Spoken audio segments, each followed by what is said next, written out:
PAX East 2025. Hey, can I hear myself in the, oh man, these headsets are something else, right? I was like, we're not live in this venue, I can't hear myself. Whoa, yeah. There is a heck of a line over there. PAX East! Hey everybody! How you doing? No! That was rubbish! How are you doing? You got to show them on the Jumbotron. They don't realize they're all on camera. There you are. I'm stalling way too much for this fun. Look at this crowd. Doors are literally about to open here in just a few minutes' time. My name is Elliot. I'm going to be the host up on the PAX Arena stage this weekend, and I am joined on the desk before doors open for maybe the first time in my history of hosting this show with none other than High Scorsese. Hey, how you doing? Good. How you doing, see you man? again. Good to see you again. It's really great to be back. Absolutely phenomenal. And I mean, look, guys, you all saw last time when High Scorsese absolutely killed that Sonic speedrun. Thank you. I mean, and I did the exact same thing last time. I was like, it's not a speed run. It's not a speed run. It's a high score run. And you're doing the exact same thing. He's not called Speed Run Scorsese, right? You're called nope. High Scorsese. High Scorsese, yep. And this time you're not playing Sonic.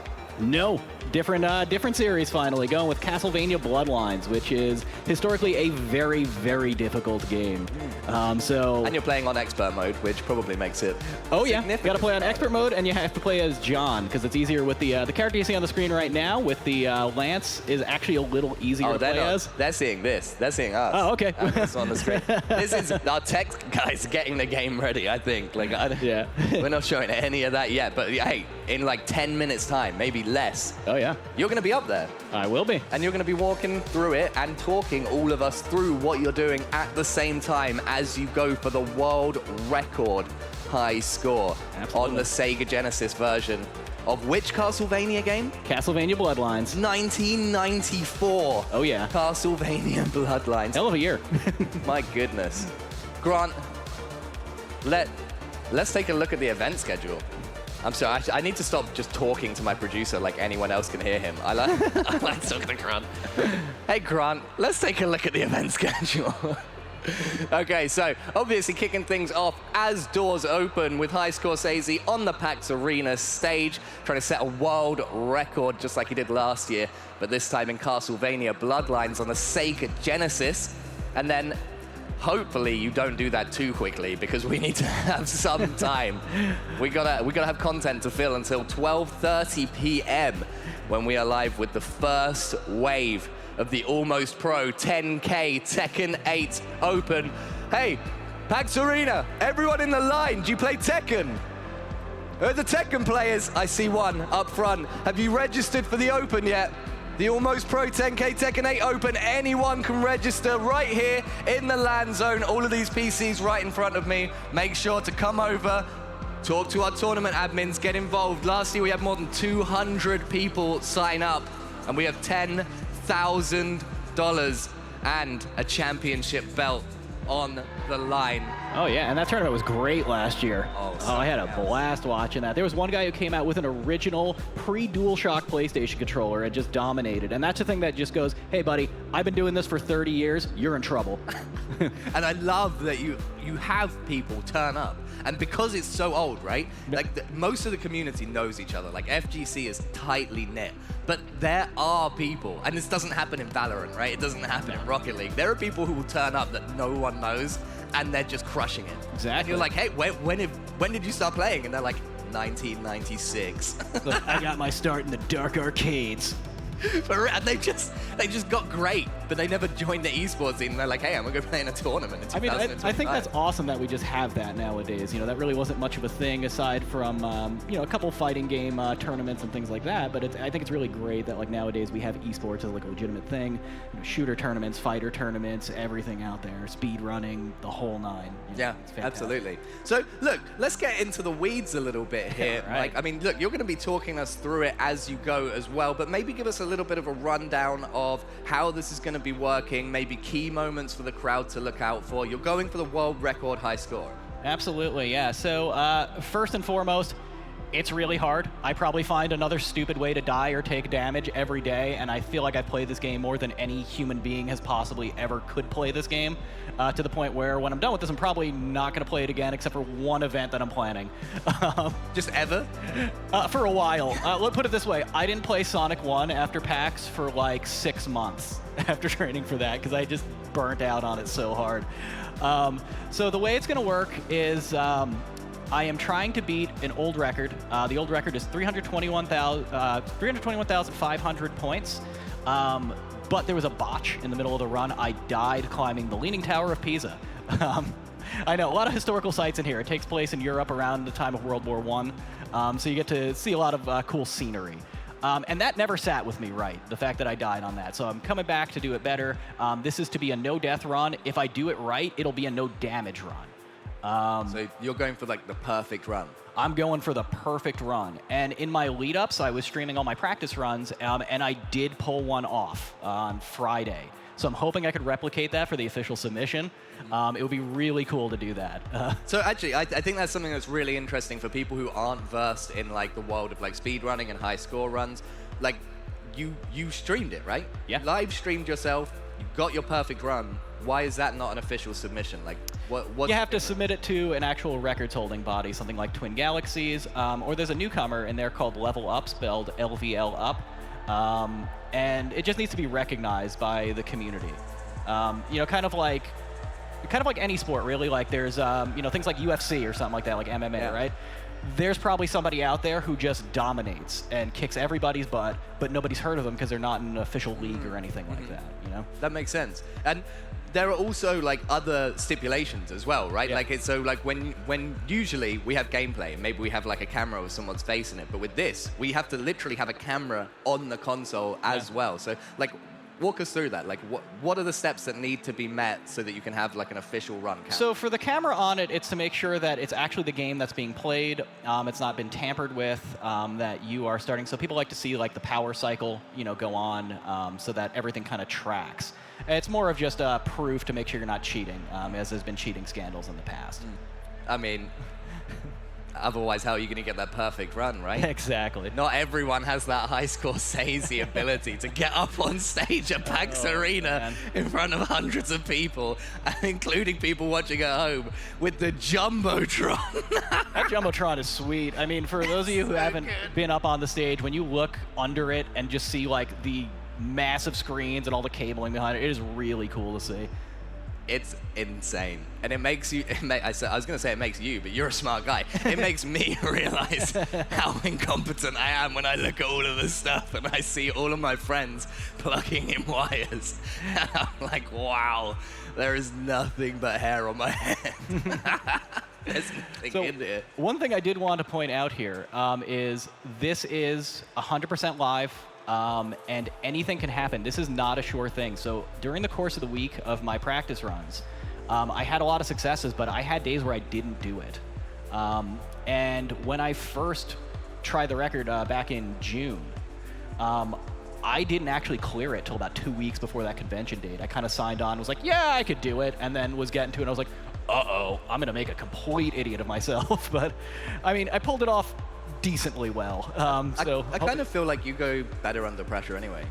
Yeah, it's just, you know, kind of, you know, do or die. I mean, literally in-game. At least it's just in-game.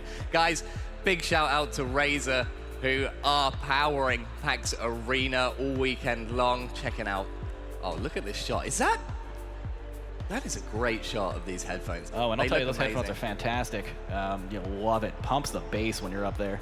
Level up your gaming experience with top-tier gear on Razer.com. Follow @Razer now on social media for more exciting news and giveaways as well. And, you know, we couldn't do it without the help of our sponsors, so show them some love. Oh, yeah. I'm hearing that the crowd, the Velociraptors are about to be released from their pen. Nice. Oh my, I love this shot. Hey guys in the crowd for PAX East, it's day 2. Are you ready? Some of you are. PAX East, are you ready? slowly, slowly, slowly and safely. And that means that it is time to get my good friend High Score Sazy up to the stage because you have a job to do, my friend. Oh, I do. All right, remove your headset, please. Head over to the stage and get yourself situated. Get comfortable. Break a leg. I believe in you. Incredible stuff. I still remember last year, and not only are there so many people here watching the screen, not only is this live, twitch.tv/PAX Arena, and not only is Mike talking everyone through what he's doing while he's doing it, but we're also fielding questions from the crowd mid-run. Mid-high score world record attempt on stage under the Jumbotron. And he's cool as a cucumber. Just made of solid stuff. High Score Sazy. He's walking over to the stage from the morning show desk. And it's always a pleasure to talk to him. I'm having a lot of fun actually watching the crowd disperse now. Brock, you are doing absolutely fantastic work. I wish we had a camera on our camera guys, you know what I mean? Like no one gets to see how much they're doing. He's like dodging chairs in the audience right now as he gets a big crane shot of all the people coming in. All these people lined up bright and early just so that they could come and register at the LAN for the Almost Pro 10K Tekken 8 Open. Come and speak to our tournament admins. You don't ever have to have played Tekken before. It is an open tournament. We had more than 80 people register before doors even opened on the first day. This is going to be a big one. But that is for later in the day, and of course, later in the weekend as well, culminating on Sunday, where we will see someone belted with that gorgeous championship belt. But for right now, let's kick it over to Mike. High Score Sazy on the stage. Hey everybody, welcome to PAX East. It is great to be back in Boston doing another live world record, this time for Castlevania Bloodlines, a notoriously difficult game, so I definitely have my work cut out for me.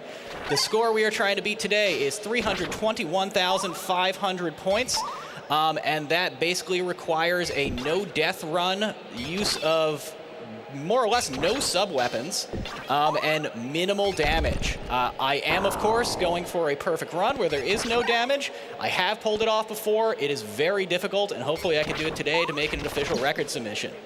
So, the way we start this out, in order to do the record, you have to be on expert mode. So the first thing that we're going to do is the Konami code, or else I have to beat it on normal mode, and we don't have that kind of time. So, up, up, down, down, left, right, BA, you hear that chime, go into options. Put it onto expert mode, and lives, I don't need them. It's got to be no death anyway, so dip them down to 1. Okay, starting off on the game. So the lore behind this one is a little different than some of the others. This takes place kind of around World War I era. You don't have any Belmonts that you play as. You have to play as either Eric Lecard or John Morris. In order to do it, the path for John Morris gives you a little more points, so that's what I'm going to be going with. John Morris is the classic Castlevania whip-style gameplay. He was, his family was gifted the Vampire Killer Whip, and it is passed down. So, without further ado, let's jump in.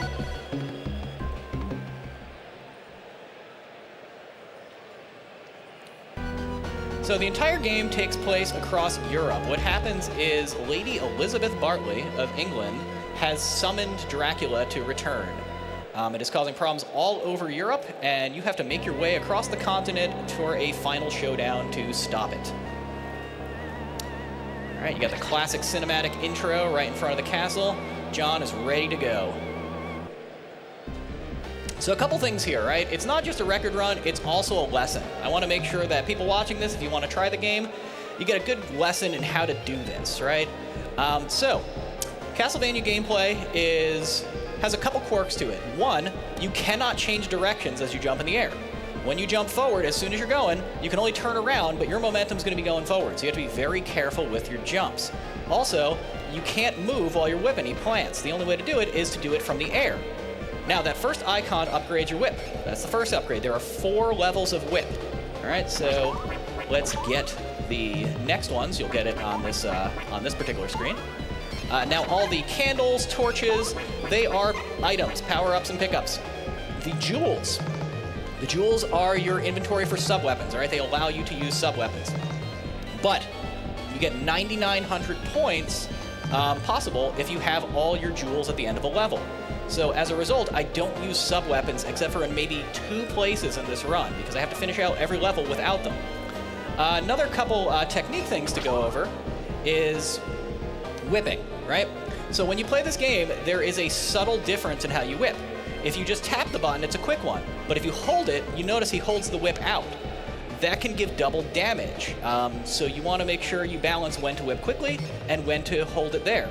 Also, all that matters is that they're touching the whip. So it kind of acts like a clothesline, almost like a flaming clothesline of sorts, right? As long as they make contact, you're good.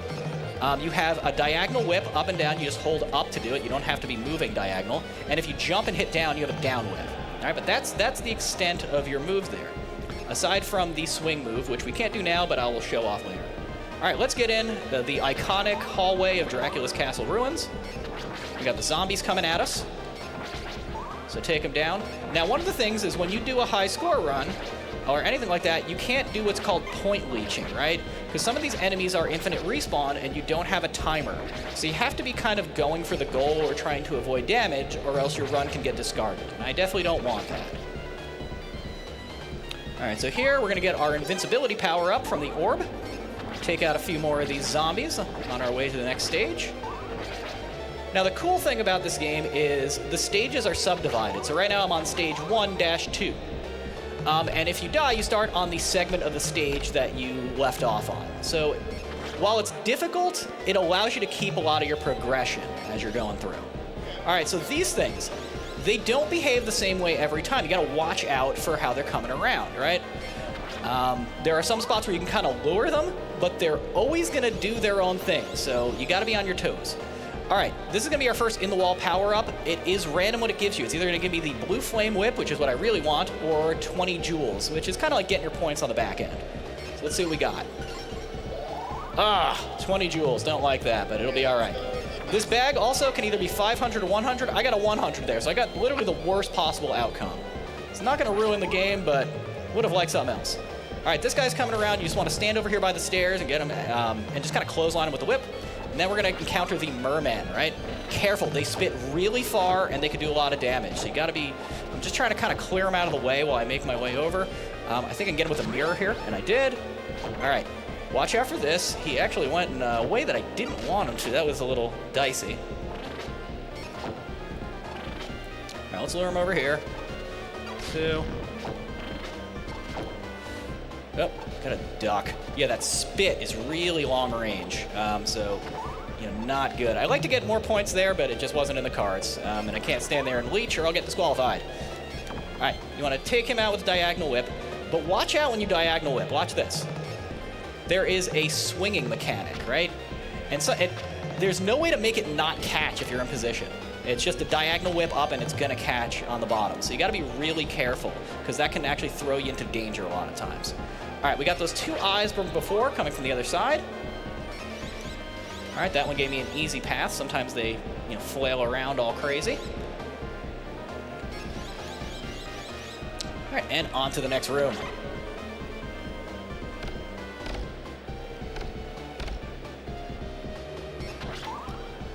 All right, now they're gonna start sending bats at you randomly. I like to just get 1 bat per group of candles. And you're about to see why I don't like not getting the whip before. That's normally a bag with 2,000 points in it, but now it's just the upgrade for the whip, the flame whip. So I'll get him on the back end with extra jewel bonus, but not ideal. All right, this enemy is gonna shatter the window, so you gotta be really careful because the large, well, not a no damage to me. You gotta be really careful because the large pieces of glass will get you. Wow. That was... So it is also random every time. Sometimes he doesn't even howl, and other times he just gets you with the glass. So that, not ideal, but I'm going to get my life back in a second. So it's not the end of the world. It's just not going to be a perfect run. But score-wise, it can be. Because what matters is how you finish out the level. So right here we have our first instance of wall meat. All right, wall meat is where Castlevania health comes from. I'm sure, you know, the health inspector is just cringing right now, but you do what you got to do. Food standards were a little different at, you know, in the 1910s. All right, when you come here, go back. They try and send someone from behind to sneak up on you.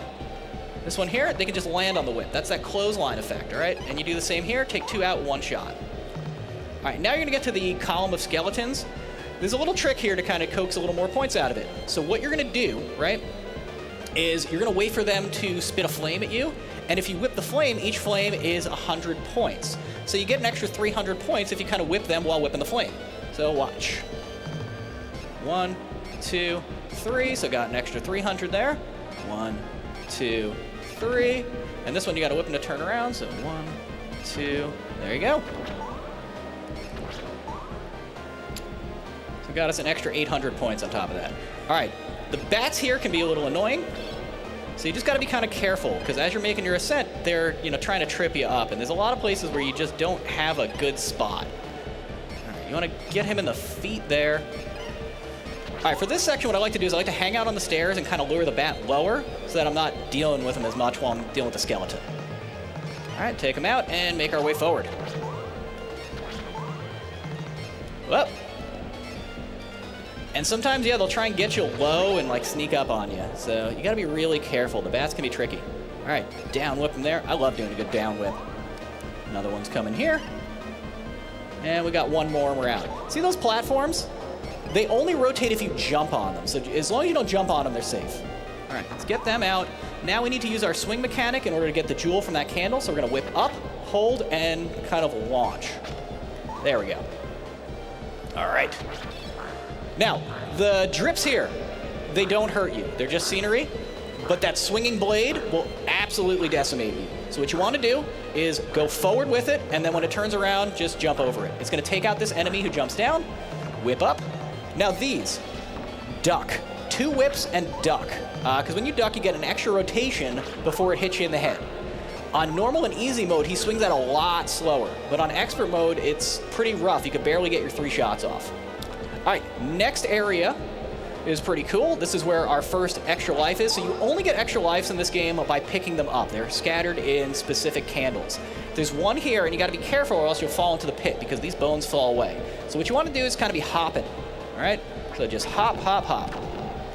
Hop your way up. And there we go, first extra life. All right, now we have our skeleton snake here. Best bet to do is just clothesline. They're gonna kind of come around and they'll just run right into it.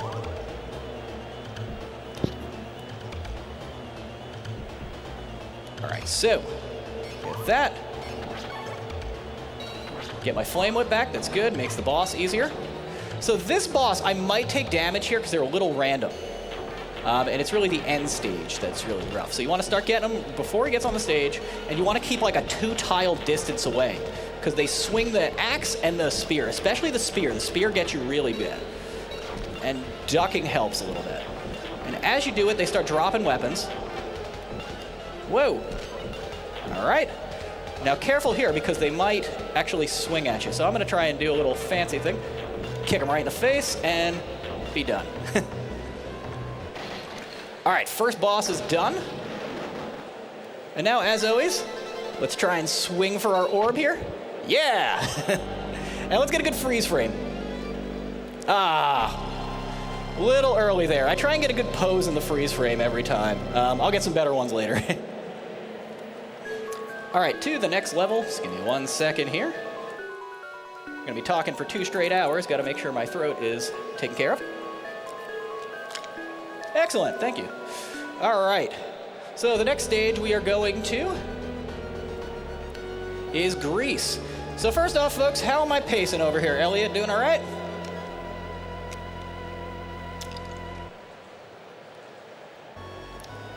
All right, this stage is cool. If you notice, it's got that really cool reflecting and water effect. That was actually very difficult to pull off on a Sega Genesis. So this is one of the kind of graphical tricks that people like to cite as like, hey, the Genesis can do things. You know, transparency, mirror effect. This is done with something called shadow and highlight mode. So in this level, you deal with minotaurs, right? A little Greek mythology. If you have the flame whip, they're not that bad because you can just hold your whip out and take them down in one strike. If not, it needs two. So right here, if I just hold it out, 1, 2, they're done. This next one, you want to jump and whip diagonally up. It's going to freeze him in the air so you can get under him and then take him out. If not, he's going to knock you back in the water and you're going to die. So right here. Up, freeze him, get him again. All right, come on over. This next one. And you got to be careful. That sword has long reach and they are fast. I mean, they are a bull after all. Right here, you can just land on it and he's done. All right, so that's all the Minotaurs for this section. Now we're going to encounter the last occurrence of the Mermen. And you want to just kind of be careful going here because they can pop up at inopportune times and screw you. So come on. I'm just waiting for one in front of me so I can jump at it. There we go. Because I used to barrel through and I got screwed real bad a few times. All right, this part can be tricky, this water climb, right? If you get too far under the water, it starts doing damage and you get knocked back like any other damage. So what you want to do is go right to this candle. That flaming skeleton is going to come around, hit it, hold your whip out, because it takes 2 there. I kind of messed up, so hopefully this isn't too bad for me. Uh-oh. Okay. Just squeaked by there. That was a little sloppy, but no harm done. So when you get up to this part, wait. You can just whip him in the feet. Makes it a lot easier. And then you want to stand in the waterfall. If you do that, the ghost will take a good path, and it's easy to whip him. All right, here's the second extra life in the game. You got to swing for it. All right, so just swing, and there it is. You want to land on the steps. All right, take him out. If you notice, I'm always staying towards the top of the screen. You got to be careful, though, because sometimes the things that don't appear on the screen yet can damage you. So, but you want to stay towards the top. All right, he's going to come around, clothesline him, and wait. Come on up, and careful. You don't want to go too far up because it'll spear you right in the head. All right, that section is done. And we're about to find out why this is happening in the first place. So we have a magician here who is just flooding the land. So what you want to do is diagonally whip up, and you're kind of landing on it, right? You're not actually whipping directly. You're holding the whip out and just kind of having it land on his head. And you just want to jump from the center. All right, nice and easy. Now we got some bats, so just diagonal up, and boom. One more. And now we have another set of mini-bosses, right? So this one's going to come out. You want to let them come out because their jumping pattern can be weird. So let them get more towards the middle, swing, and then you want to get under that flail, right? And then you just start whipping them in the knee, and be careful. They don't always jump over your head. They try and trick you. All right. And that one's done. Another one's coming out with an axe. What you want to do is start from the middle, jump, get them on the way down, once in the knee, and move away. All right? So just a 1, 2, boom.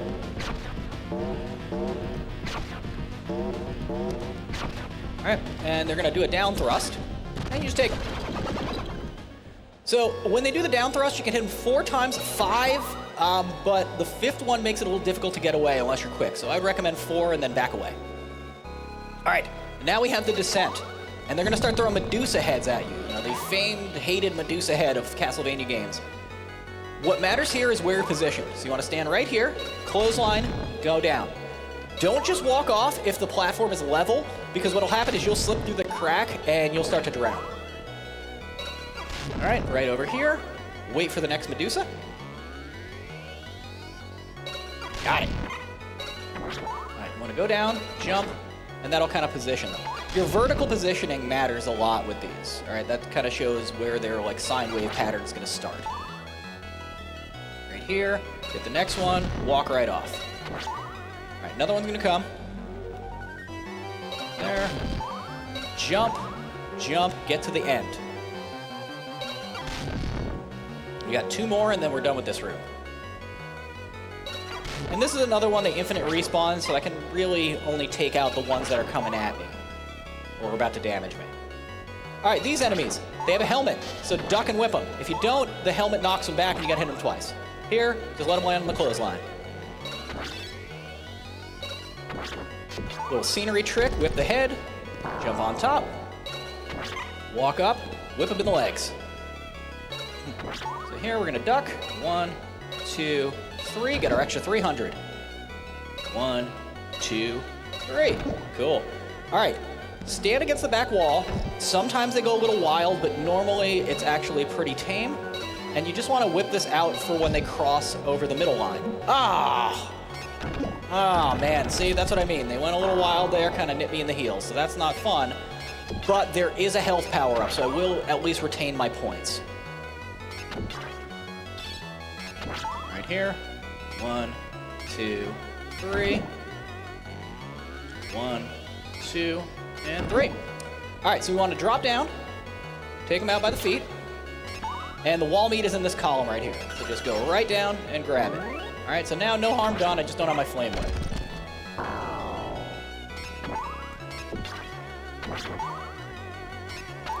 All right, this one you want to get past the archway before you jump. Hold your whip out to knock them back. If you don't, you're getting knocked in that pit. All right, for here, you want to jump and hold your whip out. You kind of rake down the whole column. All right, now wait. They're going to spit twice or 3 times, and then do it again. All right, so next section. All right, next section. Careful coming down the stairs, because what happens is you're going into a water section, and every now and again the game kind of glitches out, and it says you're too far into the water, and it does damage. You want to hesitate just a hair going in, right? So just give it a little pause and then go. All right, that's good because I got them all facing the same way. You really want to bunch up the Minotaurs there. Because while your whip will freeze one of them, it's not going to freeze all of them, just the ones that it contacts. All right, so 1, 2. And what you don't want is to have one frozen and others charging at you, because then you're a sitting duck. All right, we're about to encounter boss number 2. Boss number 2 is a big stack of stones known as a golem. These stones in the stack actually give you points. While you don't have to break all of them in order to beat the boss, I'm going to because I'm going for a high score here. So you want to wait, because if you jump in, you're just going to start taking damage. So you want to wait till it's a little below the red line in the middle. And you can get some shots off in the beginning. So diagonally up and just kind of rake down. Oop. Oh, man. Well, there goes my perfect score. The side over here is safe, all right? You got a safe zone all the way at the left. When you go to strike, you're gonna jump and whip. Do not be jumping forward. What happens is they change direction on a whim, and if you're jumping at them like that, they could change direction and just come at you, and then you're in trouble. All right, so I'm just trying to get the stack down.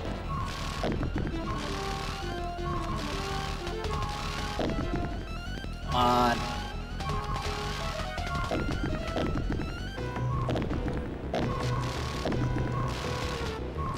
All right, so one more of the stack, and then it's go for the kill. All right, so I'm gonna hit them in the eye. When they jump, they're gonna bounce you up, so you just gotta make sure you're off the floor.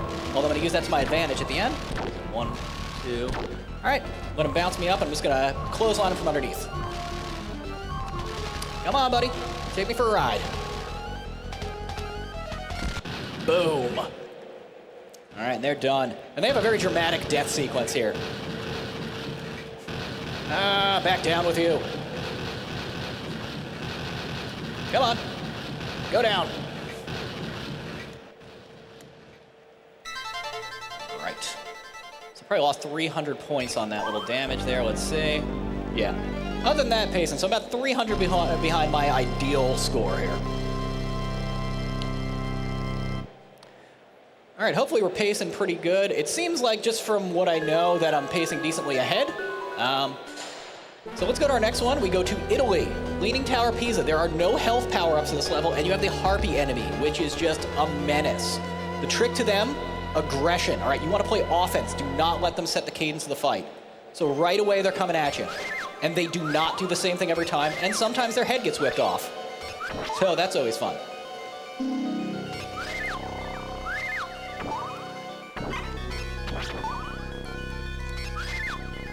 And they will swoop around, they'll get you with the spear, they will come with the claws, they are tough.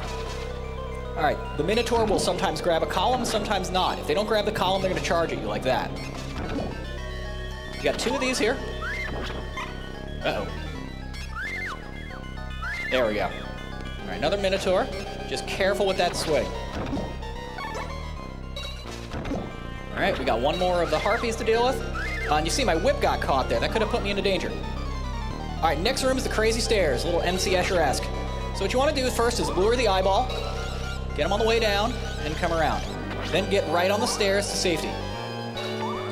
Now, if you have the flame whip, you have enough range to get extra points here. So what I'm going to do is I'm going to trigger the first one on the bottom to turn around, so that way they spit flames at me, and then I can whip them at my own pace. So trigger them. 1, 2, 3. Do again. 1, 2, 3. A little off. Man, that could have been bad. You want to go all the way to the top of the stairs. There's going to be an eyeball waiting for you. You can actually whip it while it's waiting for you, so it doesn't... See, it's just kind of looking up like, oh man, I was sleeping. What the hell? Jump across the 2. Jump down. Got a blue jewel here. Now what you want to do is go right above that doorway in the background and then just jump straight up. Don't hold up. You'll land right on the platform. Come on here, and I'm going to do the same thing I did before. I'm going to lure 1 and get the flames. All right, come on, spin around. 1, 2, 3. Now, it's going to look like I'm screwing up. It's not. All right, ready? Going down. Hold. Oh, and hold up. Careful here, all right? I want that to spin back around. So what I'm going to do is jump and diagonally up to trigger it, and then I'm going to wait. Make sure you're holding up after you jump. All right, once before they turn, once again, and then you're safe. Drop down to here, and there is an invincibility orb in this, all right? Go here, jump, hold up, and then come over. Make sure you're above the platform before you jump around, turn, and up the stairs. All right, so that room is entirely clear. You got everything. The next room, huge pain in the butt. You have very tight quarters and 3 harpies coming at you, and they are aggressive, so you just want to come out swinging right away.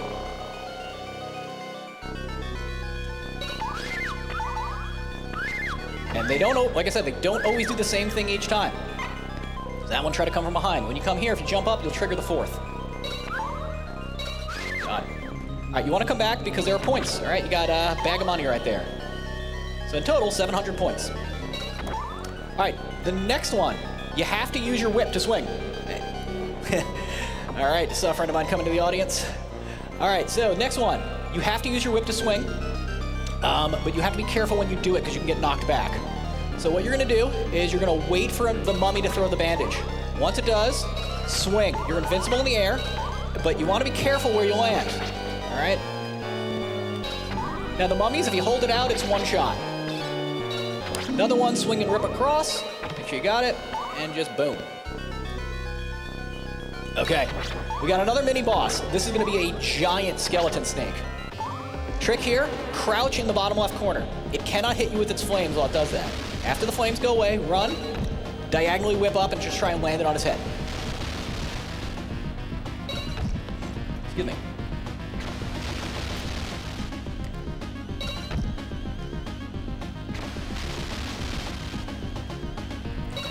Got it. All right, one more and he's done. And then we have our tower climb. Got to climb the famous Leaning Tower of Pisa. Now, this is a little bit of a sore spot for me. The last time I went for a record on this, I had a cheap death at the very end of it. I got caught on a platform, and as it was rising, the floor dropped out from under me, and down I went. And I didn't have enough time to go again. So, let's hope that doesn't happen this time. And of course, they're sending Medusas. So what I like to do here is hit 1, go up 2, hit another one, go up 1. All right, I follow like a 2-1 pattern. So that's now 2, 1. All right, want to get that bag, that's 2,000 points. This is also where one of the extra lives are. And you gotta be careful. If you contact the side of the platforms, it blocks you and you're going right down.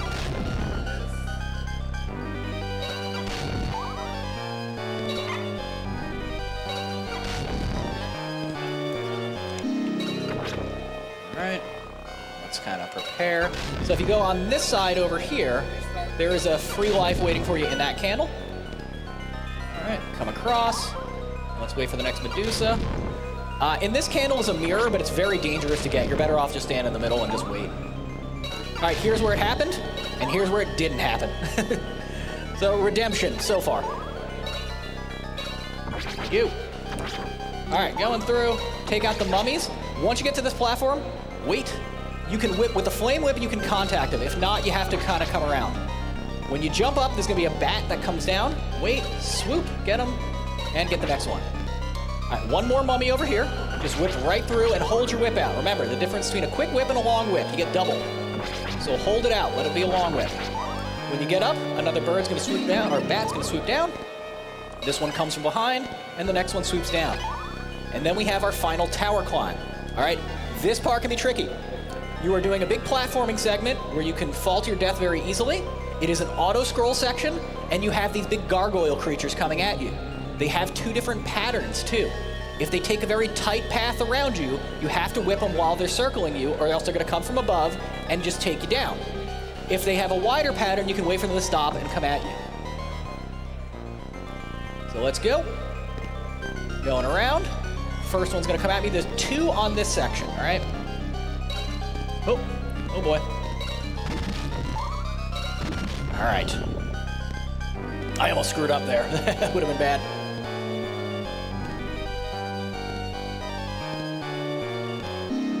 All right, this section is vertical. You want to be in the middle column. What's going to happen is they're going to come at you from the sides. The side they come from is the side they attack from. And it is completely random which side they come from. All right, it doesn't matter where you're standing, what you did last time. They can all come from one, they can alternate. It's just random.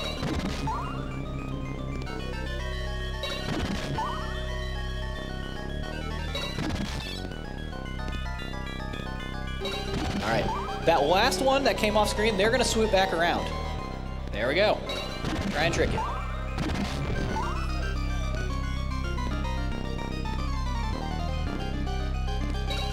Oop. Okay, so they didn't take a wide path, so I can wait. Or, sorry, they didn't take a tight path. So if they take a wide path, you can wait for it. Makes it a little easier. Okay. Leaning tower cleared. So now we're at the top. We're about to fight the enemy. The enemy is the gargoyle. The gargoyle is quite difficult, especially if you die and you have to do it with the shorty whip. Luckily, I got my flame whip. So they swoop in from the side. They're a flying enemy, so all your shots are going to be jumping shots. So they're going to swoop in from the side. You got to get them on both approaches, and then they're going to do a few things. One is they whip the tail down at you, so you have to be out of the way. Another is they shoot balls away from the tail. If I do it right, you're not going to see them shoot the balls away from the tail because I will, hit them and the sequence will end. But if not, you'll see it. Also, the platform rotates, so you got to be careful because it changes your position all the time. So you want to stand in the center, turn around, get ready to go. Jump up, whip, comes back, whip, move to the side. This is the part where they would shoot the balls, but since I got them, they're going to go down. If you don't have the flame whip, you got to hit them twice on that last segment. Now they're going to come from the opposite side. Whip once, turn around, whip again, go to the side. Come down, get them. Now they're going to start trying to drop on you. Stay to the edge of the platform because you want to give enough space to whip them, because remember, when you whip, it plants his feet. And this platform is sending you towards him a lot of times, so you've got to be really careful. All right, boom, done. Thank you.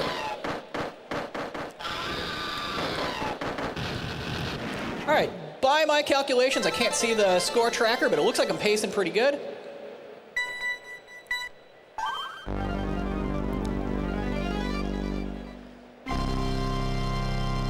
All right, got a nice little freeze frame pose there. So the next level, all right, we are going to Germany, to a munitions factory. So this one, you fight the skeletons of all just fallen soldiers. And the beginning section is a little tough. What happens is you have skeletons behind a fence, and they're gonna throw bones at you. But it's completely random, and sometimes they'll jump over. So I can't guarantee I'm not gonna take damage here. I hope I don't, but it is a possibility. It really is luck of the draw.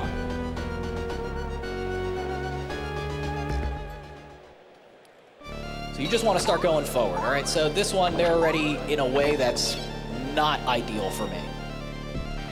Whew. Ah! Come on! There we go. All right. And I'm just going to run away. All right, want to get the bag here for 2,000 points. Put them down. Those are just jewels. I don't need them. I got maxed out. Whew. All right, made it through. So here, you want to whip diagonally up, and if you notice, my whip caught, because that's right at the end of the range, so it's really hard not to do that with the flame whip. Also, with the flame whip, you whip just a tiny bit slower. All right, so you gotta count for that. All right, this next one, you want to jump on the conveyor belt and then go back. It's just going to bring him right towards you, whip him. From here, diagonally up, start it off, and then you got to take the one down the pit. So there's a strategy to this. What you want to do is go down enough so that they start backing away. Then jump straight up without hitting up, you'll fall in front of them. If not, it puts you in a really bad spot. So we're going to go here and then down. But we got to go back up. We got 2 secrets we got to get here. So first off, from here, whip, swing. Jump across. That is the longest jump you could possibly do in the game. And you got a room with a 1-up, points, and jewels. So you don't want to miss that. But we also have another secret on the other side. So we're going to come here, whip, swing, swing again. And there's wall meat. So if you need health on that level, that's where it is. Come, duck down. Now, this is one of the only spots I'm going to use a sub-weapon. All right, so you want to get the boomerang here, because it makes the next section a lot easier. Let's take this one out. Now, in the approach, you're going to have 2 things coming at you. One from above, one from in front. Take out the one in front first. 2, 3, and 1, 2. All right, here's where the sub-weapon's going to go because it's very easy. That's an open pit, and those conveyor belts can be nasty. So look, get him once, wait for him to pop up, get him on the fly, once, twice, and then go over. This one's tough because it's sending you in the opposite direction. So if you jump and try and whip, there's a lot of times you'll fall right through the crack and down to the pit. Come up here and be at the edge. You want to be at the edge and get them when they jump up because when you whip, you start going backwards. So if you're too far at the edge, you're just going to whip yourself right to a pit. This one, make sure they are done because they will knock you right to your death. Now, there is a secret down here. I'm not going to get it because it is really hard to get and it doesn't do anything for my points. But below where I am, right down here, there's a little alcove. You have to swing with your whip on the conveyor belts over and into it, and then there's a wall you can get a 1-up in, and then you got to jump and swing your way out. Very, very difficult. In my opinion, not worth it, so we're going to skip that. All right. This room is already difficult. Expert mode, they decide, you know what, it'll make it even more fun. Throw some bats at you. So you got to be careful not to get crushed by the pistons and not hit by the bats. Up here, we're going to go, turn. I hate when that happens.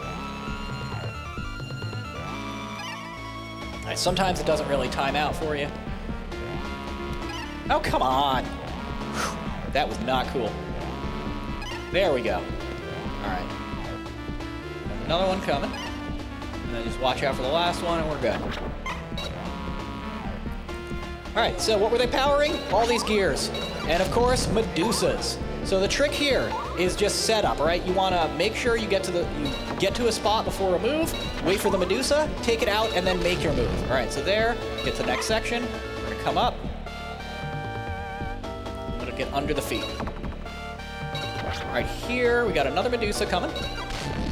And careful, all right, those skeletons. If they wind up to strike you, it means you're in range. They have longer range than you think. All right, so same thing here, right? Wait for the Medusa. Kill, make your move. Because a lot of times the stairs will leave you a sitting duck. All right, we're gonna wait. Step, whip, up.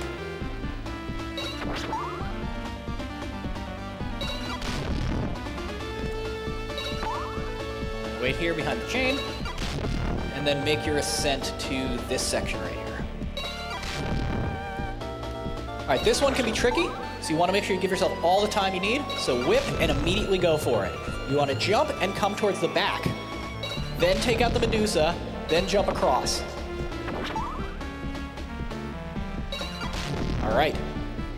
This next section, there's a lot of platforming challenges in this level.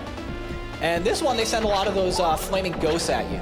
So what you want to do is go here, lure the first one, get between the 2 pillars and duck. That'll send it around the top, and you can take it out easy.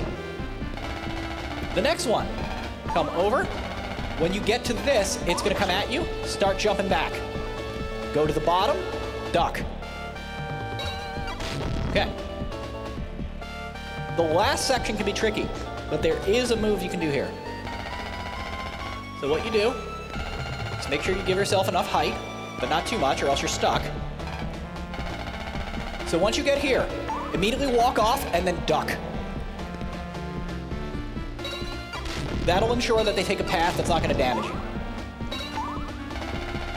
So in this next room, we fight a very famous monster, none other than Frankenstein's monster.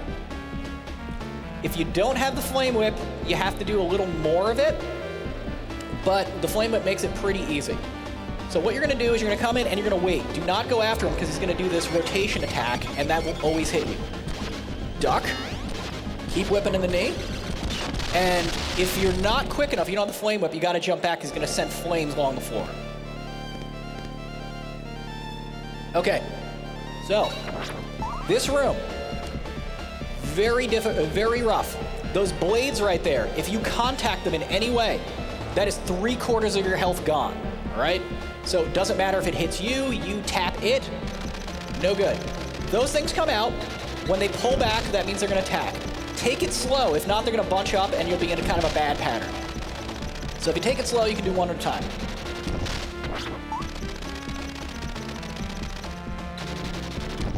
All right, come on, one more. Okay, this one moves fast, gotta be careful. And this next one is the worst, because it's coming at you. So you gotta deal with the gap here, and you gotta do it in little steps, all right? So here, duck, up and go. And just standing up will give you damage, so you gotta be really careful. I know I'm kind of baby stepping it, I don't care. I don't wanna lose that much health. All right, made it through. This next section, in my opinion, is probably the toughest part in the game. There are so many stupid ways to die here, it's insane. Just gonna take a quick drink before I go.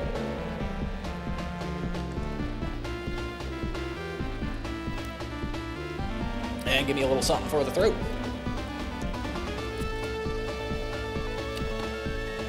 Okay, so what you do is you have these platforms, and they have the skeletons who swing the flail, the Morning Star at you, okay? They will knock you to your death very easily. And then what they decide to do is on expert mode, they decided, okay, let's send bats at you too. Here, jump straight up. Do not jump forward or else that floor will be gone by the time you get back.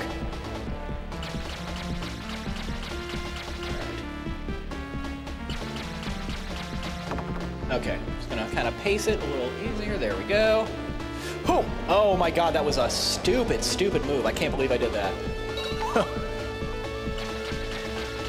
You gotta be really careful. Like if it's coming away from you and you're trying to jump, you can easily get screwed. Here, stand on the bubble. It'll put you in a safe zone. Duck, this is a leap of faith, okay? You just gotta time it and just go for it. So that didn't time well, so I'm gonna wait. Hoo-wee. Okay, made it. A lot easier with sub-weapons, and you can replenish them in this room, but I'm trying to do it without. Thank you. All right, here, just wait, let it clothesline itself. Get the gears. The gears is a little foreshadowing. So the enemy you're gonna face here is a robot made of gears. They have a bunch of little silly things that they do. They do follow a pattern, but the pattern changes up. So what's gonna happen here? You wanna stand right in the middle of this X in the background. Once they turn color, jump and start whipping. You can get about 3 in on them and then watch out. Come over, take a few of these. It's gonna come above you. Duck, give them a whip, and run away. Come across the top. Come back and start whipping. Now it's down low. It's gonna crouch it. Oh, okay, look out. It's gonna come at you on the floor. Duck, give him a whip. One more. And when it stands up like that, go all the way to the side. It's gonna land wherever you were standing. You can get about 4 whips in here before it starts swinging its arms and you're in trouble. Over. And they're done. Take that, Gearbot. Thank you. Thank you. Oh, thank you. All right, I have been informed by the booth that I am pacing good. All right, so what I'm going to do here is I'm going to get this, and to get a good freeze frame, I'm going to try and get it swinging. Yeah. It's all about the freeze frame.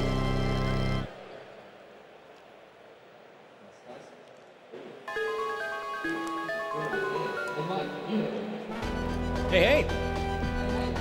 How you doing? Make some noise for High Scorsese, please. Thank you. He's doing incredibly well. I know. I gotta slow this down a little bit. Well, Mike, if you want to slow it down a little bit, Let's do some questions. we could ask some questions from the crowd. Guys, if you want to ask High Scorsese a question about his run, about him, anything you like, more or less, he is happy to answer. And I'm going to kick things off. Why John, right? There's more than one character in this title. And you're going for the world record high score right now. So why specifically John? Well, one, I'm a bit of a masochist, bit of a glutton for punishment here. It's the harder way to go. But I've found when training for this that the path that you take with John, because there's certain points where you can't go with John and certain points where you can't go with Eric. And I found the John path nets you just a little extra points. How long did it take you to figure that out? Probably like a couple weeks. That is intense. Yeah. Because there isn't a guide like this for you because you're the world record holder, right? So you're the person, like, you're the pioneer. Yeah, so what I did to learn this was, aside from just playing it, of course, is I looked at what the score was, and the score on the leaderboard actually wasn't the highest score I could find. So what I do is, when I look at the leaderboards like Twin Galaxies, or there's another one, an up-and-comer called Level Up, spelled LVL Up, which is a good one that I submit my records to as well, I look to see what I can find there. But I also go around looking for videos, all right? So I went on YouTube and I found the highest score I could possibly find. It was somebody who did a no damage run, and they got 316,000 points with John. So even though the record on the leaderboard was lower, that was my goal last time. I wanted to make sure that I beat that because I wanted to be undisputed, right? So in seeing their runs, it gave me kind of some insight to it, but a lot of the strategies I kind of had to figure out myself. Just watching wasn't enough. I had to kind of just play it over and over again, try and create some repeatable experiments, frustratingly die 1,000,000 times, you know, the whole nine. That is incredible. And you are currently, Mike, because you can't see the screen, right? You are sat under the Jumbotron and all you get is gameplay. So to let you know, the world record and High Scorsese's personal best, they're the same number, 321,500 points. Mike, you're currently on 183,750. Beautiful. And you're, hang on, you're a 4,500 points ahead of pace right now. Ooh, all right, sounds good. I wish it could be better, actually. 4,500 doesn't sound like that much.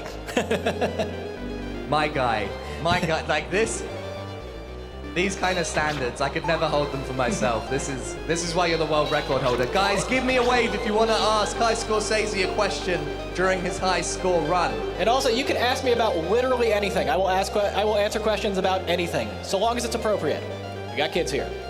Other than that, shoot, whatever you want to know, whether it's about video games, whether it's about me personally, whether you just want to talk about music or movies.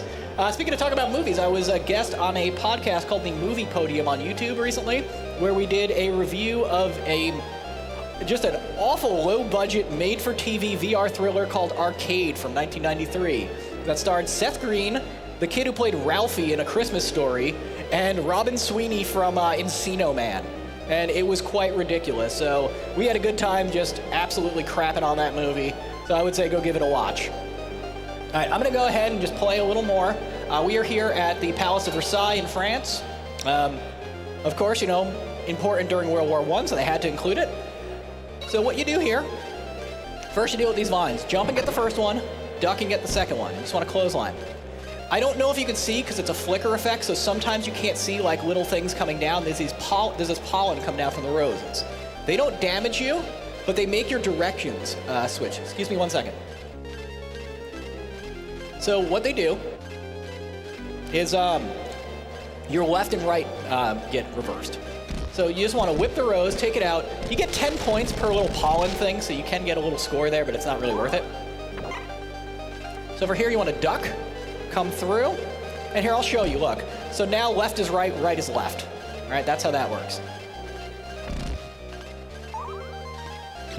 So we're gonna get all these. Let's be done. All right, take those, get a little extra points. By Rose. Mike, are you good to answer questions while you do it? I'd love to. All right, we have a first question here. What's your name? Rob, Rob. Good to meet you, pal. Hey, Rob, thanks for coming out. What's your question? when you're training for some of these things in between runs, like what's your go-to snack? My go-to snack, anything that doesn't make my hands messy or dirty. So no cheese doodles, nothing like that. Mike, I'm gonna have to push you for a real answer. Okay. Well, let's see. I used to have a segment on my streams actually where I try different random snacks. Some of them absolutely disgusting, some of them super spicy, some of them ridiculous. I do like chips, but like I said, they mess your hands up. Generally Hers chips, especially their sour cream and onion. I have Sonic fruit snacks that I get as a gift every year around Christmas time as a stocking stuffer. So I like my Sonic fruit snacks. But mainly I'm more about just having a drink while I'm playing and not eating too much. How about you? What is your favorite game and snack? Oh, and that section right there, by the way, you want to wait on this vine, and that thing's going to circle you. You have to take it out, or else you're going to take damage. Yeah, so my favorite snack, just to return the favor, would be like cashews. Cashews are a great snack. Cashews, that's top tier. It is top tier. All right, well, thank you so much for coming out, and thanks for asking me a question. All right, so this section right here, they come back. You have to be careful, all right? So duck under here, whip, get to the middle, duck. You want to set kind of a pace, because what's happening is this one at the end can really get you bad. So here, sub-weapon, whip, turn around. Now, these enemies that come up, they are absolutely nasty. They can do a lot of damage, and they come really fast. So what you want to do is approach them, but you want to get close. If you don't get close, what happens is they don't swing, they send a bomb after you. It's like a pistachio-looking thing that bounces and explodes, and it's hard to dodge. So you want to kind of come over, get them swinging, move out of the way. Then jump and kind of clothesline them on the way down. They swing a different distance each time, so you just got to be kind of careful. But if they get you with that hook, it really gets you. Like, this was one of the harder sections for me to learn when I was figuring this game out. This one's a little easier. You can just stand right at this tree, and you're in a good spot. Okay, the next room, we're going into the palace. You're gonna get the first encounter of the famous Axe Knight, all right? Axe Knight and Chandeliers. The Chandeliers can take out the Axe Knight. It's gonna take out the first one for me, but the rest I don't like to leave to chance. There we go. Got him. All right, so what you want to do here, bury that whip in their chest and just kind of freeze them. And each time you hit them with the whip, just step forward a little bit to keep your pace. 2, 3. And if you notice, those are doubles. You hear it go like bump, bump, bump, bump. That's because I'm holding the whip out, so it's getting 2 damage each time. If you just go like that, you got to whip them 5 separate times.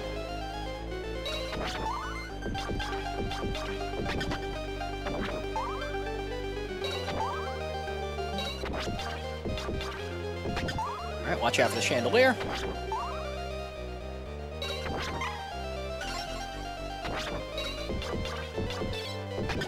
Now, careful with them. They can throw the axe either high or low, so you got to watch out.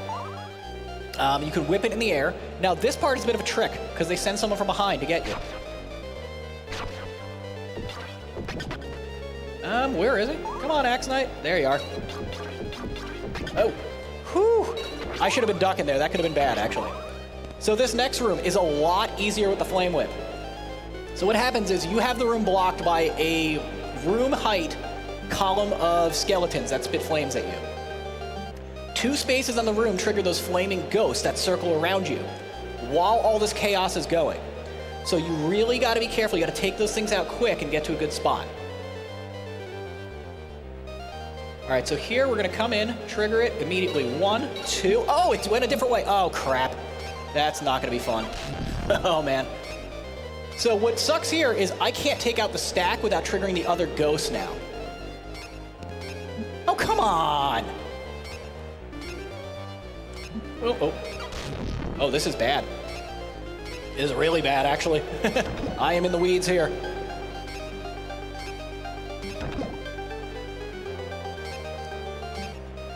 Hi, Scorsese, 200,000 points deep, and you've just taken damage for the first time. What does this mean for the run? Are you still on course? I'm still on course because I can get health in the next room, but it's going to be risky, and you'll see why in a second.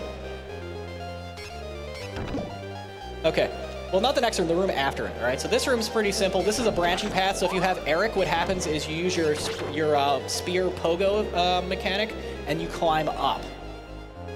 But with John, you just walk through. So what happens here is there's health in this room. So you want to swing across, but you want to take out the first enemy, or else you're in trouble. Now, these enemies, they throw one of 4 things. A big bomb, a small bomb, an enemy, or health. The enemy's missing. So I'm going to get my health from the wall first, just to not cause a problem. And I'm going to try and lure the enemy to give me more health. If I can, it'll keep my score fully intact. If not, I'll just have to live with it. And you were ahead of pace before. Is there any temptation to restart the run? Well, what time is it? I think it's about 11 a.m. It would be really risky to do. So I don't know. All right, come on. Here, I'm gonna, oh no! Well, that just screwed me. I tried to get him to lure with the health, but it just ended up doing damage, so. Aye. All right, so for here, you want to swing with your whip. And just kind of get all the stuff at the ceiling.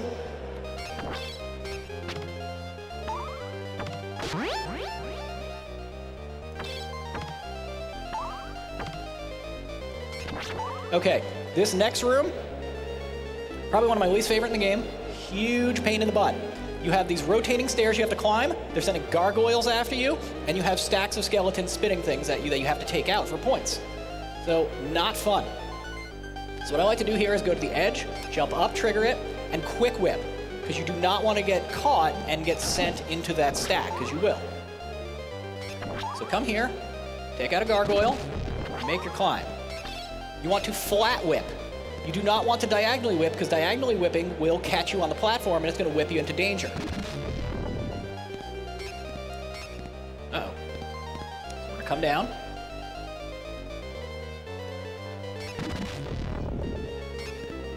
Oh, come on.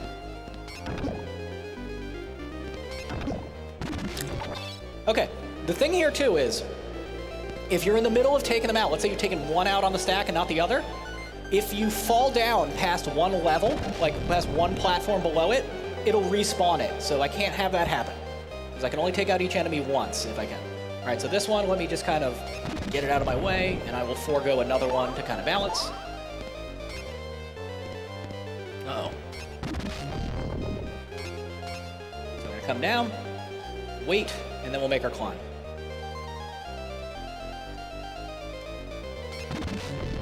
And words cannot express how much I absolutely hate this section of the game. Aside from what I just told you, I guess that is words expressing how much I hate this section of the game. Guys, if you're just sitting down at the PAX Arena, because quite a crowd has amassed to watch this high score run right now. We talked about this during the morning show, but hi, Scorsese, can you just explain a little bit about the setup right now, why we have the console on camera, and sure. What we're doing basically to make sure that this is an official submission? Okay, here, just give me 1 second to take out this skeleton, and then I will absolutely do that. So, what happens is, you gotta make sure, it's gotta make sure that you're not cheating. You know, some people can just be like, oh yeah, I started the game, and it can be a tool-assisted run, so it's, you know, automated. So what you want to do is you want to make sure that you show your console, that you show it getting turned on, reset, things like that, so that they see that you're actually playing the game in real time. You also want to periodically, you know, show your controller, things like that, and just show that it's you doing input. The whole point is just proof, right? You just want to make sure that it's indisputable, you know, that you are not cheating here. And I mean, I don't know, I mean, there's been cheating scandals in the past. To be perfectly honest, I think it's kind of pathetic, you know, to cheat at video games for it. I mean, you don't like win money for this or anything like that. It's just, you know, a fun thing to do. You get some bragging rights and things. So I don't know why you would cheat, but people have. So in the interest of, you know, not having a dispute, I just make sure everything is on the up and up.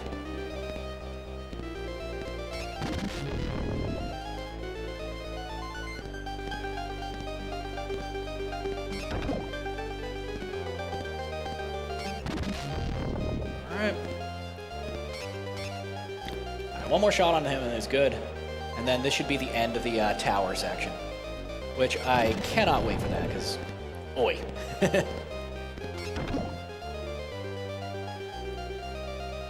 All right, same kind of deal here, by the way, with the Medusas, right? You just want to set up your next move. All right, got my Flame Whip back. That'll come in handy.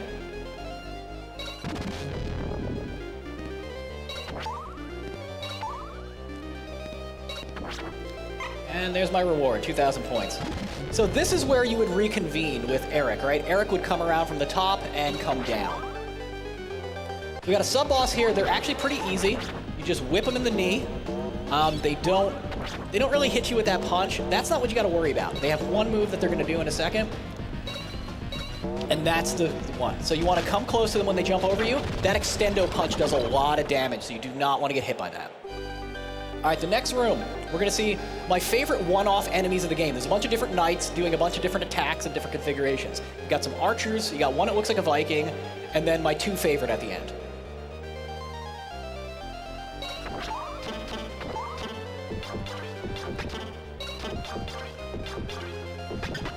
Okay, take them out. That's the one that looks somewhat Viking-esque. And I'm probably just mistaking something on their chest for a big, bushy blonde beard, but... All right, my favorite one-off enemy is coming up. I like to call them Segway Knight.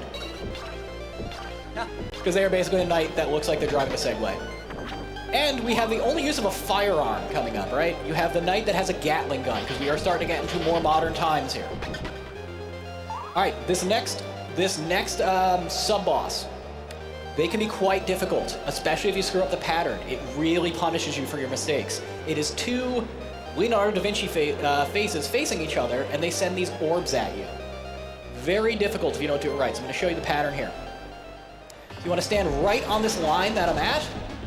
When those come down, once they reach the lips, whip forward, move, whip, and then strike. All right? So once it reaches the lips, take out the first one, second, move forward, third. Those things keep bouncing around and collecting if you don't take them out, and they do damage.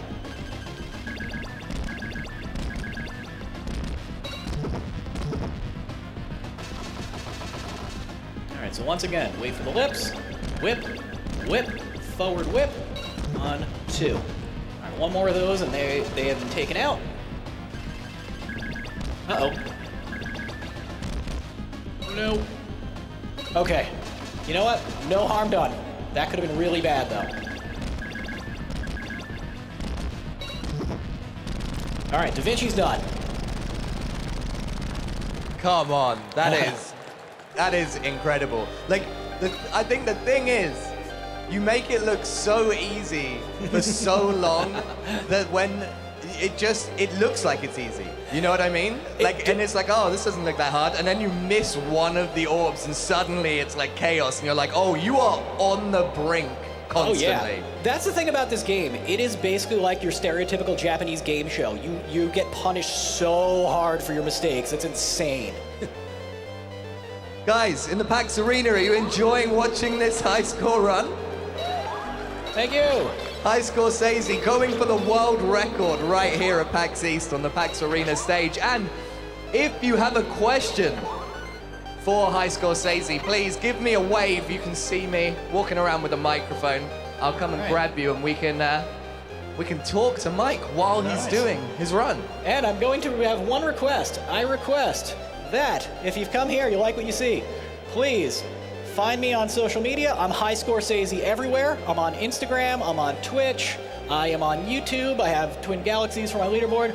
Please drop me a follow, I'd be really appreciated. You know, I do this all the time. And I've also started filming my training sessions, so you kind of get a little bit in on the process of before I do these live convention records here. Okay, we have a question. Are you comfortable to answer? In just a second, because I just triggered the boss. Take your time. I will do it in just a sec. This one can be a little dicey. All right, so what you want to do is whip her. She's going to turn into a giant moth. Really want to pin them, all right? And then kind of wait. They're going to swoop down and then pin him in the corner. Okay, now I can answer. Incredible stuff. Okay, we have a question. Hey, what's your name? Andrew, Hey, Andrew, how you doing?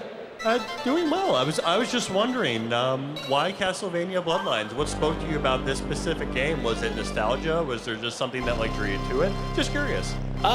It was nostalgia. I've always really liked this entry. It is kind of like the black sheep of the series, being the Sega game. Generally it was Nintendo and then Sony platforms for the most part. But I always thought it was a cool game, and a lot of people just have never played it, despite... and it's funny, you see screenshots of it all the time. People are like, what game is that? It's like, oh, Castlevania. On Sega? Really? I also... you brought up a really good question, because this is actually a dilemma I have when going for these records. So, to do a live format, it has to meet certain criteria. One, I have to be able to do it within a 2-hour time slot, because I feel like no one's going to sit here for longer than 2 hours watching me toil at this, right? It has to be a game people know. There's a lot of low-hanging fruit, but no one wants to see me do something that nobody's ever heard of, all right? So it's got to be something that people, at least a series or something that people know and care about. And also, it has to have some competition. If I don't see enough scores, enough attempts at it, I won't do it, because I don't want to just, put the first one up there. That's not really fun. So it makes it difficult to kind of pick, and I actually had some dilemmas this year of what I was going to do as a result. So after I leave PAX, I got to plan my next moves for the next year for my convention schedule, and I'm going to have a heck of a time. Great, thank you so much. Really cool. Oh, thank you so much, and thank you so much for coming out. Anyone else would like to ask a question, just give me a wave. And look, I have one question, quickly, Mike. Sure. How many world record high scores do you hold? 3 currently, and I've done 5 breaks. That is incredibly impressive. One more question now before Sure, you get please. into the next little bit here. Hello, what's your name? My name is Simon, like Simon Belmont. Oh, awesome. Very good. Welcome, Simon. Thanks for coming out. I just wanted to ask, who do you think would win, 100 Simon Belmonts or 1 gorilla? Oh, man. Well, I think 1 Simon Belmont can win it, because that vampire killer is crazy, especially if he pulls an item crash. But have you considered the gorilla's grip strength? Well, that's it. The whip has range, so as long as Simon is quick and the gorilla doesn't get close, that gorilla's got no chance. Thank you very much, Simon.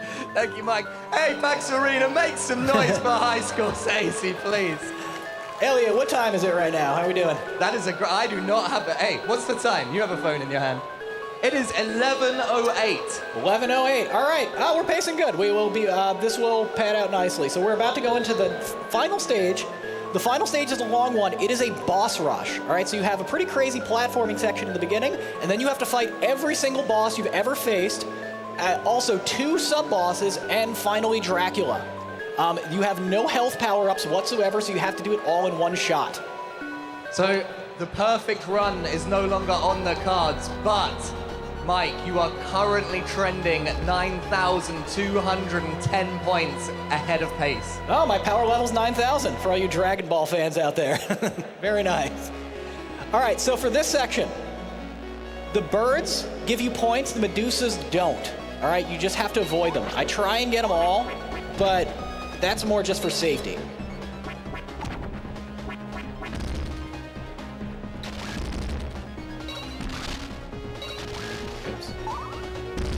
All right, now the bridge is gonna blow, so you gotta be careful. And there's no going back now. I am stuck, I gotta fight my way out. This level also has my favorite music in the game. It's just such a cool song here. So this next section, right, this section trips a lot of people up. This is very difficult if you don't understand how the pattern works. So as you see, there's different shading, right? Watch as you walk forward. Everything starts to split apart. You have 4 different split sections. In the end, they're split by about a tile apiece. And it wavers a little bit. Excuse me a second, sorry. So what's gonna happen is it's gonna do that, and then they're gonna start sending Medusa heads at you.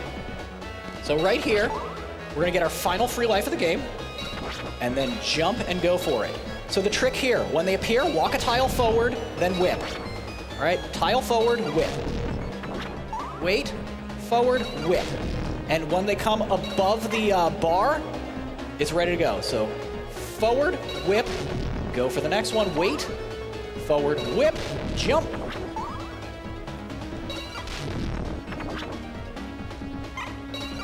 Okay. A few more. Forward whip. Tile forward whip. Get the mirror here. Way to pause. Jump with your whip out. Got it.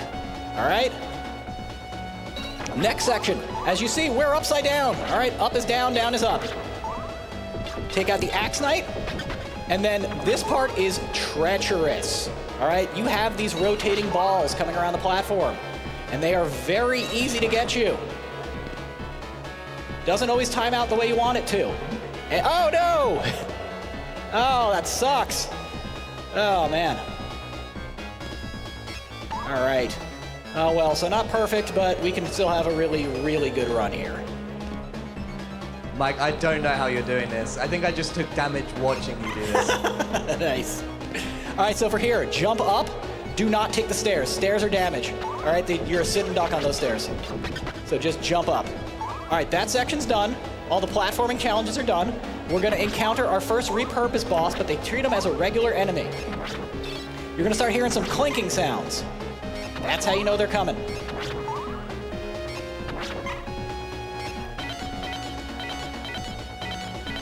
All right, now we wait. They're going to run. And it's going to be random which side. They send 7 of these runners out after you. So I'm just going to wait and just take them all out. They can come from either side. See? And it's completely random which one they're going to do.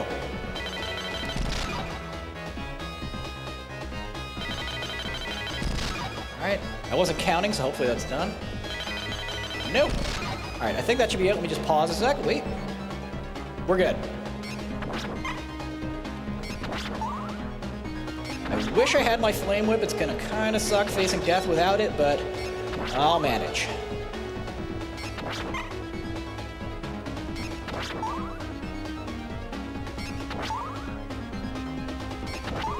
Okay, let's just pick those up. So that mirror is a tease.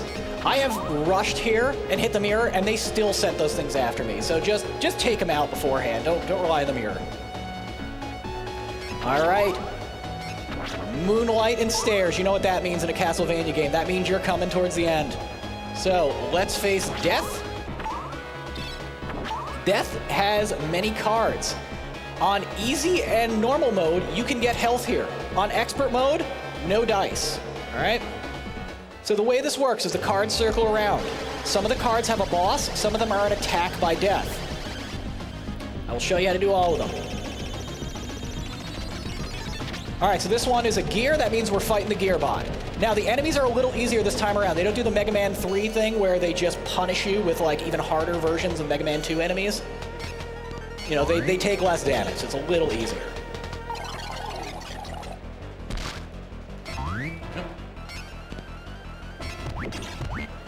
And I kind of played it a little timid there, but I'm just trying not to take more damage.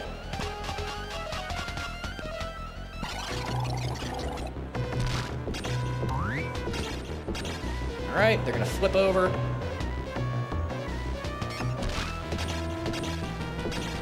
Uh-oh.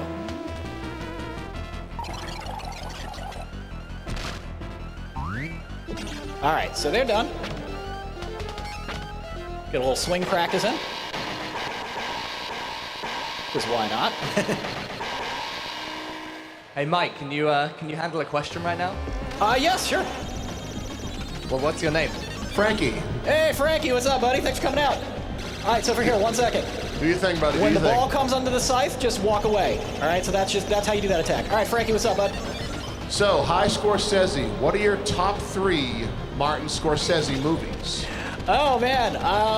Obviously, Goodfellas, Casino, and The Departed. Solid picks. Oh, no!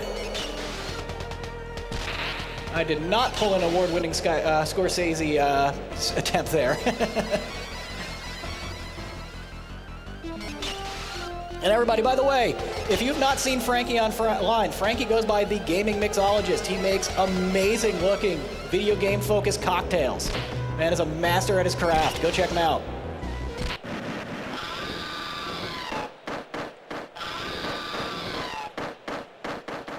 Whew. All right, next questions I will field after the boss rush, because It's getting a little dicey here. All right, so under the scythe, the ball appears, walk away. You'll make it every time. More. All right, we got one more card left. It is the golem. And same deal, you got to take out the sections to get extra points if you want to do that.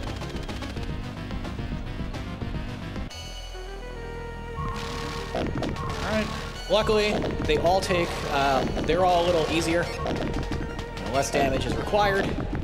Works in your favor. All right, save space right at the left wall.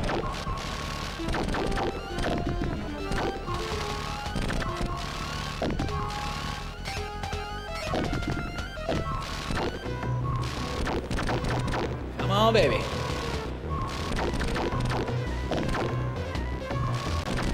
I hear it. This one is aggressive today. It's funny, when I was practicing, I was playing off my flash card. I wonder if I got a different revision on the actual copy I'm playing on, because certain things are just a little more unforgiving, I'm noticing. All right, they're done. Thank you, thank you. All right, down to hell. Die, monster. You don't belong here. What is a man? All right, now we fight Death himself. What you want to do is be towards the edge. When they move, diagonally whip up. They're going to go always towards the top left corner first. Uh-oh. That did not go well. They're going to come around.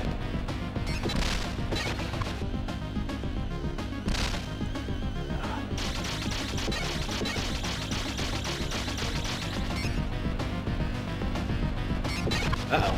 I don't know what this move is. I've actually never seen him do that. Whew.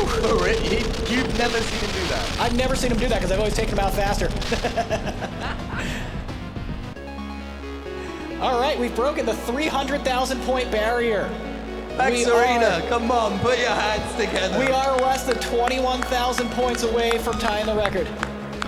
We get something for the old throat here. It's a bit much talking for 2 straight hours. Guys, if you would like to ask High Scorsese a question while he goes for this world record, give me a wave. We're coming in hot to the end of this run. We got somebody waving over there. I see someone right at the back. Yep. Flame Whip is back. Nice. All right, I will answer this as I approach the diabolical Liz Bartley, a bored English aristocrat who decided to summon a demon. All right, you ready for that question? Absolutely. All right, what's your name? Hey, I'm Jack. Hey, Jack. Good to meet you. Now, Jack, what's your question for Mike? Okay, going off this reference, I'm just gonna take a wild guess. You like Castlevania? Just a wild guess. Love Castlevania. Okay, so I have a question. If you would like to see another Castlevania fighting game, more in the style of like maybe 2D, what would your ideal roster be?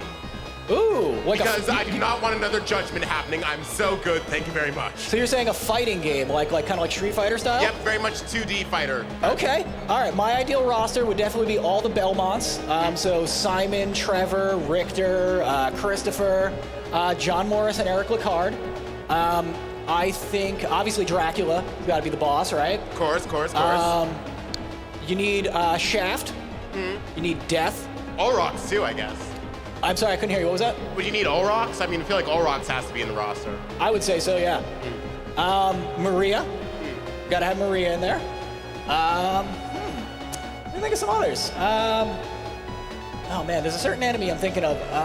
Honestly, I would love the Gearbot from this one. I think that's such a cool enemy, and it's very versatile, so I would love to have them as one of the enemy, or as one of the fighters in the game.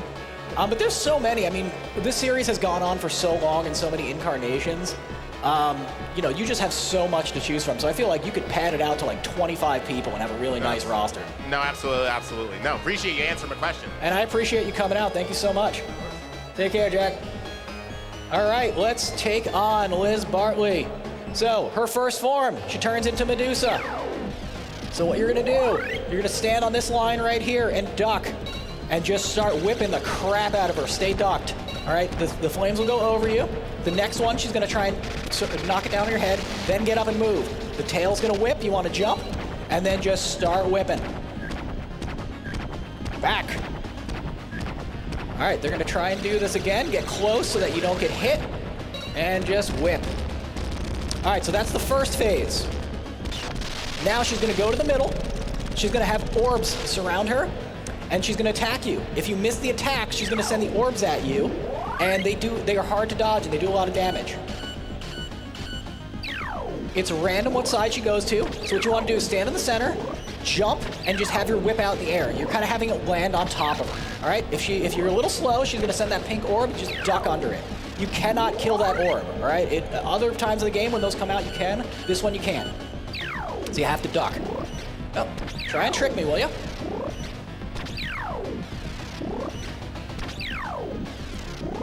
There you go. All right, so far so good.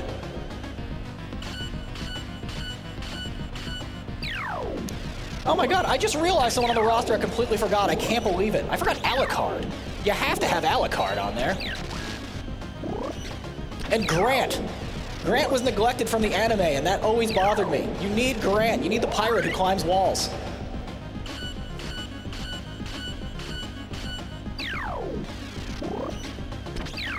All right. I love the sound she makes when she goes by. You rip.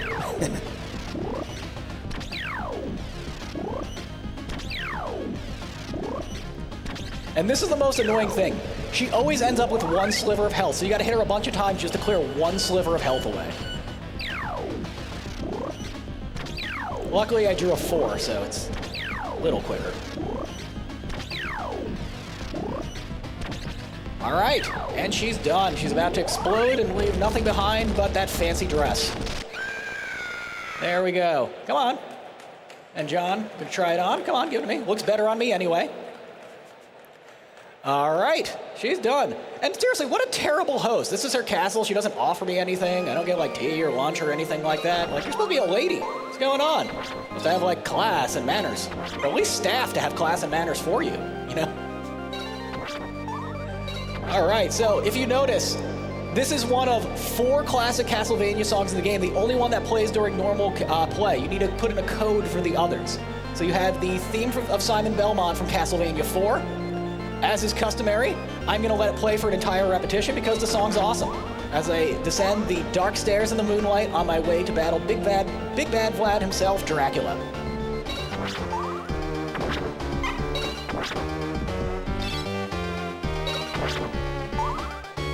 And of course, they give you holy water right before. I don't use it, but it's a nice touch. All right, if we have any questions, anyone wants to field, now is the time to do it, because I am about to take on the final boss. All right, let's get another question. Put your hand in the air if you would like to ask Mike a question before we go into the final boss and see whether he can set the world record high score right here on the PAX Arena stage. I'm seeing a wave over there. Give me a second, I'm on the wrong side.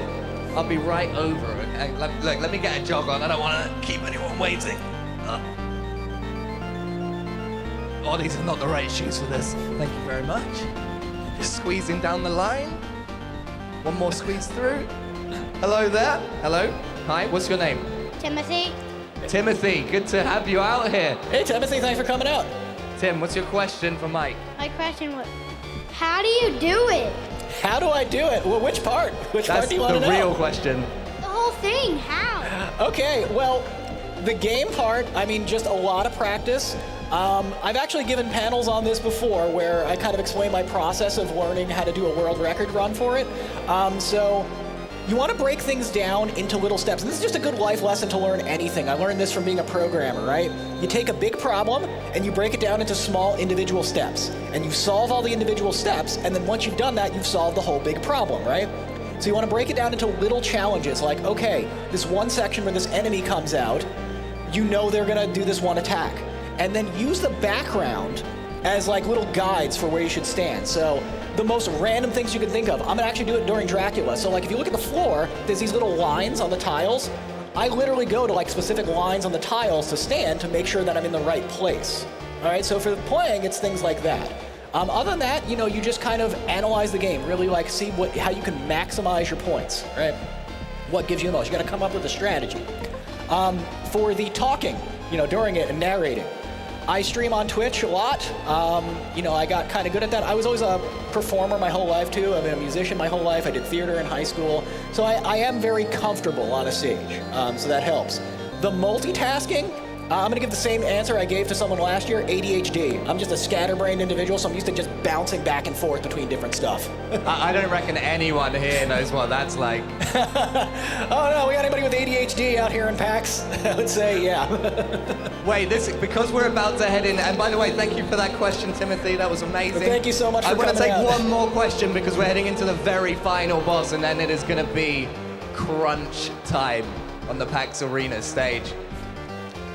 I see someone. Why are you guys playing tennis with me? I don't want to be the ball. Like, just end bouncing to you all end of around the the crowd. arena. I'm running. I'm gonna come around the back this time, okay? I don't want to squeeze down the aisle again. Hello. What is your name? I'm Dante. Hey, Dante. So I love video game music, and Castlevania has some really good music. I wanted to know what is your favorite soundtrack in all of the Castlevania series? Are you talking about the entire game? Yeah. Oh, all right. If we're going whole game, it would have to be 4. I think 4 is just an absolutely amazing sound. I mean, you got the debut of this particular song. You got that nice jazz feel to it. You got the flute samples that sound really cool. So I would say 4. 3 is an excellent one, and 2 has my favorite song. It's got Bloody Tears, and oh, I forgot what it is. The one that they play in the Manors. I forget the name of it, but that one is one of my absolute favorites.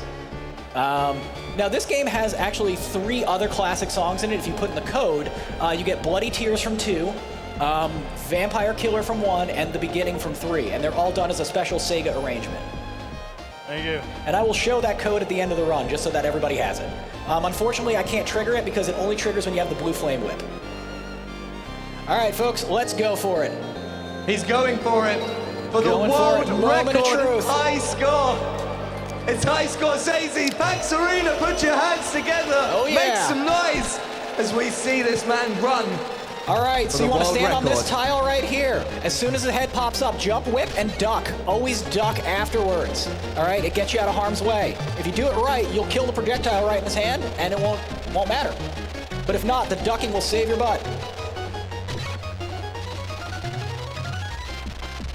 And you always want to be 2 tiles away. Oh, man. Oh, got him. Okay. I held down while I was doing it, so that's why I whipped down funny. This next one is really tough. Take your time on them. They swoop around randomly, and they do a lot of damage. So be very careful the second phase.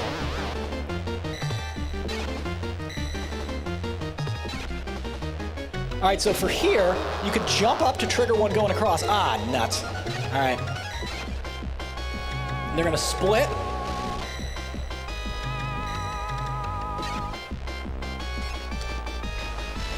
All right, we got it. I wish I didn't take that damage, but I'll just have to deal with it. Sorry, flash warning, everybody. It's a little photosensitivity issue. I apologize for that. So here, once they start flashing red, diagonally whip. Get into the bottom corner and duck. They can't hit you. And then just whip them back up towards the top left. Kind of pin them. So the whip kind of goes under their wing and just sends them up. And what a weird creature. They just put a mouth in its crotch. Such a bizarre design. So the next is going to be fire coming at you. Jump over it, give it a second, and then whip. You want to give it a quarter of a second to get out of the corner, or else they won't be pinned in the corner. And then what'll happen is while you're trying to jump over the flames, they'll be coming at you and you take damage. So just always give that quarter second before you jump and whip them. All right, final phase. Every time you whip, they send bones at you. So if they're close, don't whip. All right? And if you notice, the skin comes off the top each time. So they are getting more and more decrepit. All right, look at this. So this is going to be the final blow here. I'm just going to toy with them a little bit because I can. Elliot, you want to come up for the final moment? You want me to come up on stage? Come on up, man. We did it last year. Let's do it again. All right, let's go. Don't worry, I can I'm hold going to off. pull up a seat, a front row seat to this. What do you think, Pax? Is he going to do it? World record high score right here? Oh, the math is math, and I'm definitely going to do it. All right, so they just jump over you, and as you see, they don't attack unless you do. All right. Ready? I'd have you do the actual I'm ready. attack, but I'd get disqualified. You can't. You cannot. I will die somehow. All right, ready? 1, 2, 3, boom. Gone. Guys, come on, we gotta do this. Is that it? That's it. That was it. That is the game. That So he we're was going to see our toying final with him. score in a second. Toying with the very final boss. So we get 10,000 points just for the kill. Okay. So we are 1,490 shy. I'm gonna get 9,900, and I'm gonna get whatever I get for the health. So let's see what we finish out as. And with this comes a new world record. 331.10. Thank you, everybody. Oh yeah.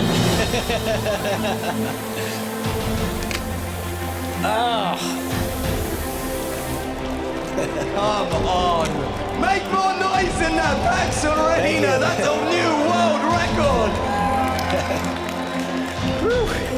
Oh man, I was touch and go there for a second at one point. I was worried.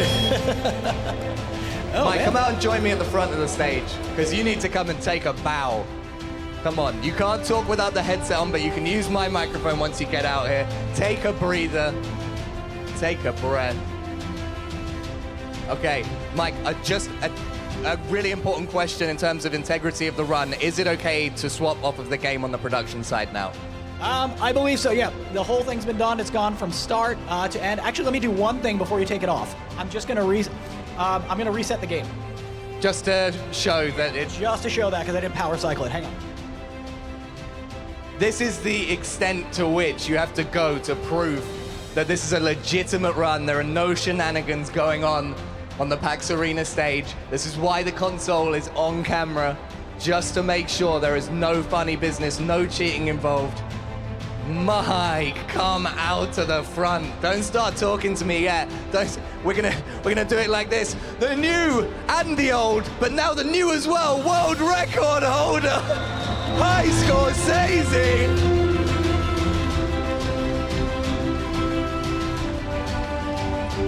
How you doing? I'm doing well, man. Just happy to finally be done with it. This is a game that has given me a lot of trouble. There are certain days where I just don't even beat it. It is very difficult. It throws a lot of curveballs at you. So I was happy to come up, even though a couple parts are a little sloppy, doing it first shot, no death. I am more than satisfied with that. So I'm putting this one to bed. Do you think that there's any shot we see you come back to this game for the perfect run at some point, or is that it now until someone takes the world record? It is done. I might do it just to do it, but I would do that one at home. I think for live, I'm done with that, and I got to move on to something else. Are we going to see you again doing another world record run? I would love to. I will come back anytime you guys will have me. Well, we'll have you anytime, Mike, because you're an absolute pleasure to have up on the stage. PAX Arena, please make some noise one more time for High Scorsese. Absolutely. Mike, you want to do a shout out? Take the mic. All right, everybody. First off, thank you all for coming. I really appreciate it. I really appreciate you all coming out here and watching me and sharing in this moment. If you can, please drop me a follow here on Instagram and on Twitch. I wanted to talk about a couple things before I left the stage. First off, huge shout out to everybody at Reed Pop and the entire production crew here. You guys have no idea what goes into putting on a show this size. It is incredible. They're incredibly accommodating. They're great at what they do. So please give everybody a round of applause, for the crew. Just really great job, everything. So thank you so much. Another thing I wanted to announce is I will be doing another stream coming up within the next few weeks to set records on level up for this game. On LVLUP is the name of the site. They break it into difficulties. So I am going to do a normal mode and easy mode record back to back on that. So check my Instagram for when that's coming out. I will be doing it. And last, I have a show that I'm developing. And some of you can be a part of it if you want to. The title of the show will be on YouTube is tentatively Super Retro Battle. And on Super Retro Battle, I have guests come on and go head to head in retro gaming challenges against one another. So if that's something you would like to do, you'd be interested in, drop me a DM either on Instagram and on Twitch, and I will get you on there. All right, everybody, thank you so much for coming. Make some noise. Hey, wait. So, one more thing, you know, like, and this is totally up to you. You have done your segment. You can leave if you would like, but you hit that world record so quickly that we have some time to kill. Now, how are you doing for time? I'm doing great. I'll be here as long as you want me to be. Would you like to sit back down and maybe do like a glitch exhibition or something? Is there anything else you maybe want to show us in the game? I can actually show you the music cheat on there. All right, so I don't have any glitches to do. My category I always play in is actually glitch free. So there are some people that do glitch runs, but I'm always glitch free. So I actually don't know the glitches, to be honest with you. But there is a really cool code that gives you access to more classic Castlevania music. So I'm going to set that up right now. Let's take a look, huh? Let's get one for Luke. I can't believe that. That was genuinely so impressive. I'm sweating more than Mike. Like, he's coming up to the final boss, and I'm like, oh my god. What? All right, so the How you doing up there, Mike? And he's like, yeah, I'm pretty good. Yeah, I don't eat chips, because they get on your fingers, and then that's going to make the controller messy. Oh, that was the final boss, by the way. I'm just going to toy with him for a little while. New world record. All right, so the code here, if you wish to hear... Hang on, I'm not hearing you through the headset. Let's make sure that's turned on for a second. All right, test. Am I coming through? A little bit. It's a little bit quiet. Can we get that turned up a tiny bit? Hello. Yeah, all right, keep talking. We'll adjust the levels as you go. Okay. Yeah, so the trick here. That's it. What you do is you set the sound test for BGM to 5, play it, set sound effect to 73. So you got to be really fast tapping or you'll be here all day. Got to do that James Hetfield down pick in there. You're playing some Master of Puppets. Any musicians out there know what I'm talking about? All right, so 5 and 73. Now what happens is when you play the game and you get the blue flame whip, it changes the music. And what you're going to get is one of 3 random pickings from from older Castlevania games. Either Vampire Killer from 1, Bloody Tears from 2, or The Beginning from 3. So I can get the Flame Whip pretty quickly on this, as long as they don't kind of screw me over and give me the 20 joules. All right, so we get that, and I'm just going to kind of truck my way through the first area, because I just want to make sure I do this quickly. Oh, it's so nice to not have to care about the points right now.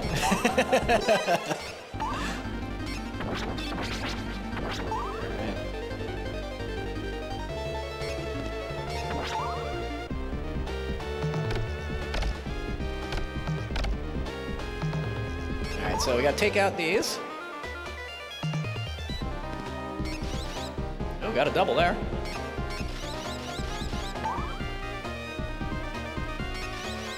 All right, let's see what we get here.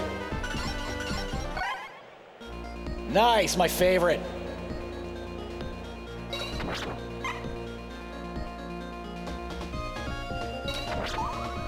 And they make really, like, the Sega arrangements of these are amazing. Like, it really plays to the Genesis's strength. So that's one, right? I am going to intentionally kill myself off and see if I can trigger the others.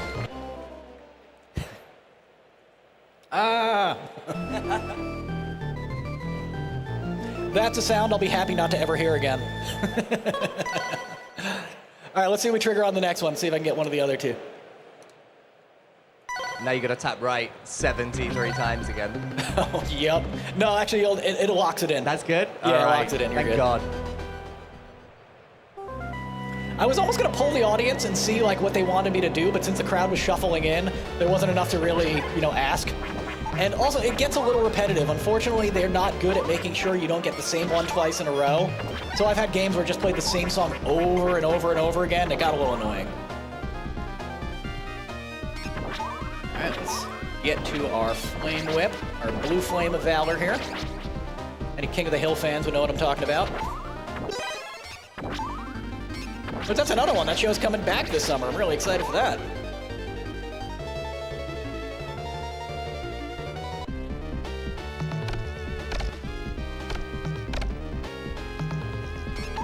Right.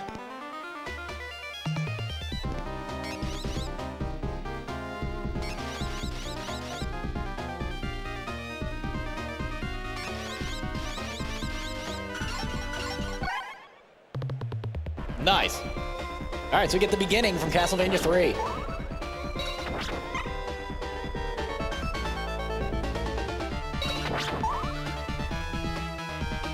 This is another one that really works well on the Sega hardware. And I will let this play for a full... And when you get hit, it goes right back. Oh, no. Oh, you got hit. It's all over now. All right, I'll try one more to see if I can trigger it. If not, that'll be the end. I will.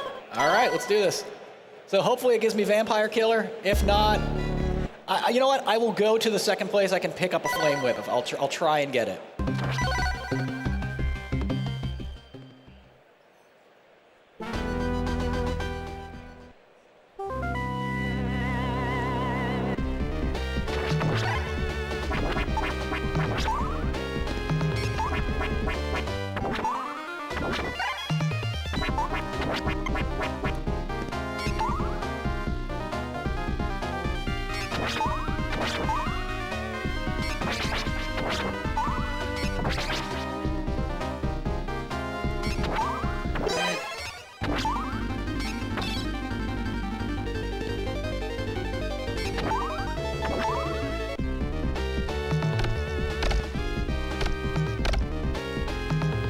Hopefully we've triggered the final song here.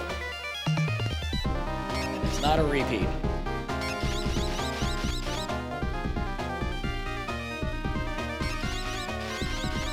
Give it to me. I did it again. All right, so here's what I'm gonna do. I will try one more time for you. So I'm gonna intentionally get hit. That way it triggers a different song when the other one comes up, hopefully. Oh. Spit in my face.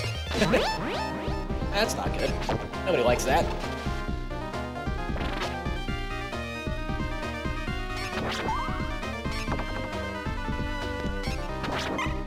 As you see, you get through this game so much faster when you don't have to care.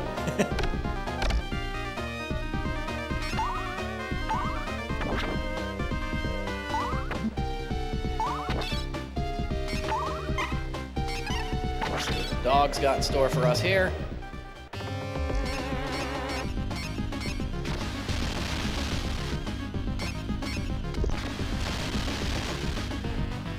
Oh, charge me. Yeah, and as you can see, I'm not really paying much attention here because I'm just trying to trigger the music. And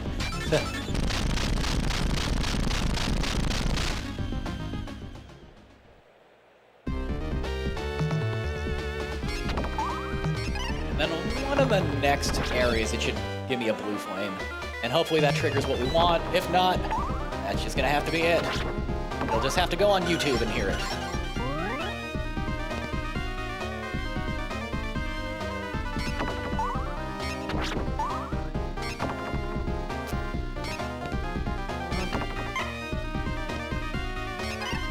Oh, come on.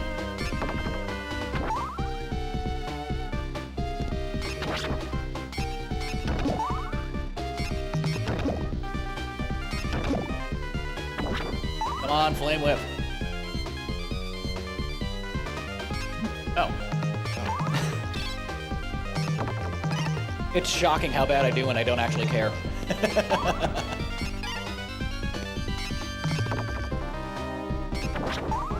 It's quite nice to see, though, because it gives you an idea of how hard the game actually is. Oh, yeah. When you're playing perfect for so long, it just makes it look easy. Absolutely, yeah. And when you're not just, locked in your strategy and stuff like that and just being careless, it's like, it's gonna punish you.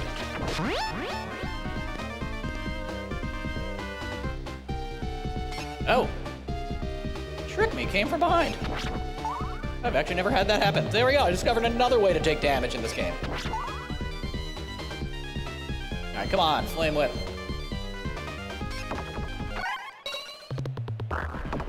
Nope, it did 3 again. So that's just gonna have to be Hey, it. 2 out of 3 ain't bad. All right. Hey, Mike, come up to the front again, please. Yeah. Take your headset off. Head up here. Our opening segment of day 2 of PAX East 2025. PAX Arena, have you had a good time so far? I'm glad to hear it. I'm having a great time. Hi, Scorsese. Have you had a good time on stage? I've had a fantastic time, and I'm going to have an even better time watching the Tekken tournament, which is coming up, so don't miss it. For real. Hey, you've basically just thrown to break for me. But before we do that, PAX Arena, please make some noise once again for the old and the new world record holder of Castlevania Bloodlines on Sega Genesis. It's Hi Scorsese. Do you have any final words to all of your adoring fans, both here and at home? Nah, just thank you so much for coming out. I always appreciate it. So thank you, really, from the bottom of my heart. Thanks for being here. Fantastic stuff. One more time, please. Give it up. Mike, a pleasure to have you here. And it's a pleasure to have all of you here as well in the crowd at PAX Arena. And do not go anywhere except over to the LAN behind the main chunk of the audience where you can register for the Almost Pro 10K Tekken 8 Open. Everyone, you don't have to have played Tekken before. Go register with our tournament admins. And we'll be right back after this with our first games on stage this weekend. We'll be right back.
끝났다고 생각될 때,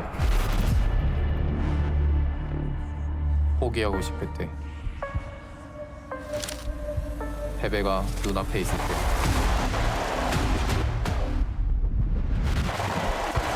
기억하라. The game is never over. 우리는 플레이를 이어간다. 모든 한계를 뛰어넘어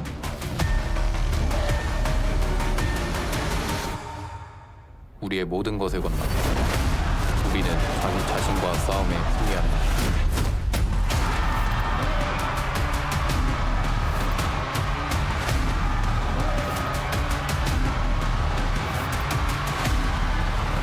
We play to win. 화이팅!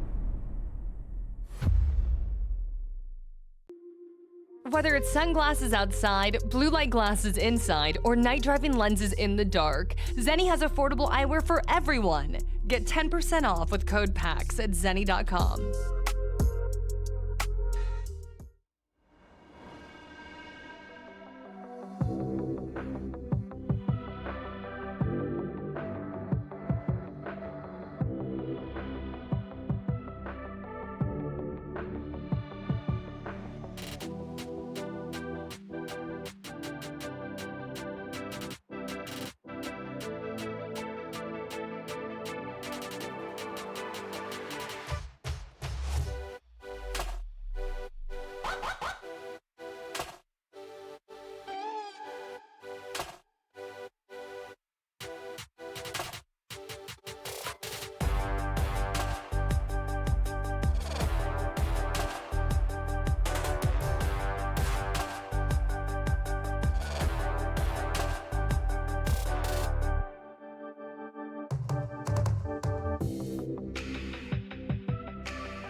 storm, it's unavoidable.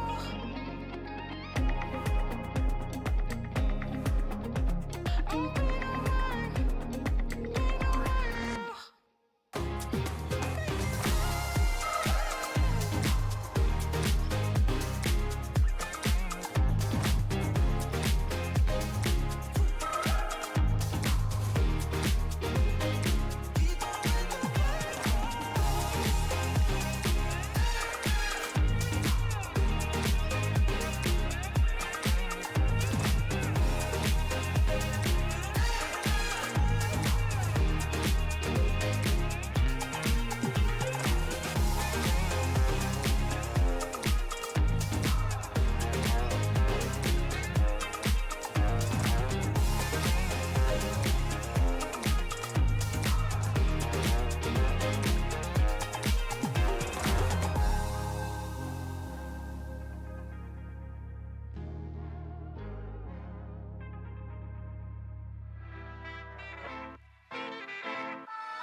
Arena. It's time for the Almost Pro Tekken 8 $10,000 tournament. My name is Rip, and I'm here with MYK. How are you doing, bro? I'm doing great. It's great to be out here in Boston, of all places. PAX Arena here, Almost Pro, $10,000 on the line for these guys, and I'm really excited to see how this all plays out. Exactly. This is a Tekken World Tour Dojo event. Over 96 players are here. We have some top competitors. Of course, there's other tournaments happening around the world, massive events where a lot of the top players are at, which means it's a big cash grab for everyone that's here now. True, yeah, not a bad chunk of change for the winners out here. And yeah, these guys are definitely out here for the prize. And also, like Rip said, it is part of the TWT Dojo, so they are going to get some points for the tour, so hopefully they could qualify that way. Exactly. You know, as we look at Tekken World Tour events in the past, the dojo events are kind of where players struggle to get points at, especially because you had to find larger dojo events with 96 plus players. This is going to be one to kick off the year for us, so pretty awesome for the players that are here. Yeah, and it's also great that it also has a 10K prize pool as well. Really big prize pool, especially for Tekken 8 right now. But yeah, we got two players coming up on stage. They're already set up and ready to go. One of the players I'm really familiar with, he's a longtime King player since the Tekken 7 days, so he's been around for a while now. And it looks like they're already locking it in. King from Effect, and then we got Jay Georgium locking in the Asuka. Jay Georgium? That's what George M? Yeah, I think I would have assumed George M, but let's see it. It's going to be the arena stage, King versus Asuka. Game number 1, incoming winners, semifinals, best of 3 here. We do have Tekken World Tour rules, of course, because it is a dojo event. That's right. Forward, neutral 2 from King here. Nice Folks coming out. Yeah, delayed it a little too long. Gets a counter hit up forward 3. Oh yeah, we got the new strong area tail sprints from Asuka. Hey. Pulled a fake out. Delayed it a little too long though. Did we get the step? No. Ooh, low blow. Oh, big wall splat. Look at the damage. He got a new wall combo too. We go for the old one though. Into the unbreakable. Oh, let's go. Round 1 effect, yeah. Optimal. That's what he does. Optimal King stuff. Ooh, power crush. Booty. Nice whip punish there. Power crush again. Wow, try to just raw Jaguar spin from the counter. Everything's working out for Effect. Wow, as soon as I said that, whips a capital punishment from downtown. But drops the combo. Suplex City right now. Giant swing broken. It was the blue one too. Wow, that would have been sick if you got the fake out there. Oh, the muscle armor to blow through her heat burst. Great choice there. Yeah, Effect in control. Counter hit down 4-2. That didn't get changed at all, right, in Season 2? Unfortunately. Unfortunately. It's pretty good. Oh, he could have had it. Didn't believe. Funky sidewall angle, so didn't want to overcommit. Yeah, and he tried to jump over low kick too, but oh, that should be enough to close out game number 1 for Effect. With an optimal combo, perhaps, but it's non-optimal. Doesn't matter. Hangs on to it. Game 1 for Effect, 3 rounds straight. You know, it's funny. Effect actually not using the new wall combo. King kind of historically never had a true wall combo for like the last 15 years. Now that they gave him 3-2-2, he doesn't use it. I mean, maybe he's not playing the game as much as he used to. Effect has definitely been a staple here at PAX in the past. So definitely, if I want to guess, I would say he probably made top 16, top 8 last year. Oh, nice. Okay. So he's got the potential, but looking like more of a Season 1 King than a Season 2 King right now. Yeah, there was a lot of changes in Season 2, 1,500 changes, and I feel like some players are still going through that list right now. So. Oh, without a doubt. I mean, I think the thing was there was so many changes, and people said, well, we know they're going to change it again. Yeah. Why learn 1,500 things now that may change in the future? Exactly. Learn as you go. I think that's what a lot of players are doing. And Effect right now just kind of gaining momentum. Oh yeah, he's looking much more clean now with his offense. The double forward 3 combos and the heat burst extension. And run on him. Okay, staying grounded. Didn't want to take the mix. Uh-oh, gotta be careful here. Oh, walk this. Oh my gosh, it's enough damage with the heat smash. I like the little pop off there with the muscle armor at the end. Sidestep down 4-2 launch for Jay George to start this one off though. Georgium? George Gem. George Gem. Oh, nice step. That was beautiful. Yeah, a little inner strength there would have been nice. Something always better than nothing. Had the hit, didn't confirm. Ooh, big side step too, though. Oh my goodness. Wall's right there to mess up the combo. Oh, The big wall. side- Didn't make it all. The mix. Got caught by the mid. Oh, this sidewall is just destroying both of them. Homewrecker sidewall right here. Gosh, dude. Finally, the wall pays off. Jay gets it. How about that? We just cut out the George and the There George. you go. Jay got him. Dang, the leg cutter, the second hit. Yeah, pretty rare, right? But finds the counter hit with it. Good. Aware of the situation. Nice. Very nice. Punish. Got Shiny. blue stuff, too. I like that little wave-oo. Just wait, make him think about it for a second. I love those. Yeah, the wave feints, those are beautiful. Did he step in? Nah, King's a little big. Oh, but the burst, side step 2, sidewall again. We're adjusting though. Nice, okay. Yeah, Jay's looking pretty good here. Just gotta be careful with that heat from effect, and there it is. Heat dash extension, giant swing throw. What's the Oki here? Count 3. Doubles it up. Let me get those ankles. Triplet up. Why? We're not done Oh yet. my God. No ankles left. Already dead. The set point for effect right now. Muscle armor definitely, still adjusting. Figuring out his opponent. Wow, high choice. crush with a high power crush. None of us are ready to go. Here comes the heat. Good block. Oh, in the older games that would have worked actually. Uh-oh. Jay George not out of it yet, but gets caught out of the air. It's nice to have air throws. It's convenient sometimes. Oh, Side block in the smash. Beautiful walk around her heat smash there. Angle's a little funky. How are we gonna cash out? Okay, goes for the spike. And keeps the heat as the smashing up. It is. Wow. Effect. 2-0. Yes, sir. Nicely done. Very nicely done. Hey, he's also rocking the red version of my jacket. Let's go. The win. Yeah, and that was winner semis, right? So Effect moving on deeper and deeper in this tournament right now. Got that king. And you got the same jacket on, just red for him? Yeah, red. I got the Ideal. black one. Yeah. Got the tiger on the back. We're matching, bro. I thought Heihachi was dead, bro. I thought he was dead. We all thought he They was lied dead. to us. But yeah, he always keeps coming back. Fighting game characters, man, they can't stay dead. Especially not Heihachi. He's too big of a character. I mean, he was dead in what, 2005, Tekken 5? They can't get rid of him. Nope, he's still alive. He's never gonna die. He caught a bullet with his teeth, bro, in Tekken 6. He did, yeah. I've seen him do a lot of things. I don't know. Let's take a look at some of these highlights, though. I mean, Effect came out the gate pretty strong. Jay George, he did make some good adaptations going into game 2, but these heat smashes, they kept catching him. There's so much damage.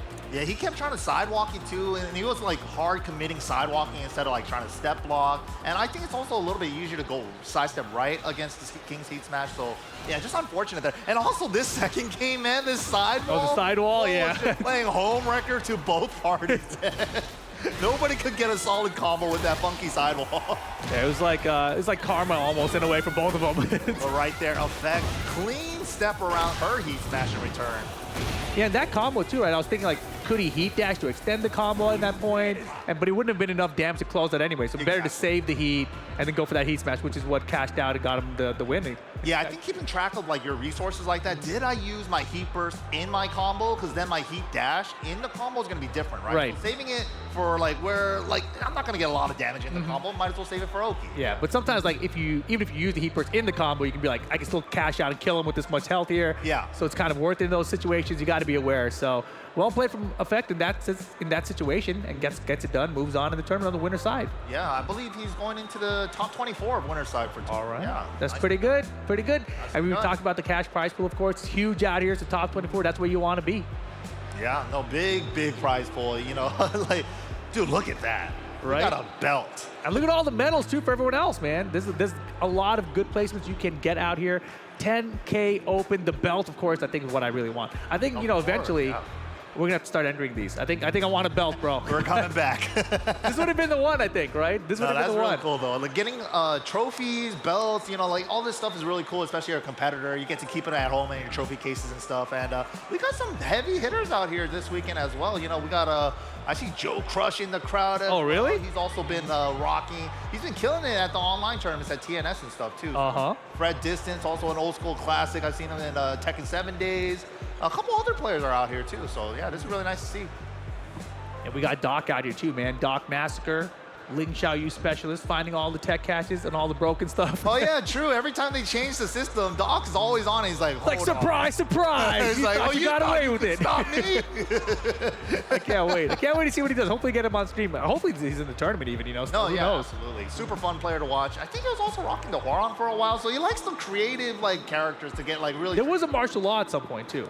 Not creative enough. We got a regular sized Majin out here too. Oh yeah, that's right. Reggie's out here. Yeah, Nice. speaking of martial law, so hopefully get some of that. But looks like we got Planet Girth coming up against AED. Steve Fox, you're all about the Girth, right? Planet Girth, Steve Fox main. Yeah, man. Popeye arms, yeah. Yes, The big exactly. back ones, dude. Oh my goodness. Looks like they're waiting on a stage selection currently.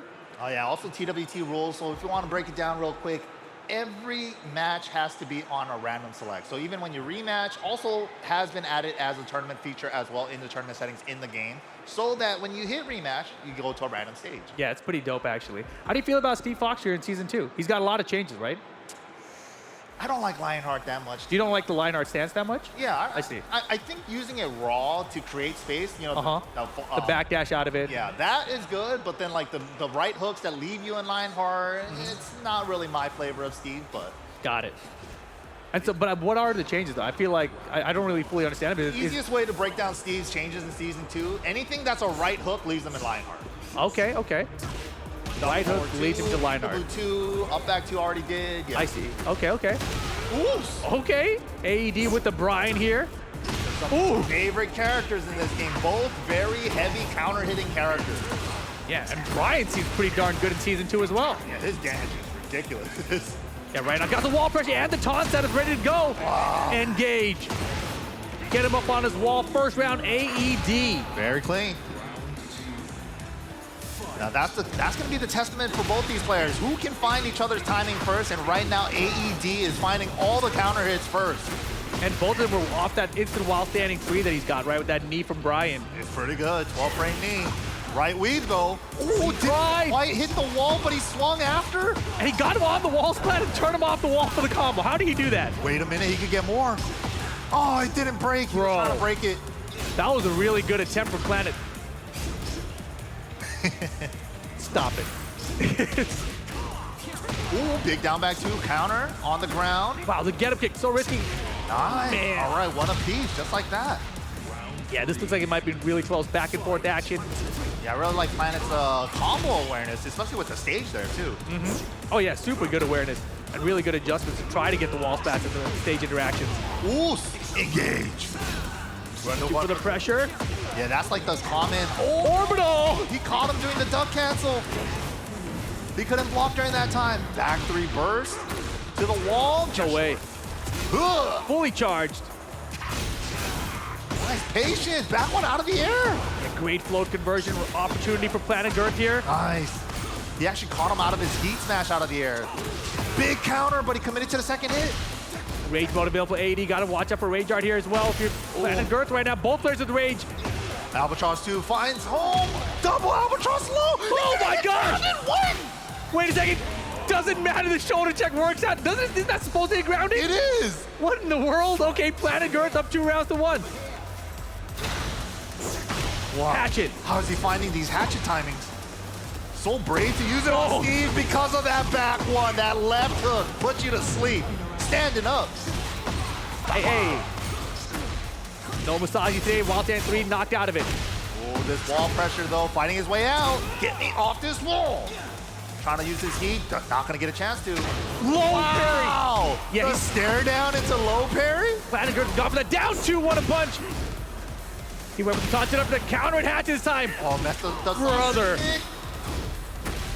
He's trying to poke away, but it's such a dangerous position with your back to the wall and Tekken. Fighting out of it though. And just like that, all tied up with the low. Final round, game 1. Ooh, engage, round start, up back 2. Counter and hatch it again though. So brave with them. The taunt dashes, trying to intimidate him. Tipping him down right now. Wow. Almost Wasn't had the counter. So scary. That's really been the moneymaker for AED. Oh, the right weave. Oh, it's a guard break. It's not enough. Oh, he went for the low parry, but he got a crouch dash. Unfortunate. He had the right read, too. He did. That was very close. Really good mix-up of timing there from Planet Girth at the end. So he didn't get low parried with that down 2 attempt. Yeah, if he did it immediately after down forward 1, he was getting low parry. Exactly, for sure. But here we go. Coliseum for game number 2. Right back in with Planet Girth up 1-0. Big open stage now. I'm sure both these characters are going to want the wall. They do a lot of crazy wall pressure.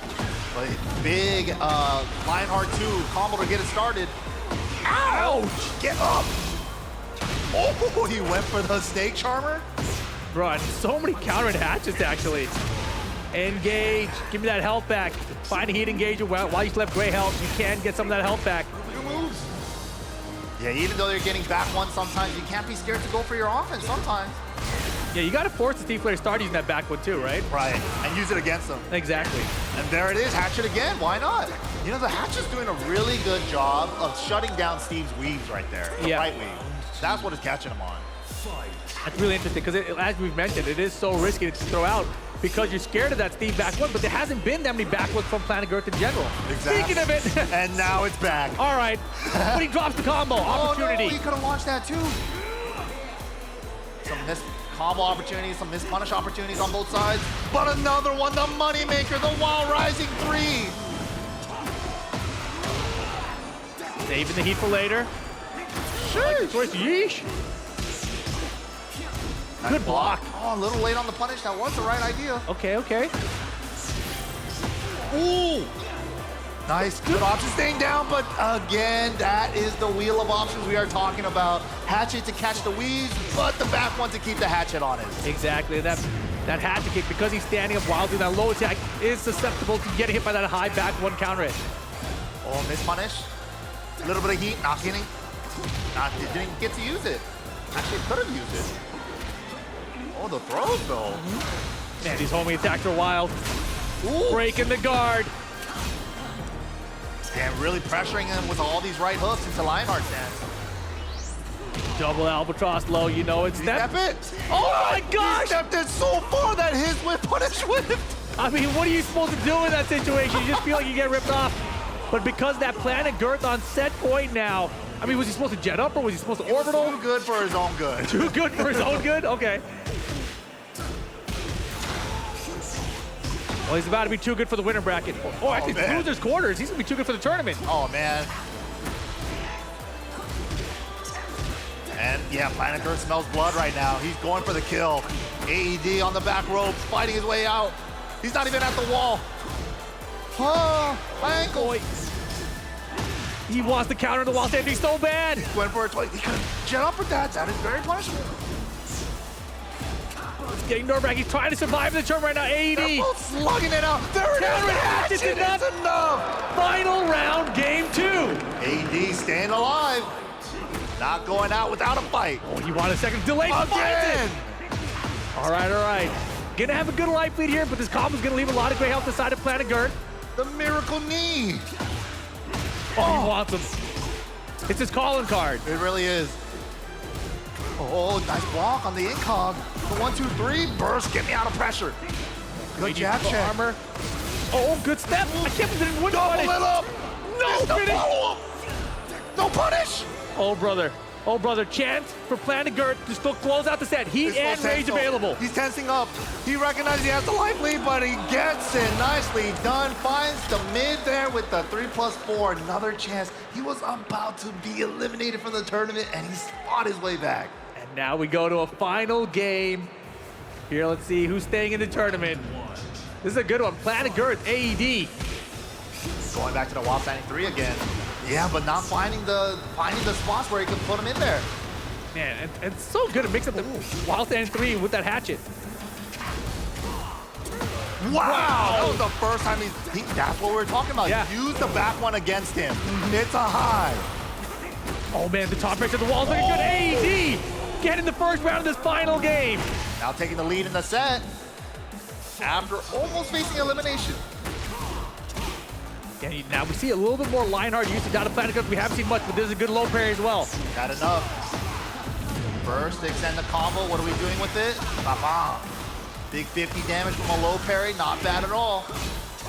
Oh my God, that was tight. Sick. 90-degree wall push into the wall splat. Another Breakable. wall. He's facing Extended. the other ways. Good chunk of damage. How's he gonna use the heat? Didn't get to. Out of the air. Nice conversion. Yeah. Then And to the wall. Double strong aerial tailspin in that one. Oh, yeah. Back one versus back one. Mine's a little faster, bro. Back and forth, one round apiece. Counter it down back two. We'll flip him over. Oh, nice confirm, but delayed it too much. Too much. Oh. Yeah, you know, AD, every time he wants to go low, it's mainly hatchet, right? I kind of want to see some down back threes sometimes, right? Just for the That's high true. crush. That's a great point, actually. Down back three, we haven't seen it all out of AED. 5 Fox Fury, the new heat stuff. We used a big whip in his face, he didn't do anything. Oh, Counter good it. counter. He caught him in the delay, breakable wall again. Ensu saves the wall for the pressure. With a taunt. Missed the back four. Oh, it's a No, problem. he went for That's as 4-3. good. And he was around to take the He lead. got the lead back. He had the 1-2. There's his sleep. Let's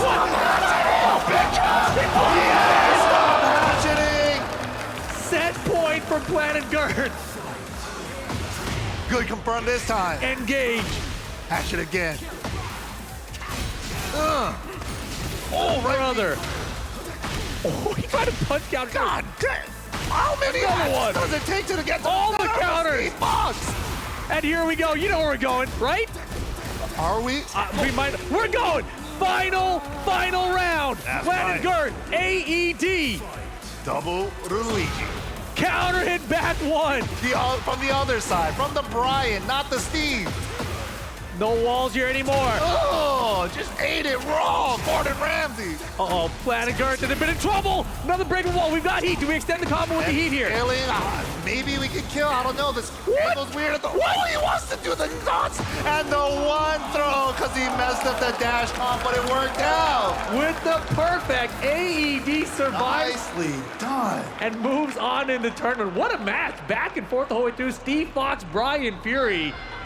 Hey, Yo, look give at it that. up to Omni-Man Invisible out here. Let's go. Damn. Oh my goodness, dude, that was crazy. What a match. No, that was a 6 set. I mean, And that was losers. That was losers. Somebody beat those guys before that. That was a really fun match to That was watch. really I fun. love seeing their wheel of options like keep turning. You know, it's just like he kept using hatchet. He's like, okay, you're gonna hatchet, then I'm gonna back one you. It's like, oh, you're gonna back one, I'm gonna duck and launch you. It's like that started evolving a lot through the set. It was a really, really fun set to watch. And I love like the patience and when to pull the trigger on punishing it. It's like, I'm gonna keep going for this hatchet. You're hitting with back one, but I'm gonna save that wild stand one for later. Let's look back at some of the highlights from this. And that we thought that low was supposed to get grounded there. Didn't matter though. Planet Girth still able to close that one out. Yeah, and right there, AED with the stare down and then the low parry. And dude, AED's while standing threes in this set. Yeah. Yep. As soon as I said It's gonna be in the highlight reel. There's so many of them. He hit so, but yeah. Also that matchup with those moves too. Back one versus hatchet kick kept coming into play as well. But yeah, AED, he was down, man. One game, he was about to be out of the tournament and brought it all the way back. Yeah, and then we go, of course, to final game here. The taunt pressure was there. The sidewall saved him there. Right? The hook up big time and then blocks the hatchet anyway. Clutch stuff, dude. Absolutely clutch stuff. I didn't know our reactions were I didn't even know where funny. you were. I was like reaching for you, bro. I was like, where are you at? Oh, yeah, and he wanted to close it out with the taunt finish, but got a dash of regular one throw. He'll take it, though. We'll take it. Nicely done, man. Oh, my goodness. Yo, is that a boom shirt or a doom shirt? It's a boom shirt. Let's go. Let's go. Hey, look at this beautiful crowd out here. PAX East, Boston, Massachusetts, watching some Tekken. Boston. Almost Pro, $10,000 tournament. And we got more matches coming up. Yeah, that was fun. That was one of my favorite matchups, too. Steve versus Brian, like classic Classic Tekken matchup. I love that matchup. Classic, Boxer I mean- versus kickboxer, you know? Yeah, I'm thinking Brian came out with Tekken 3, Steve Fox came out Tekken 4, so these characters have been out for a long time. 15, 20 years, man. More, yeah. Yeah, actually, yeah. Yeah. With Tekken 3, yeah. Tekken 5, they were both, and that was 20 years ago, so it's like 25 years maybe even, so. Yeah. Good times, man. How do you like that matchup in general, though? Steve Fox versus Brian? I always think it's very fun. Okay. Because it's like, I think everybody says like Steve is the faster counter hitter, right? But it's like obviously Brian has some fast counter hits too. He is like fun. yeah, like 1-2-4 Yeah. while standing 3. He's got a grip of his own fast counter hits too. Yeah, but it seems like a fun match just watching the way that one played out. I think the fun in that matchup is like how we saw Planet was using the right weave to get around a lot of Brian's moves. Right. And then he was using hatchet to try to track the right weave, right? Right. But then that comes the back one to catch the hatchet. So it's like that wheel of options is really fun, I think. Yeah, just that little mind game creates the fun out of the entire interaction that happened between. Exactly, yeah. And it's like, it's really, because both characters are such counter hit heavy focused characters, it's just like, who can find my opponent's timing better? Exactly. Alrighty. So don't forget, guys, you guys can save 10% site-wide with code PAX over at Zenny. Mike's got the Zennies on right now, man. Shout out to Zenny, man. Zennies. Love them.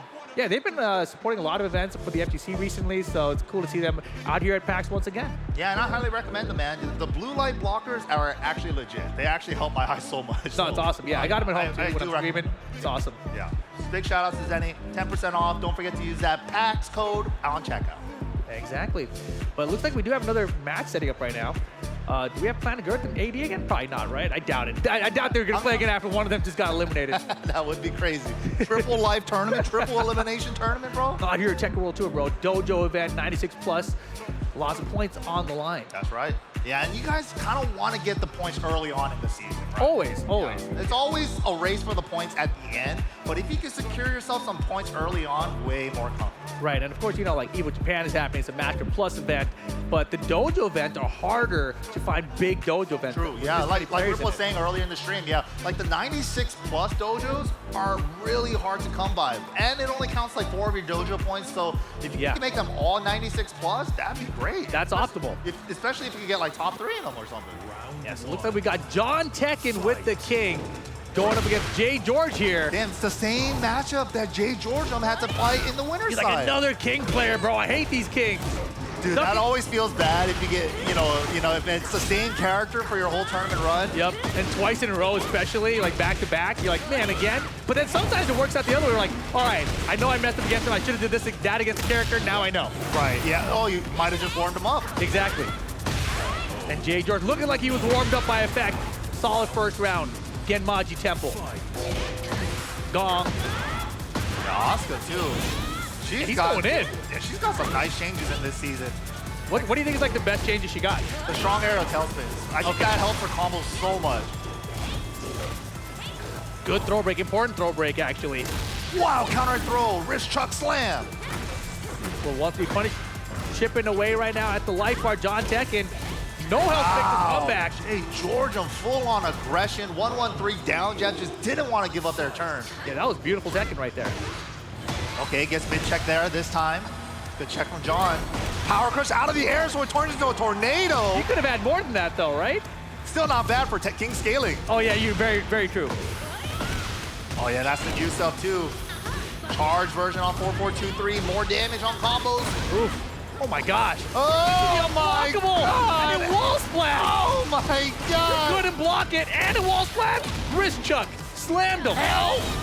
Help indeed. Help. Oh wow, that was a quick 3 rounds straight from Jay George. He's had enough of these Kings, man. I never want to see another wrestler again. I'm with them. I'm with them. Get ready for the next All right, John Tekken facing elimination now. Going to the arena here at PAX Arena. Yeah, he didn't really get to get anything started. I mean, Jay George was just like, he's smothered him. Yeah, exactly. Smothered him. Had some power crushes to get him off of him, but really need to get some momentum somewhere. Had to start here with that low counter hit. Low. No, sir. Okay. Wow. Into the burst, gets through. Nice down jab. Yeah, that was important. Another one. Yeah, just not respecting the frame. Oh, he beat out the heat smash. Clean stuff. Jay George up 4 rounds straight. Yeah, that's one thing you always got to worry about Asuka, especially when she's in heat. That side step 2 heat dash is really scary and really evasive. Oh my goodness, homing attack. Oh, out of the air though, so heavy scaling. Oh, actually, That he got did a all grip of damage. He got all the damage. It wasn't airborne yet. Oh, that worked. That would have been too good. Man, that's the cool thing when Tekken has like 100 moves per character. You find these rare times when these random moves work out and hit both hits, etc. That's what old school player Joe King said to Eris. And Eris told me, he's like, there's a use for every move. You just have to find the use for it. Just got to figure it out, bro. Man, that wasn't used for that one, but it was the use there for the back three. Pretty useful move. Flip him over. What's the Oki here? Muscle armor. Wow, high crush is the power crush. Just non-stop from Jay. Yeah, just like that on set point now. Looking to close it out. John's in trouble. Big up forward 3 counter again. Oh no, missed the 4-4-1 plus 2. Wow, finish it. Combo to the wall, easy. Still got the tornado for the wall. High splat conversion as well. Goes for the spike. Yeah, a little mistake there, but it's okay. So that's a big likely to work with. Gotta watch out. Oh, into the 3-ring circus. The classic Jay Georgia nicely done. Oh man, that transition. That transition freaked me out. Whoa, that was so clean. smooth. Yo, Hey, production, okay. That was pretty right. smooth. I saw that. I give that guy a raise. That was clean. That was, man. The framing, the camera work too. We got to get this cameraman to Tekken 8. You know, like, that was clean. That was the ideal. cleanest transition I've seen. I was like, dude, this is real life all of a sudden. I was like, what just happened? That was crazy. Man, well played to Jay George staying in the tournament. Of course, on the loser side of things, John Tekken unfortunately out of it right now. But that's what happens as you get deeper and deeper into this bracket. Yeah, tournaments are hard, man. But, you know, that's the thing. You still got the whole event to check out. We're here at PAX East in Boston. So, yeah, it's not like, you know, your weekend's over. You still got a bunch of cool stuff to do here. But let's go ahead and check out the replay. Jay Georgia, just like Rip said, smothered the heck out of John Tekken.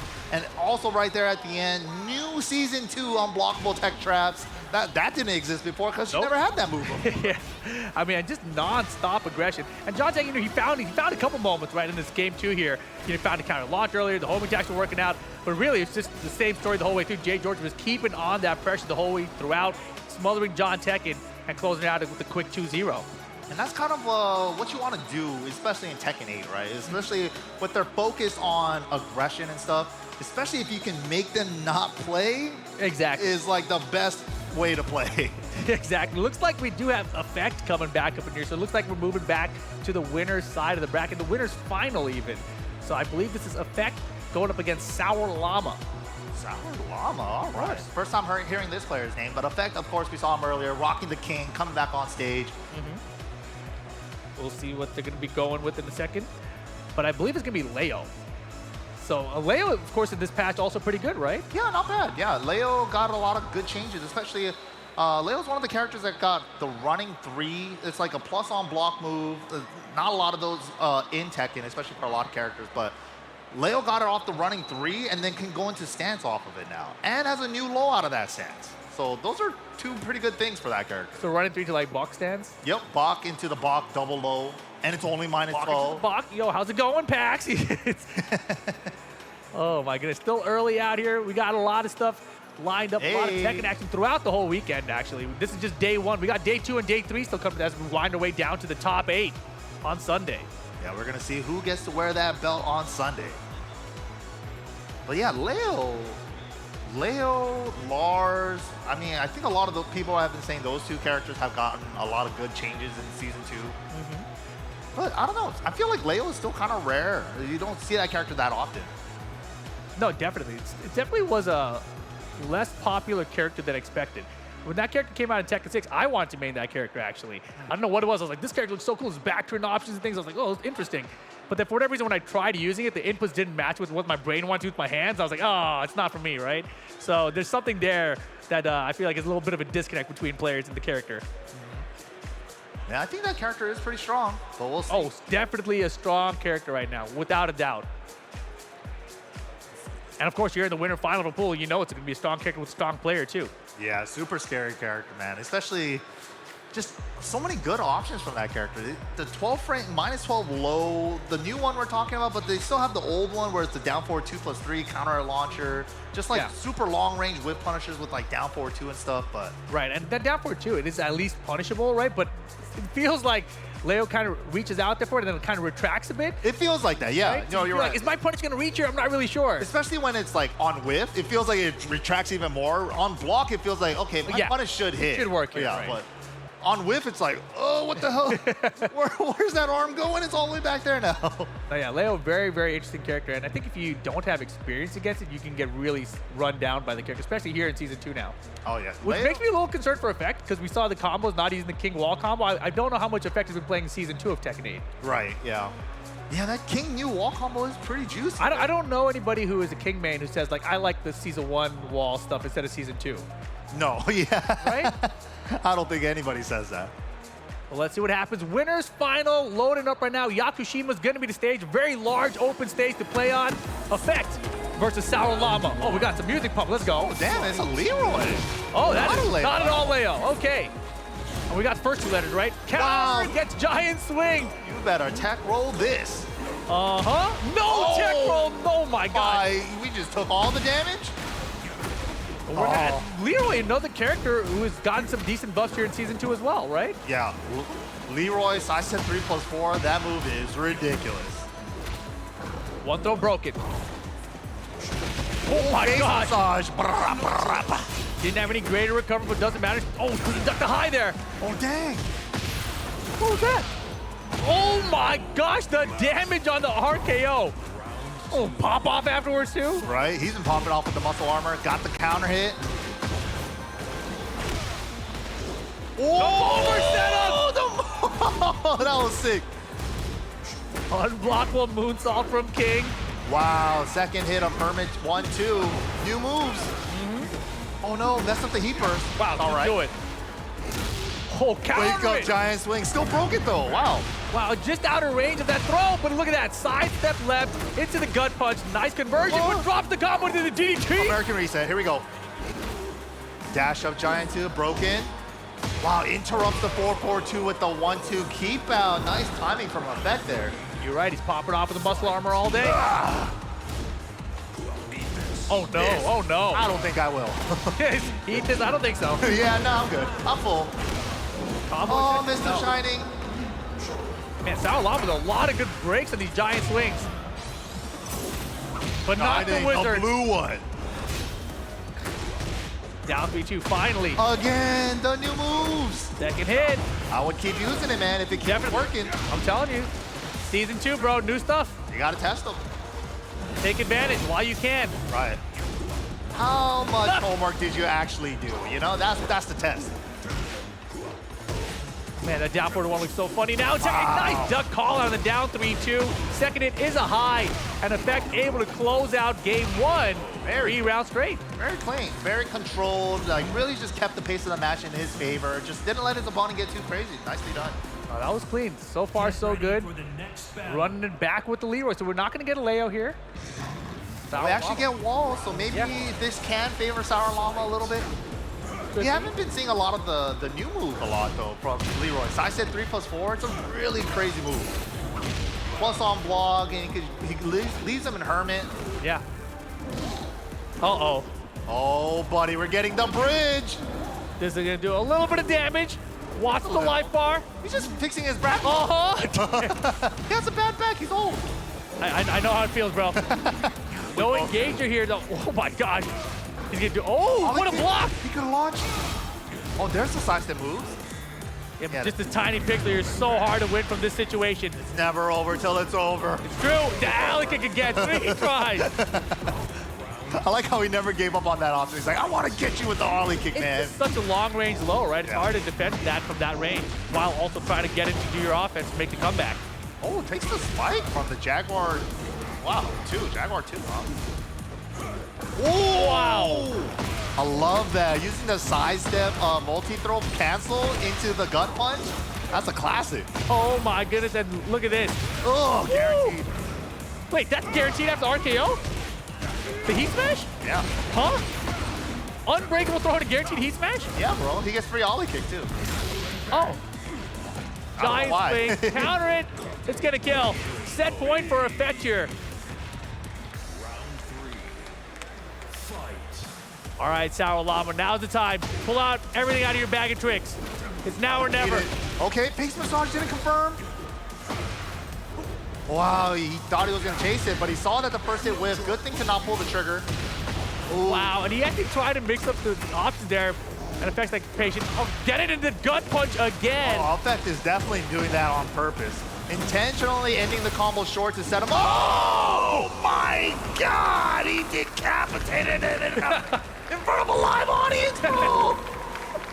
Unnecessary roughness Effect. 2-0. Makes it out of the winner's final. Well played. That was optimal. It was optimal. What can I say? Clothesline from hell. Very nice setup there at the wall. Effect. I think he was pointing at you. He did. Because the jump over. I mean, who doesn't love a good jump over?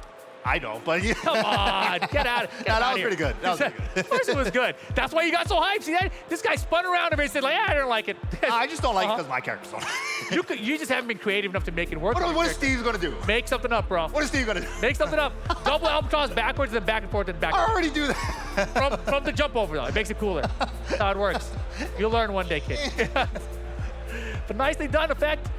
Making it out of that winner's final. So, I mean, probably like top 16, maybe?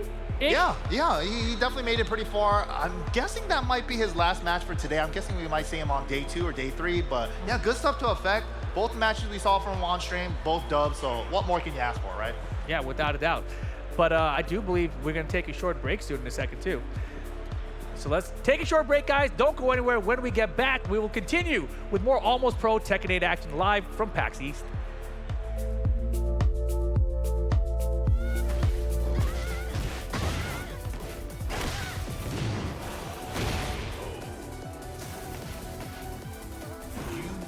Effect 2-0.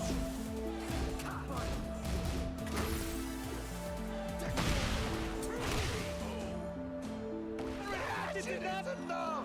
Final round, game 2.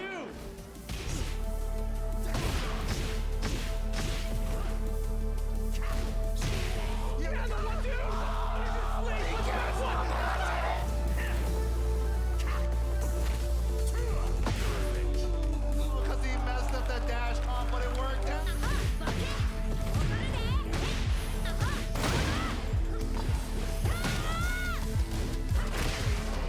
Oh, wow, that was a quick.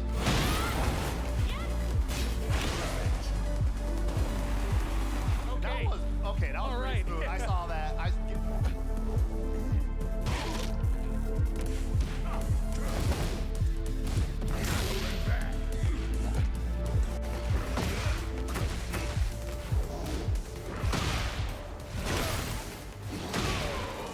Oh my God, he decapitated it. The ISCA V2 ensures its world-class durability and reliability. Complementing this is the dual-density foam in its seat base. It strikes the perfect balance of comfort and support. Featuring height and protrusion adjustments, the adaptive lumbar is designed to move with your body, ensuring precise ergonomic support across different sitting postures. Each part is also meticulously stitched by skilled hands to guarantee a flawless finish. The Razer ISCA V2 is our best gaming chair and your ultimate gaming throne. Whether it's sunglasses outside, blue light glasses inside, or night driving lenses in the dark, Zenni has affordable eyewear for everyone. Get 10% off with code PAX at zenni.com.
Hey, Rip, MYK. Is this camera following me or am I paranoid? It's definitely following you. You stop. Bro, it's creepy. Oh, we're live. Oh, okay. All right, PAX Arena. Hey, how you doing? Welcome back. Wow. That was terrible. Guys, I know you can do better than that. You were here all day yesterday. You were here this morning. We've been watching some incredible Tekken. Are you having a good time?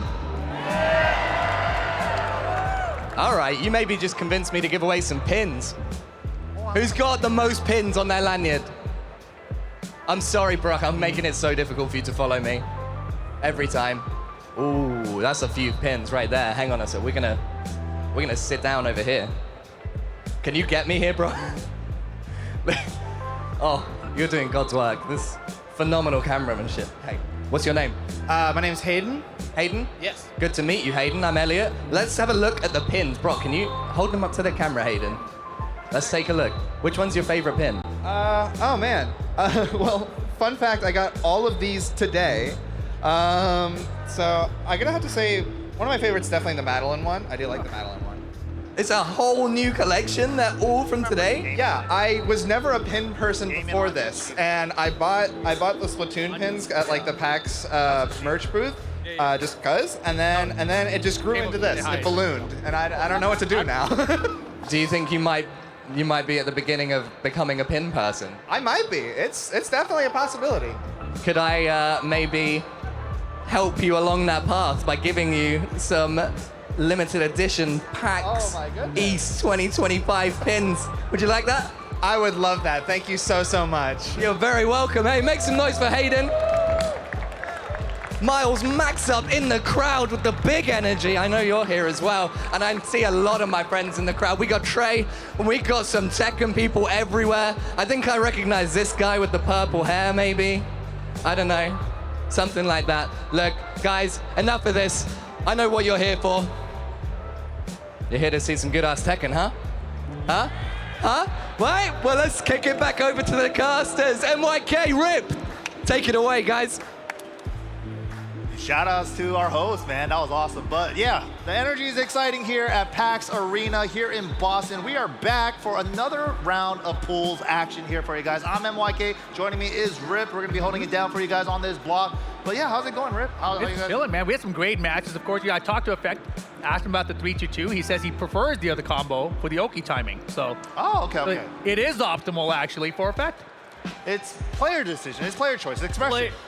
Sure, we'll call it that. Combo expression. It really is. might actually be optimal for this situation. He's going for the RKO afterwards. Yeah, no, I get it. So, okay, good stuff to affect 1-2 matches. But coming back on stream, we saw him already twice on stream as well. Jay George M with the Asuka going up against AED, who had that super close set against Planet Earth earlier. Yeah, we saw AED's Brian very strong. Jay George had that impressive match with Asuka as well. Let's see what happens to Wild That's 83. the signature move from AED. The call-in card for AED. The rising knee. Taunt. Ooh, okay, I like that. Going for the taunt, easier stuff, and then going for pressure afterward. I like that. Yeah, Jay George, he tried to stop the pressure with that can kick, but AED was ready. He was ducking. You have to duck to punch that can optimally, and he was ready for it. Big call out on the can. Ooh, swings into the forehand after the 1-2. That's an odd place to swing when you're blocking against Brian. Yeah, it's a dangerous place to swing. Because he also has 1-2-1, which is a counter launcher. Let's see what happens here. Quick 2 rounds for AED. Oh my goodness. Engaged though for Jay George. I said 2, the moneymaker. All day. Oh, and the new follow-up from Gusto. Oh yeah, and that's also the bug too. Full crouch down forward 3. Input it 3-3, you get the full charge version instantly. Oh my goodness, that's cheap. I've seen people complain about it, but haven't seen it used in matches yet. Oh yeah, you'll probably see that more. What's the Paul one? There's a Paul bug as well, right? I don't know actually. Okay. Well, so far so good for Jay George in this round, trying to survive, get on the board. AED trying to make it a quick 3 rounds for game 1. Ooh, Requiem, peak dash, another one, 4-4-3 full charge. Do it again. Oh, he got him. Range guard, that's gonna land and that's gonna secure him the round. Great reactions there. Yeah, I mean, a chargeable move that takes more time while someone else is ready to go with their rage. Pretty risky choice from AED, and Jay George makes him pay on the board. Against a character that could hold her rage art. Oh, yeah. And get a little sneak peek. Mm-hmm. I mean, that one didn't even need to. It was like, I got it. Yeah, that's a whiff. Time to kill him. Hatchet 2 is back. And so he's been doing Hatchet into instant while standing 3. Look for that counter step into the orbital. And it was a whiff punish. Beautiful stuff. Okay. Wow! On wake up. All right, Jay George, looking better. Oh, doesn't get it. Missed the burst. Nice step, but the wall's in a weird angle.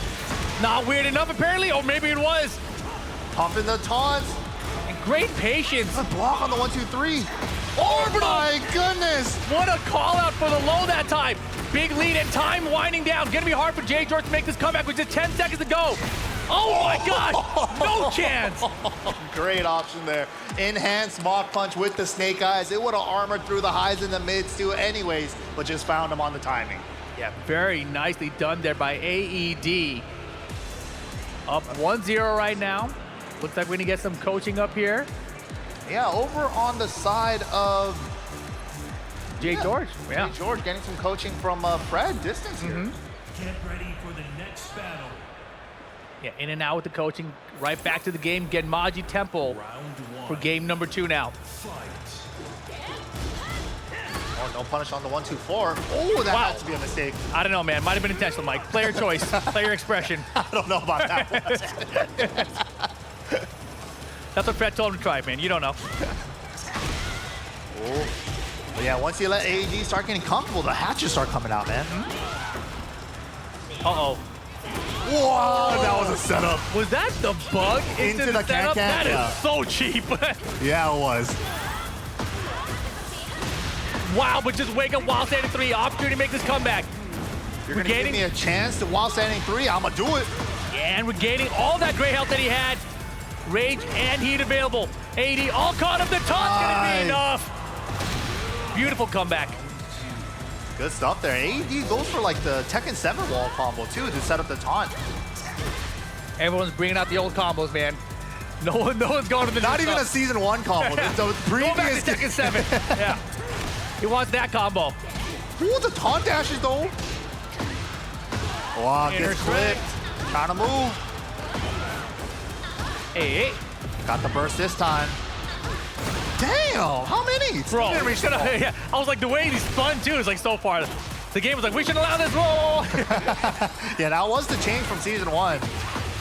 After 2 strong aerial tailspins, the third one sends them hella far. But it's actually good for like combos when you're trying to get max wall carry.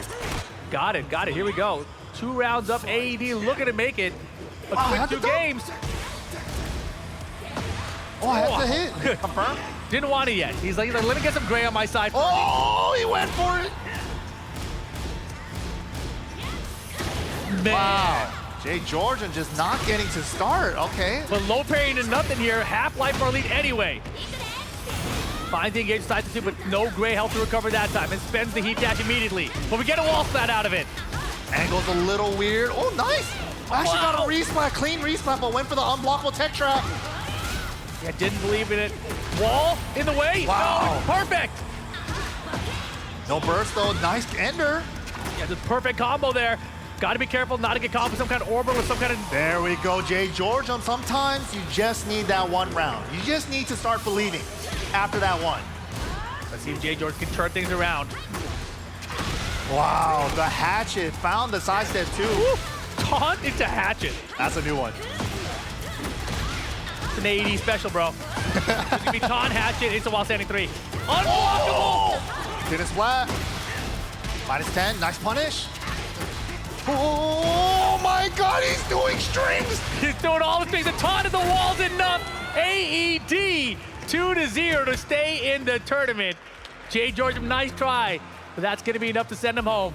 Yeah, great stuff from AED there. I love that he goes for the taunt 4-3s and like doesn't go for the super hard taunt stuff, but something reliable, something that you can count on every time. In tournament, you need to do what's reliable, what gets you that guaranteed damage, secure the victory with it, and that's exactly what AED is doing here. Yeah, I love the way he used that, and especially too because he kind of used the 4-3 after the taunt, and he did the 4-3-4 full charge to get extra chip, a little bit extra pressure too afterwards. I really like that option.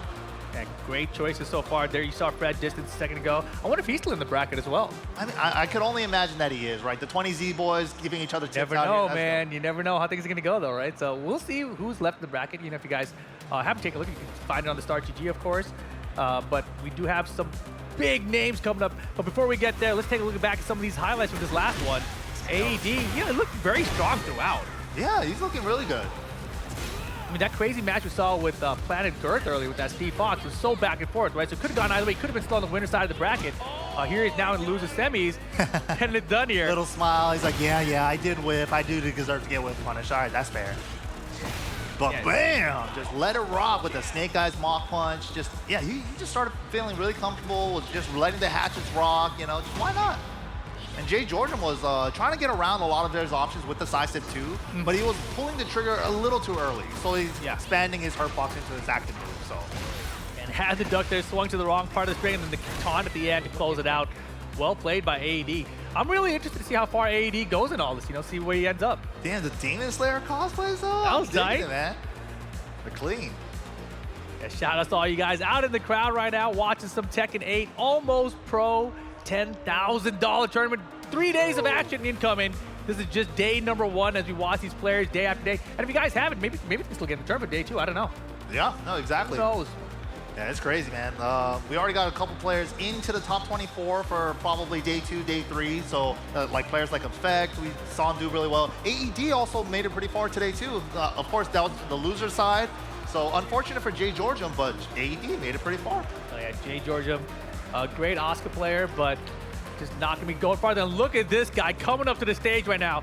Arms open. School player. Damn, we got the horn and everything, too. Uh-oh. The Doc Massacre is in the building. Playing to the crowd. Ling Xiaoyu specialist, and he's also like a very creative player too. So he'll probably show you some stuff about that character that you might never see that other players using that character do. Probably some traps, you know, things that you think you can get out just by tech rolling that are probably going to get you destroyed. True. Yeah. Stay on the ground, but can't stay down, but can't get up. Yeah, that's the situation he leaves you. He lets you think about it. Should I stay down or should I not? Yeah. And if what's I the get right up, I option might ever? die. Yeah. And if I stay down, I might die. That's generally how it feels. That's Oki, man. That's the beauty of Okazemi. We miss it. But some character he's really he's bending the rules of the Oki, right? Because like they try to, like tweak it a little bit on how Oki changes and stuff, but Doc is still like out there finding tech. These are the kind of players I love watching, though, right? Like we talked about player expression just a little while ago. Like this is the kind of guy that you want to see able to express his player creativity within the game, right? So that's super exciting. Has James found anything for long? Or is it not possible with that character? I mean, what are you going to do? Go back and do a back turn load that doesn't launch? Unfortunate. Or back turn hop kick that doesn't launch? Or back turn mid that has to be a counter? Gotta get creative, Rip. Yeah. My Steve doesn't have any back turn moves, man. What am I supposed to do? Key charge, go back and get the counter, it doesn't counter it? Okay, fine, Mike. I'll get real creative with all that. Get creative, man. Yeah. Oh, brother. Thanks for the reminders. Oh, yeah. Yep. Good times. But yeah, we just saw Doc Massacre come up on stage. We know him for the Ling. He has a Huarong. He plays a bunch of characters too. But Gaming Anya, I believe they're a new Tekken 8 player. Rocking the Victor from what I've been seeing from the online tournaments and stuff. Doing pretty well too. Yeah, locking it in on the Victor. Yeah, Victor. Doc on the Ling. This should be a good one. I haven't actually, I've seen Doc Massacre on Twitter, posting up the clips, but I haven't seen him competing in a minute. Yeah, I feel like the last time I've seen him compete was Wednesday Night Fights years ago. What? That was like 5. Wednesday Night Fight, dude. That's been dead for a decade, it feels That's like. what I'm saying. That's the last time I saw him play. I saw him here at PAX, I believe, right? Last year at PAX East, so. But your memory's terrible. We can't rely on it. No, but I know he was here. I remember him playing in the crowd. I don't remember him winning the tournament. I can tell you that. Okay. We're going to have to go back into the history books on that one. But yeah, there he is, Doc Massacre. Legend out in these parts. Figuring out the cameras. Who's working the soundboard? The soundboard. It sounds like Doc. Oh, man. We need more sound effect noise when he's making that's flexes. great. Can we have control of that? Can we have control? Can we get a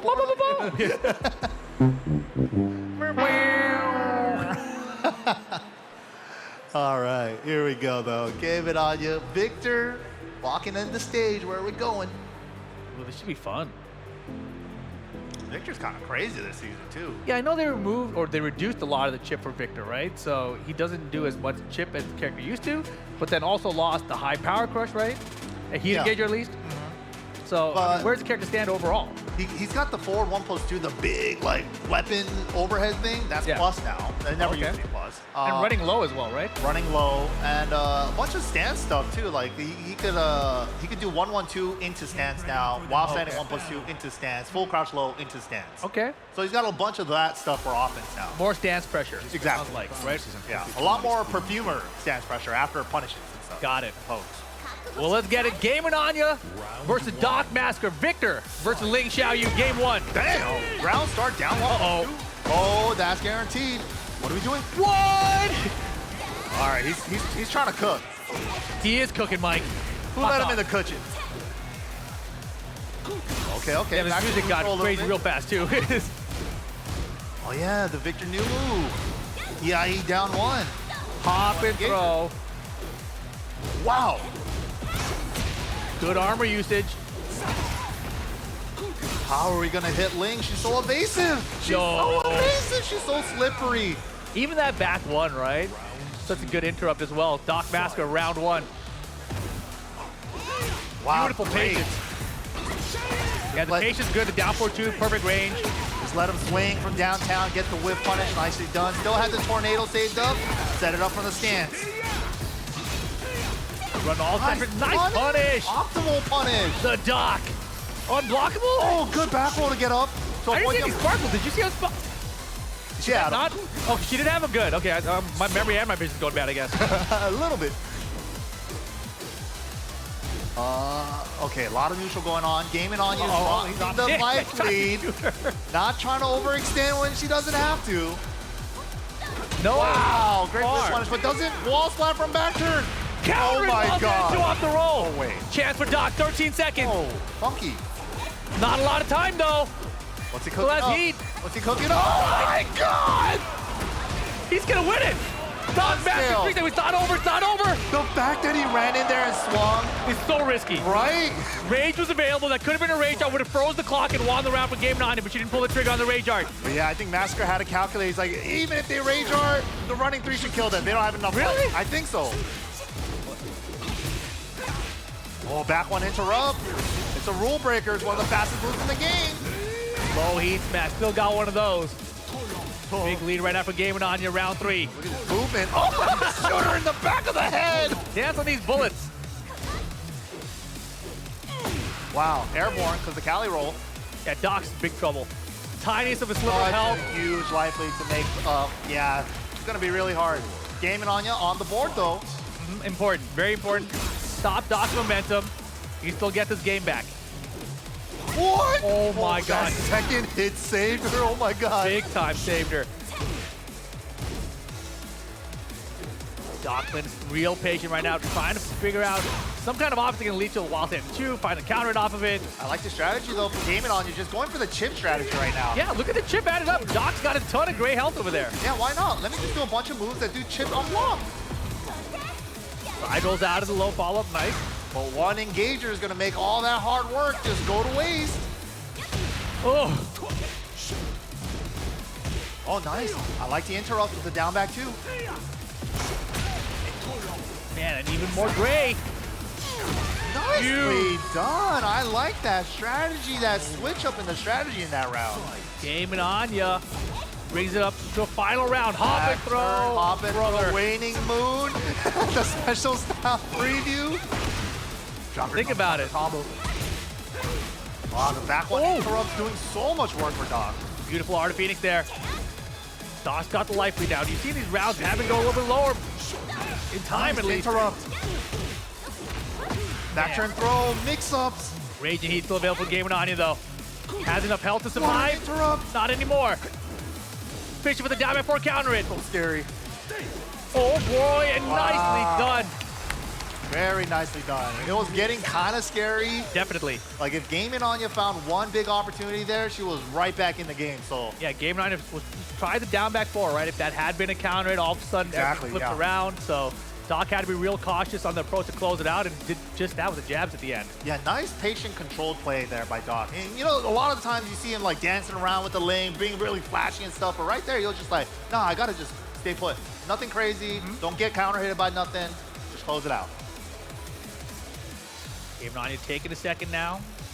Reading through some notes perhaps. What am I supposed to do against these Ling Xiaoyus and these Doc Massacres? Yeah, Ling especially, you might want to have some notes on. That character likes to bend the rules a lot, so especially with the AOP, like the sidestep right already built into it makes it evasive, and she dips under like half your movement sometimes. Yeah. But Doc, you know, he's a tournament veteran as well, right? Like, he's here to adapt to the player and the matchup as it progresses throughout a tournament set. A lot of experience in that regard. Play the player. Exactly. Well, here we go. Right back into it now for game number 2. What stage are we going to end up at? Still going to be the victor for Game and Anya.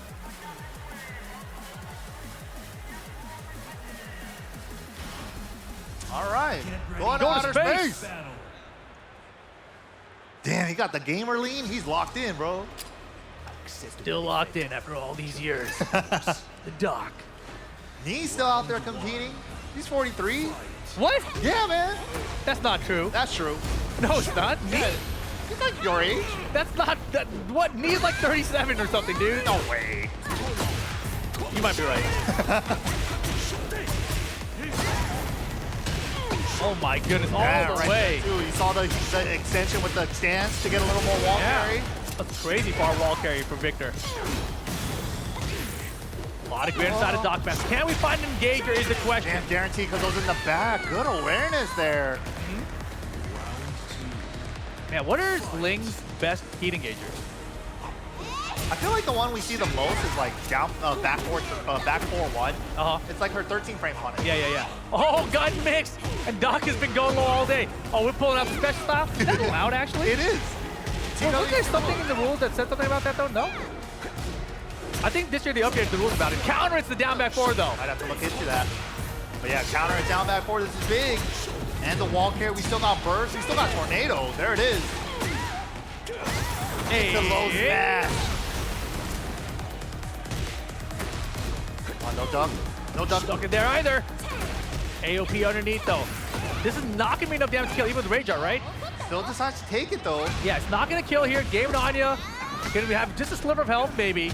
I'm going to get a little bit of that life recovery from the Rage Art. Maybe that's what he was going for. Oh, and the Homan. Yeah. Wow. Round start. I mean, maybe calling out an AOP there. Yeah, true. You know, sometimes they do love round start AOP. Good block for the Doc and the hop kick punish. Where's the wall? Oh, didn't get the 3+4. Only got the 3. Nice wall frame. I don't like that move. I can tell I'm not going to want to block it. New moves. It's safe on block plus. Safe. That's crazy. And chips. Oh, I saw the sparkles that time. There it is. Had my Zennies on. Wow, great choice there with the deep dash running to catch the AOP timing. That was great choice there. Yeah, and the mix afterward caught the Doc. Here we go. Floor's lava. Floor blast available. 1-1-2 into Perfumer 1+2. Gotta hold that. Wow. Good break. Had to break it. That was gonna be a launcher with the floor. Little bit of heat left. The low smash. Oh my gosh, is that? Okay, I was gonna say if that also had a floor blast, that would have been crazy. Ooh, just dancing around in the IE stance. Wow, the tiny preemptive sidestep right just made that running through completely whiff. Game and Anya getting game number 2 there. Good turnaround, man. What's in those notes? What's in those notes? Doc taking it over here. Yeah, Game and Anya was really in control that entire time, right? It wasn't really the stage that played a factor in there. So I feel like Game and Anya just has a better read on being patient against the Doc and what kind of offensive situations they can press. Oh, and they're representing Armenia. That's cool, too. I didn't realize that. What was that?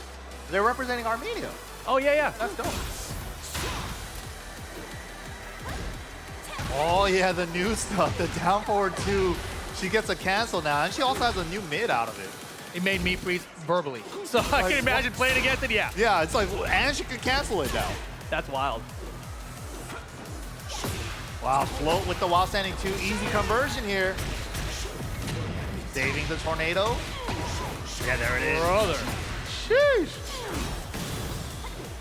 Nah, oh, had it, but didn't overcommit. Going for pressure instead. Man, this is rough, and the down before finally counter it. Doc seems like a little stifled. Like, what am I supposed to do about this? Like, is it back one? Am I just supposed to block nonstop? Yeah, Game and Anya definitely turning it up right now. And Doc trying to turn it up, trying to find some offense. Wow. Trying to counter. Connor watched it turning around. That, yeah, I mean, especially those extended range weapon down forward 2s, that's fantastic for that. Look at the chip adding up here, and that's less than it used to be. There's the engager, back 4-1. Confirmed it too. Wow. Sorry. Yup. Still got the tornado. And we're still going. Wow. Again, down forward 3.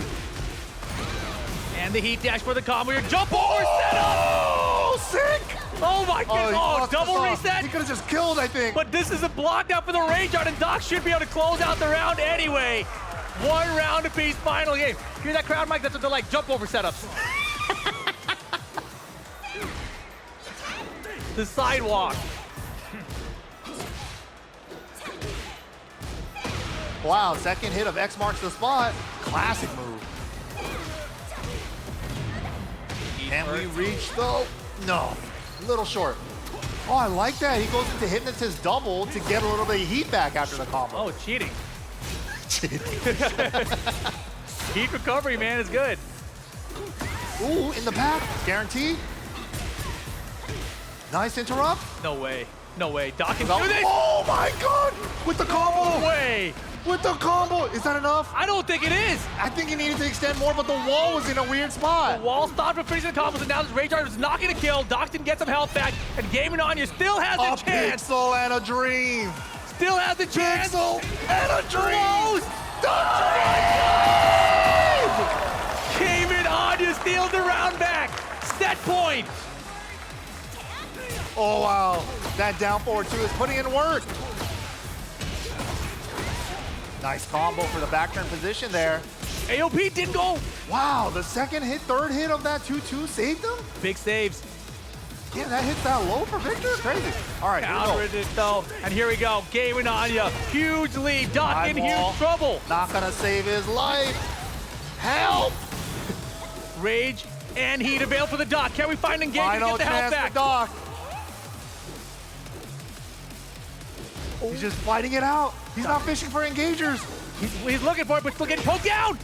Final chance. Game and Anya trying to close it out. Time becoming a factor. That'll do it. Game and Anya over the Doc, and a little baggery going on as well.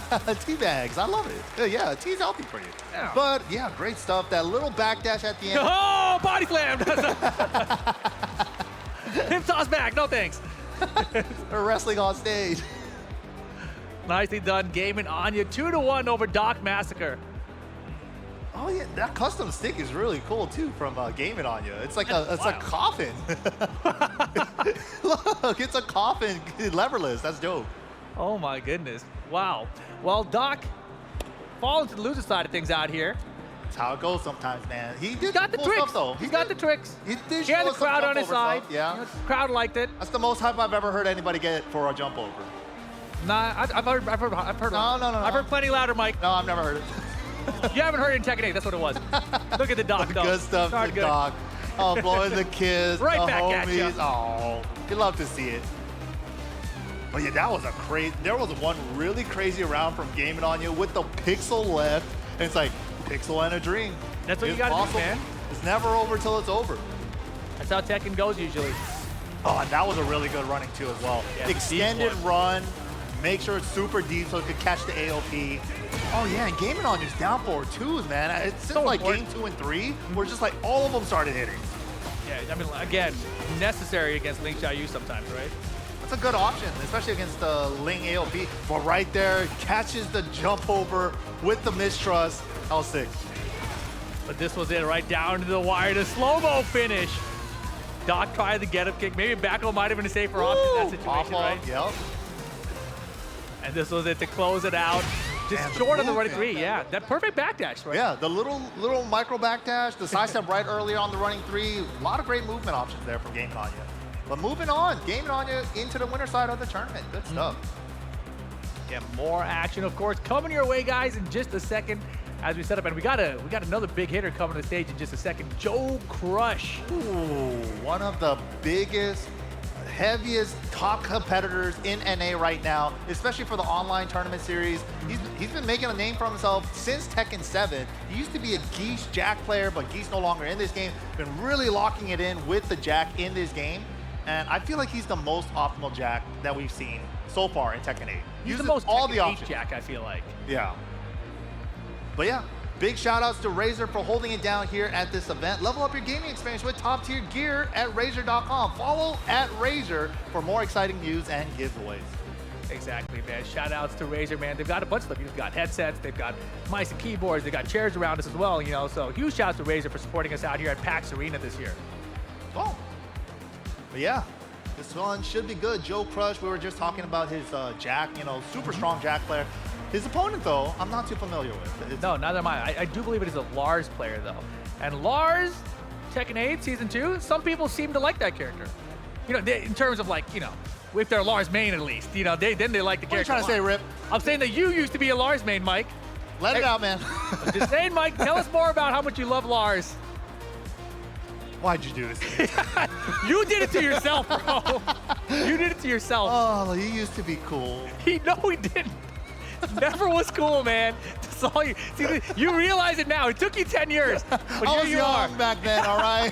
Things change in time, all right? But yeah, Lars, a lot of good changes in season. He does have a lot of good changes in Season 2.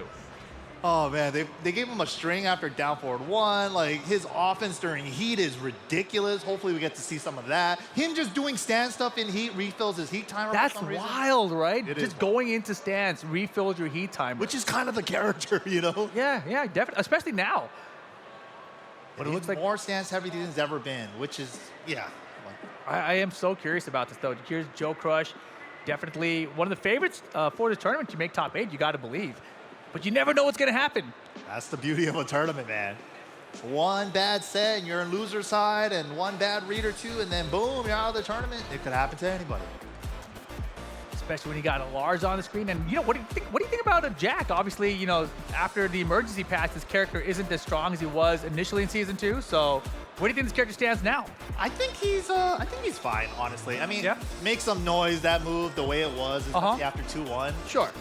Couldn't have stayed in the game No, for that. we all recognize that pretty quickly, and that's why even Bandai Namco recognized it. They took it out of the game pretty quickly there. So where does the character stand now, though, right? Because the emergency patch took out a couple of things, but there's still a lot of other things to adjust, and they talked about how this is going to be a mid-May patch, it's going to be a June patch as well now, they've said. Yeah. So a lot of changes still to come, but where's Jack currently? I think, I mean, Joe Crush has posted that they took out some backturn Gamma How tech, you know, from Season 1, so he's a little upset about that. Obviously, more tech being taken out, like unique stuff, right? Because it was very situational that you would even see that. But I think in Season 2, Jack is maybe a little bit better. I'm not sure. Okay. Yeah, because he got the install now, so he could do the Gamma How enhanced moves without being in heat stand. Right, and that's a big deal, right? Because he didn't have access to it before, now he does. So Yeah, the only way he could access it before was getting a parry with the Gamma How, and then it activates the enhanced version moves. But now, he just gets to keep it whenever. Yeah, that's very different. You guys will see the G up there underneath his life bar. Yeah. That's his new install available. And a lot of characters now have installs in Season 2 that didn't have them in Season 1. Right, like June. Zafina, June. Yep, there's a couple now. And everybody's works a little differently. They're not all the same. Jax isn't that crazy, other than that G just makes Gamma How moves enhanced. That's about it. It still tricks me, though, because now I'm playing Jack. I'm like, wait, how did he do that? He's not in. Oh, yeah. Why did he guard break me? He's not even in heat. Exactly. I think that's the one that catches the people the most. It catches everyone a ton right now. And you're like, wait, when did that become a thing? Like, and everyone's like confused about it because it's not an install you recognize happening. It's not as visible. Yeah. Player would Because like against Claudio, you would see like a blue hand glowing. Right. For Jack, though, I literally got to kind of look up at his life bar and see that G logo. Here you see our lovely crowd out here in Boston, Massachusetts.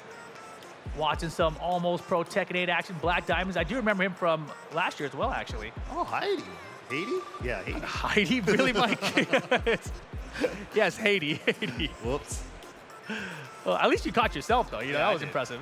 No, but you know, that's the real cool thing about this being here at PAX Arena. Like, once you're out of the tournament or you're done for the day for, you know, the tournament, there's so many things to check out. And that's exactly what I'm going to do after this blog. I'm going to try to get some pins myself because I'm trying to fill out my bag, my stick bag, to fill out all those pins. Yeah, the venue is packed this year as well. Let's see what happens. Oh, we're going to the new stage. All right, Joshua. Final Fantasy time. Wow, guaranteed. Gets the link. Joe Crush already getting it started. No punish on the down forward 1-1 there. And the pressure at the wall now. Oh my God. He's still making noise. Help. Counters the down back forward though. Here comes Black Diamonds. Punish? Oh my gosh, that would have been a good punish. Yeah, that would have been a wall splat. Double booty cake slam. The what? Oh, instant running. Did that hit a side? It's possible. It's possible. Heck? Could he not block that? Step arc blast right now. Could he not block? That would be crazy. I think that might have been like a tech trap or something. Yeah, because like a get-up trap? Tekken, you do have to hold back to block, right? So maybe in that kind of a situation, it was like 90 back and forward or something. Yeah. That was weird. I think that was a set. Oh, the new stuff! He's mogging on him! Is that what they say? That's what he says. I don't think it's his praise, Mike. I think it's. I don't know if they say that, but he definitely. Wow, not enough. No, he's not gonna survive. No way. Baseball slide safe. If he had more health, he would have been able to survive it, but nope. I think Joe was still willing to risk it though, because he was gonna be airborne during the slide. Scales the Rage Art. Ooh, knocking on the door. Oh yeah, that's back one counter hit knockdown again. Oh wow, my gosh. timing call out. Interception with the arc blast, dropping the combo though. Big drops, man. Can't be dropping combos on Joe Crush. Filter wall backbreaker there from Jack, finishing the strings for the launch here. With the floor lava. Holy.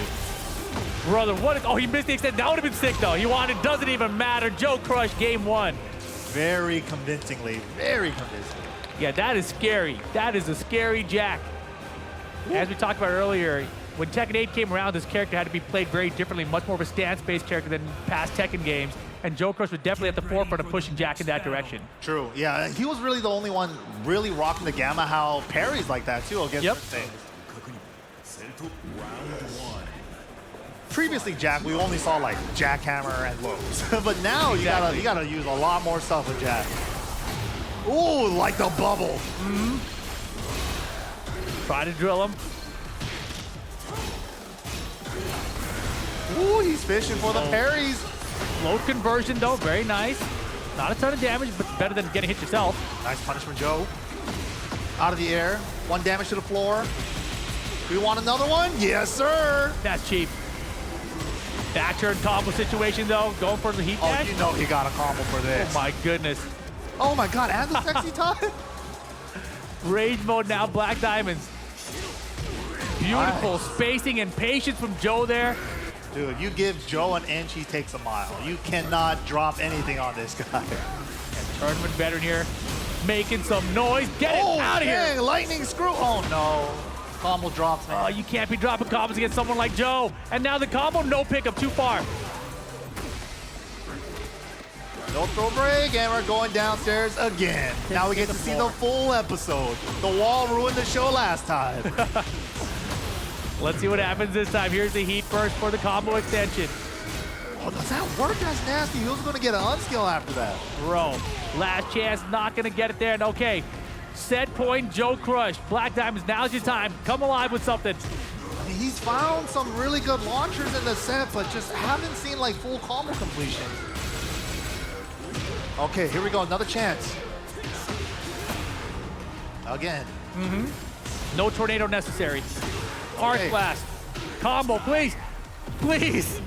Black. Oh my gosh. Still a chance though. This round should have been over already. Maybe some nerves. Smash is good. All right. Gets the round on the board. Not over till tour. Sometimes, like you said earlier, Mike, sometimes you just need that one round. Counter and grab this time. It's harder to break those. Okay. Got some offense going. Ooh, the bubble. Red bubble.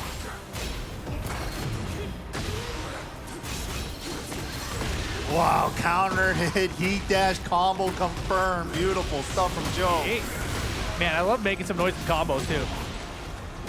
I think that's my favorite use of it, actually. Yeah. Make some noise in a combo. Oh! Destruction. He did the transition I again. saw it, man. They're so clean with it, man. They're gonna do that every time now, aren't they? Little do we know, it was on the camera the whole time. It was on the screen the entire time. That's what we were watching. Good stuff to Joe, man. Moving on the winner side of the tournament. I mean, it's kind of who we were kind of expecting to see make it into that top 8 this weekend. Yeah, nice try by Black Guys, but really just needs to clean up the combos, right? He landed a lot of launchers, but just if he didn't have because he didn't have the full combos, he didn't get a lot of those rounds. Yeah, no, exactly. Like, especially that one round that he did get, he landed 2 launchers like right away, just didn't get to finish any of them. So without that a doubt. definitely leaves a lot of damage on the table, guaranteed damage for you. But yeah, let's take a look at this highlight again. Yeah, that throw right there into that running 1+2 hit him like 90 degrees on the side. I gotta ask Joe about that. If that's an actual, like, something that they can't block. And then went for this crazy combo extension, like one too many hits, though. If he had gotten there, right, it would have been sick. absolutely insane. Joe's usually the guy that does his homework. He has the right combo for every type of situation. He's definitely that guy. Yeah, and I love that little stare down at the range that Joe was playing at, because you could tell he was looking for just that one specific whip punish. Oh, missed that little ender there, but he was cooking up something there with the unscaled. I didn't even know that word. That's nasty. Yeah, Black Diamond, he did answer back, found that little heat smash, but Joe landed the throws and then charging it up. Oh, big damage from Joe. Good stuff, man. Yeah, that was, I believe, winner semi, so I think he still has another match to go before he makes it out of pool completely on the winner side, right? So okay. Getting closer here. And man, shout out to PAX Arena. We're always next to food trucks, bro. There's always good options around us. It's tight out here. I haven't had food yet, man. I'm getting hungry. See everybody munching out. So I ate mad fast, like, oh. Yeah, you did. A trash compactor. That's what I am, bro. Give me all your trash. I will compact it for you. Doc Massacre coming back to the stage right now, though. Look at him. He loves it. What a showman. Let's see if he can stay in the tournament this time, going up against Remrick. I feel like every time I see a Link player do like any showboating, right? They're always doing like IRL AOP. Where's the AOP, Doc? You want Doc to do an AOP? I wanted to see him do a Cali roll. AOP. I'm tired of AOP. You're out of your mind, Mike. Well, we saw the Final Fantasy stage. We're about to see the Final Fantasy character coming up next. Oh. Clive from Remrick. Clive. Joshua. I hope they get the stage. That'd be cool. The song's the best part. Yeah, we got to turn up the music on that stage. That's, I mean, most of the stages, to be honest. Also, Doc's? Oh, no, it must be reversed, right? No, for sure. Yeah. It's got to be Doc on 2P, Remrick on 1P. Yeah, so Remrick looking like he's locking in the Clive. Doc, we're guessing, is the Ling, but they're kind of switched right now on the names on our display. So. They might have just had the controller swaps. We'll go back to the main menu and flip things around, probably. Oh, okay, there we go. Yeah. But Doc, that link shot you saw earlier, tricky with the jump overs. Maybe a little too tricky sometimes, you know? Sometimes, yeah. I mean, they all definitely get lost in the sauce sometimes. Oh, yeah. I mean, you're like, oh, I'm going to get him again. Like, as soon as somebody gets caught with one setup, usually you think they're panicking and they're just mashing tech roll again, right? True, yeah. So you're like, I'm going to catch him again. They think it's over. But nope, there's another setup coming. But and they stayed down this time, yeah. That definitely throws a wrench into your gears. But yeah, here we go. We're getting a Clive on stream. The first one we've seen today, Yeah. Final Fantasy 16 Pro Tag. And he's got that new move, right? The get over here. Oh yeah, he's got a Scorpion move now. Yeah. The quarter circle forward 1, you can charge it. It's unblockable. You gotta duck it. Yeah, that's crazy. It's a hit throw. It's a throw hit throw. Yeah, it's one of those. Hit throw? I think it's a hit throw. But it's like a throw. It's unblockable. It's a throw hit throw. Unblockable hit throw. Whatever. Game on. Starts it off with the armor Titan punch. All right, punish there. Whoa! Wow. AOP getting under the Titan. Yeah, Remrick's wild right now. That Titan punch is good, but you want to use it more range, right? So it's like a little bit hard to put it. Oh! Speaking of jump overs. Man, jump overs is so cool. Take them all out. Just start playing. Dude! Massacre, it's a massacre of jump overs right now. Holy moly, Rip just start playing Ling. There I'm about to, bro. So that they can delete the character. Side step 4. Boom, Titan in the back. 2 throw, get off me. I don't want to be at the wall. Sight. Oh, big drop though, the off axis from the AOP. What the? What is he doing? Yo, Doc massacre right now. Doc is putting on a show. Oh. Delete the VOD. Don't let anyone see this cool tech that Doc is doing. Oh, right They're now gonna take it all out in the face. There you go, Remrick. Answered back. Yeah, those power crushes putting in work now. We did see Doc get under it with the AOP, but man, why not? Titan punch. Full counter it confirmed. Nicely done. Back turn, hop and throw. Got around it this time. Yeah, Art of Phoenix underneath that Titan punch armor. What do we do here? I had a feeling. I had a feeling. Oh my god. Look out. Wow, Doc. Just showing us all the setups. Beautiful. But here we go. No more walls. Icon's about to punch in the back. Why is there 2 of them? I don't understand. I guess I gotta play the game. Yeah, I have no idea, bro. Oh my god, and unblockable tech traps? Is there not an Oki setup he can't show us? He's not playing tech. He's playing something else, bro. Another one! Oh my god! Holy moly, a massacre! Putting on a clinic. The Doc. 1-0. Unnecessary roughness on that last one. It's all That was necessary, cool. Mike. That was It's all really necessary. cool. The world needs to see how cool this game could be, you know? Oh man, if you guys like setup and tricky characters, Doc is showing you how it's done right now. Oh my god. Start of the round. And you know, the thing is, Remrick was starting off with that Titan punch so much, right? So he's like, maybe I'll just go underneath and get a launch. True. Or counter hit it with a low. Oh, help me. Oh my goodness. In the corner, too. Nice block. Good punish. Back turn smash. Hypnotist. Going.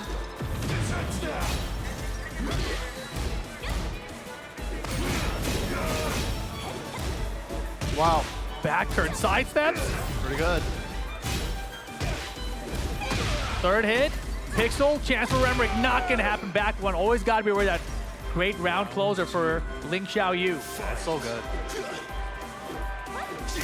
Wow, counter hit, but the wall's right there. Man, that is a rough one to get counter hit by. Look at the pressure here at the wall. Wow. Holy moly. Just topping all the offense from Remrick right now. Sheesh. And just out of range with a homie attack. The delay caught him. Wow, good choice. Garuda. Takes the rage hard.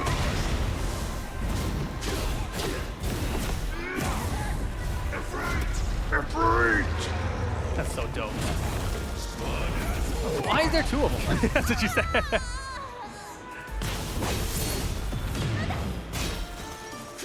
Yeah, I was gonna say, still not gonna have a lot of help there. Yeah, a lot of control from Doc right now. We're not really seeing too much setup, we're just seeing solid Tekken play right now. Ooh, but the forward 3 seems to be a decent answer, but that combo just unreliable because the axis. Yeah, and you know Doc is always moving around before the AOP too.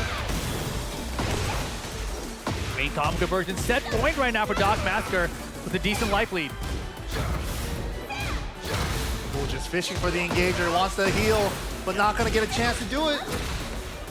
Flame bash a little bit too late here. Mix up. Sheesh. Doc Massacre, 3 rounds straight, 2-0. Stays alive in the tournament, survives the loser bracket so far. That was loser's quarters. But nicely done, well played, great setups. Yeah, he really put on a clinic that first game, dude. He showed us like every setup in the book. And he loves you, PAX Arena. He loves you. Oh, and we love him back. Doc is great. Man, nicely done. Nicely done. Yeah, no, that was sick. I mean, I'm sure you were happy. Bunch of jump over. I think you were happy. I heard you. I could hear your voice. I could hear the excitement in your voice, Mike. The second tech trap, I was like, yeah, he's cooking up something with this route. I didn't know what it was. I was like, oh shoot, another tech trap. I got hit by that one. Yeah, exactly. I mean, I was like, what's he gonna do? I knew like he was being tricky intentionally, and in those situations, you don't hit a button. You just stay on the ground. Like, go ahead, hit me a couple times, and I'll get up when it's safe. When I'm sure it's safe. Because it's like, usually if you just stay on the ground, take one hit, it's just pretty safe to get up, usually after that situation. But look at it again. Jump over, launch. How are you not going to get high fight, though, you know? I'm going to fall off the stage, dude. We got to make sure Doctor, he's gonna tend to me as a doctor when I fall off the stage. It's in the name. Oh yeah, that corner in the second game was crazy too. That felt like they were in that corner forever. Yeah, but Rembrandt survived it for a while. Solid defense on the counter at hop and throw too, crazy. Hop and throw over the low. To hop over the low is kind of nuts, isn't it? No, he's been using hop and throw forever. I remember, like, I stayed at his place back in, like, I think 2007, 2008. And back then he was a hop and throw, like, aficionado, let's say. Right, and now it's even trickier than ever. Exactly, exactly. So the Doc still putting in the work, getting it done, moving on, surviving so far in this loser bracket. Yeah, very nicely done. So hopefully we get to see him again later today. Or oh, we're on the screen. They're all hyped there. What? They're up there. We see you guys. Where even is that? It's up that way, this way, yeah. Oh, sick. They got, you know, premier box seating for the PAX Arena. Actually sick, yeah. Like when you go to stage, you get, you know, the special box VIP suites and everything, right? Oh, yeah. That's what that is. They got bottle service up there. That's bottle service, catered food from the food trucks, you know, bring it in. It's tight. Good times. Good times. But, oh yeah, coming back up on stage, we got our next set coming up. It's Black Diamonds again. We just saw him playing the Lars not too long ago. Went up against Troy the second. We didn't get to see the first. We didn't get to see Troy at all, you know, but Troy the second making his debut here on the stage for PAX Arena. We'll see what character we get out of him in just a second. Black Diamonds. We did see the Lars. We saw a lot of drop combos too, right? We had a lot of launchers, not a lot of completed combos. Yeah, but one thing we do see is Zenny up on screen right now. And you guys can save 10% site-wide by using the code PAX at Zenny on checkout. And big shout out to Zenny. I'm rocking them right now. Blue light blockers, they're legit. I can't say more than that, man. I love them. I love that the code is nice and short too. Yeah, PAX. Yeah, it's not like PAX East 2014, 2014. PAX Arena, East Boston. PAX, that's all you need. Check it out, Zenny.com. Big shout outs, big shout outs. I like love your double finger guns. Machine guns? You want machine guns? You're getting hype with it. Oh, we got the whole family out here. We love Zenny and we love Tekken. Woo! Future Evo champ. Yes. Future PAX Arena champ. That's right. Gonna have a title belt. Way more prestigious. Yeah, you don't get a belt at Evo. You get a belt out here at PAX Arena though. Look at that gold belt. I want one. I feel like commentary should get one. I'm just gonna put it out there. You know? Participation trophy? No, commentary belt, bro. I want a commentary belt. Oh man, all right. Black Diamond going up against Troy, the second, possibly a Leroy player. Oh wow, okay. Our second Leroy, if that would be the case, right? Yeah, Leroy's kind of the one of those characters in season 1 that everybody kind of just threw him bottom 5. But it kind of felt like just a popularity contest thing.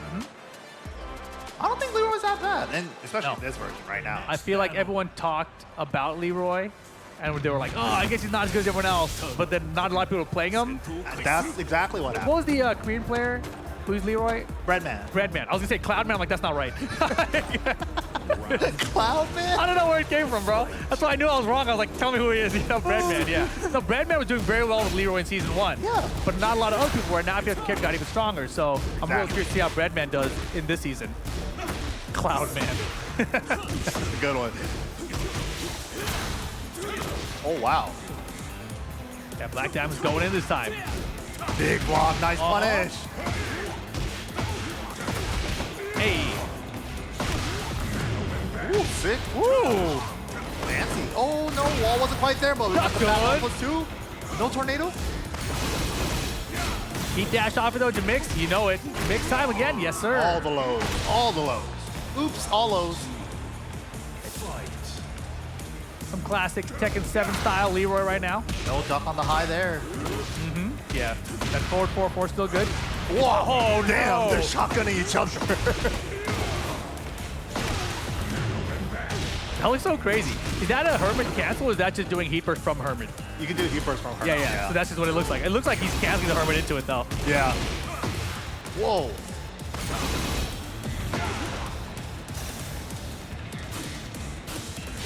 Oh, he's nasty. Oh, no duck. Uh-oh. Scary. That wall is ready to go, but nice counter right here. Troy the second. Might be able to close out the life bar even. No, not with that wall carry. Oh, big with moment. the combo. You gotta hit this combo. You gotta hit There this it combo. is. Just finish it. Nice. Can't drop that one. Keep it You would simple. hope. Yeah. Keep it simple. There you go. Important combo there for Black Diamond. Clutch down back four, countered his way into it. One round apiece. Orbital, very nice. Black Diamond's using forward 1-2 a lot. It's not a move I usually see large players use. 3-3 action. Oh, I like that. No full combo though, wasn't ready for it. I mean, he's got enough damage anyway. Jeez Louise. Sheesh. He's got to get up. Bruh. All the 3-3s. He got smothered on the ground there. Yeah, back to the wall. You're trying to step away from the wall. You're trying to just block everything coming at you. Very difficult situation to be in.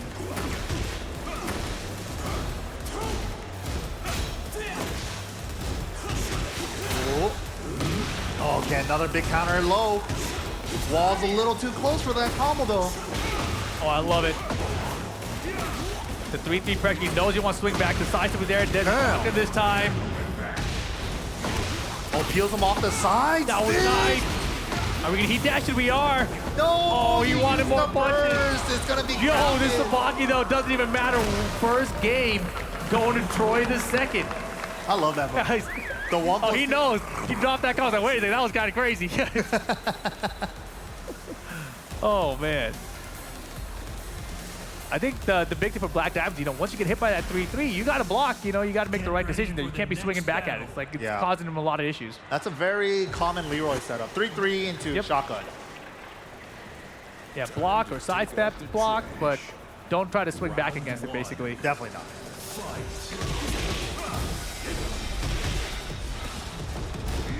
There it is again. Swinging into the second air now. Yeah, he's like, why swing after when I can swing into it? Oh my god, just holding the hermit stance. It's like, do something. A little face massage. All the face massages. I think that's more of a core massage, I guess. That was like a neck massage. Yeah. Okay. Wow, just do it while standing one. Ooh. Forward, 2-2, but dropping combos on both sides right now. Stepping arc, that sideways combo, you know it's gonna drop. Not ready for the off-axis. Give me another one. No duck on the high. Yeah, gotta duck those. Okay. Got some offense coming. Yeah, and Tor's like, I don't like blocking you. Oh, beautiful. Orbital beats out the Sabaki with the down back 1+2 from Leroy. Now, Troy small life doesn't matter. That up forward 3, that accidental jump there. Yeah, we saw a couple of those today. Yeah, people are expressing themselves. Hey. Player expression was a mistake. Well, it's been reduced so far that people are going to new options, that's all. Bringing out old generic moves. Like, how can I show that I'm different than this other guy? Jumping 3, no one else uses this. Jump, old school jump 3. Yeah. Oh, wow. Holy. The smash missed it sideways. Oh no. Things are going crazy. This wall situation close. But look at this, Black Diamond GMs looking pretty sharp right now. Finishing the string, you know it. Damn, the whole thing. Are we taking the floor? We are. Let's go down a level. First, okay, to extend. What are we doing with it? Wow. Setups. And a heat dash. It's a more massaging. Nice.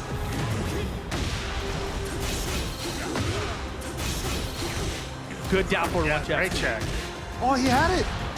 Didn't believe on the G-clef. He had it, though. Uh-oh. Set point for Troy the second. If Black Diamond can win this round, though, we will go to a final game. Oh, God. Key chart. That was tight. Taking it back old school. Troy the second trying to close things out here and now. Off-axis combos, so the regular BMP is not going to hit. Final chance for Black Diamonds. The heat burst not going to kill if they don't kill, but the heat smash will do it.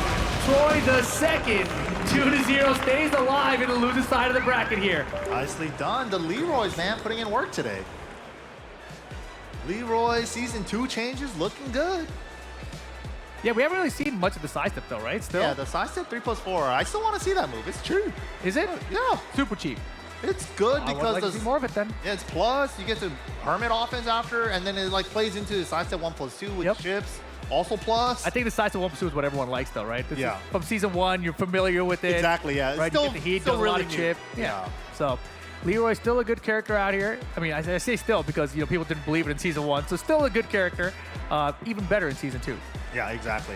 And we still haven't got to see all the new stuff with him in season 2 yet. So maybe we'll get to see it day 2, day 3. But Yeah, in season 2, it's an odd place, right? Because it's still so changing. new. It's still so new. And still so new, right? So it is new, and then it's changing, so the changes are new, and there's going to be more changes that are going to be new the whole way through, so it feels like this game is going to stay fresh for the next few months. Definitely. I 100% agree with that. But don't go anywhere, guys. Hopefully you guys been enjoying the PAX Arena action here. We're going to be taking a short little break. We'll be right back after this with more Tekken 8 action.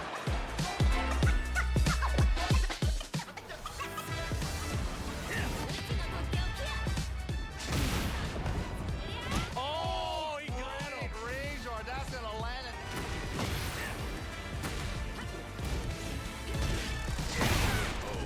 God, no chance! Great option there.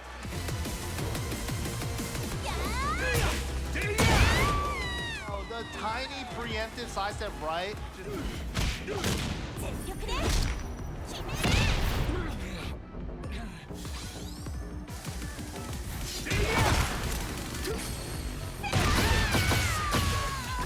Came in on you, steals the round.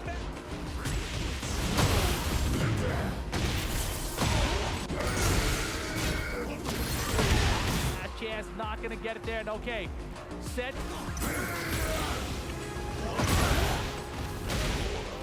Man, they're gonna do that every time now.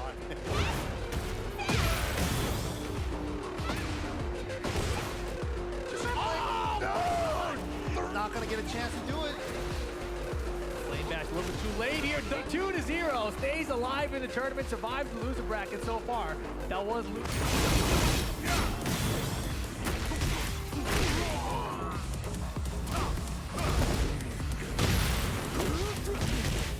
Oh, big moment. You gotta hit this combo. There you go, important combo.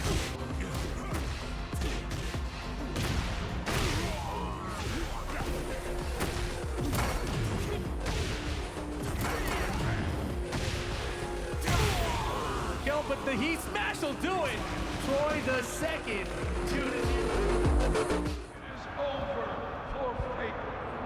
끝났다고 생각될 때, 포기하고 싶을 때, 패배가 눈앞에 있을 때,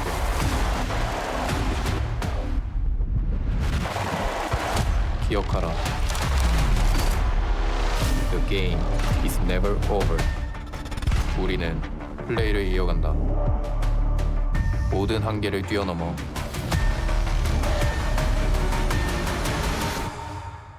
우리의 모든 것을 건다. 우리는 자기 자신과 싸움에 승리한다.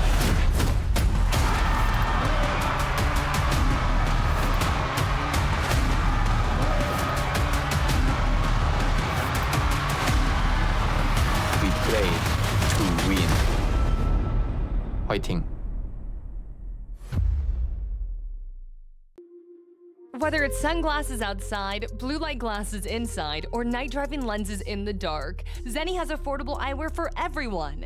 Get 10% off with code PAX at zenni.com.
Hey, Pax, how you doing?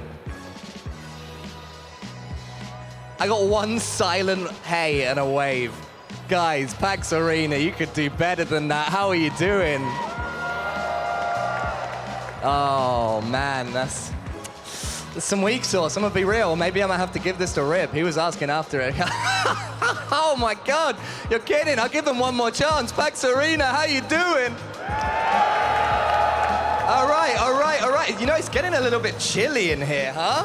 Anyone feeling a little bit chilly, a little bit cool?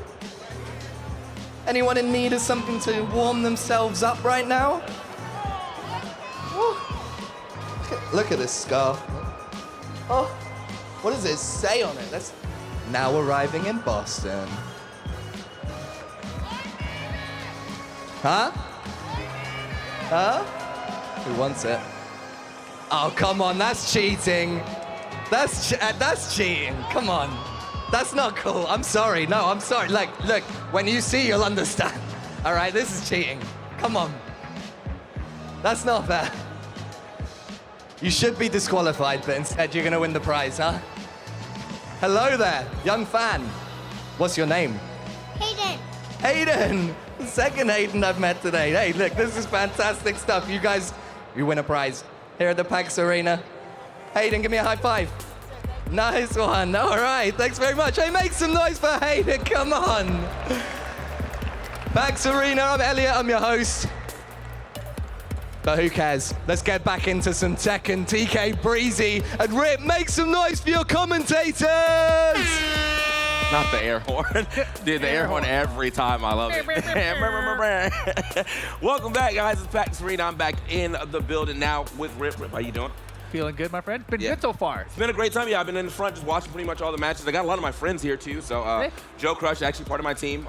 So big shout out to Paragon. Gaming on You has been holding it down as well. And then right before that, my other boy, Troy, and Black Diamonds, both of those are my boys, unfortunately had to go up against each other.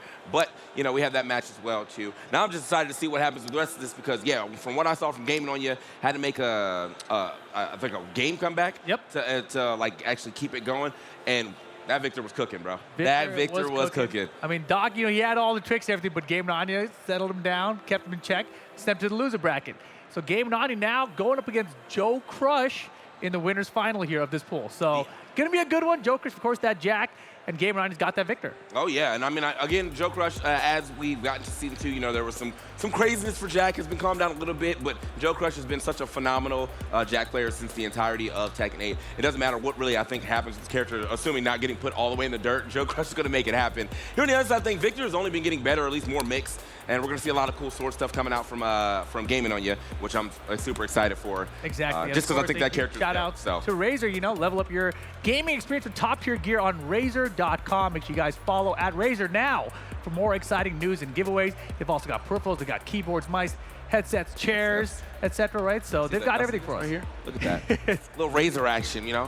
Whenever the camera's not on us, guess where I'm sitting? In that Razor chair. That's right. All right.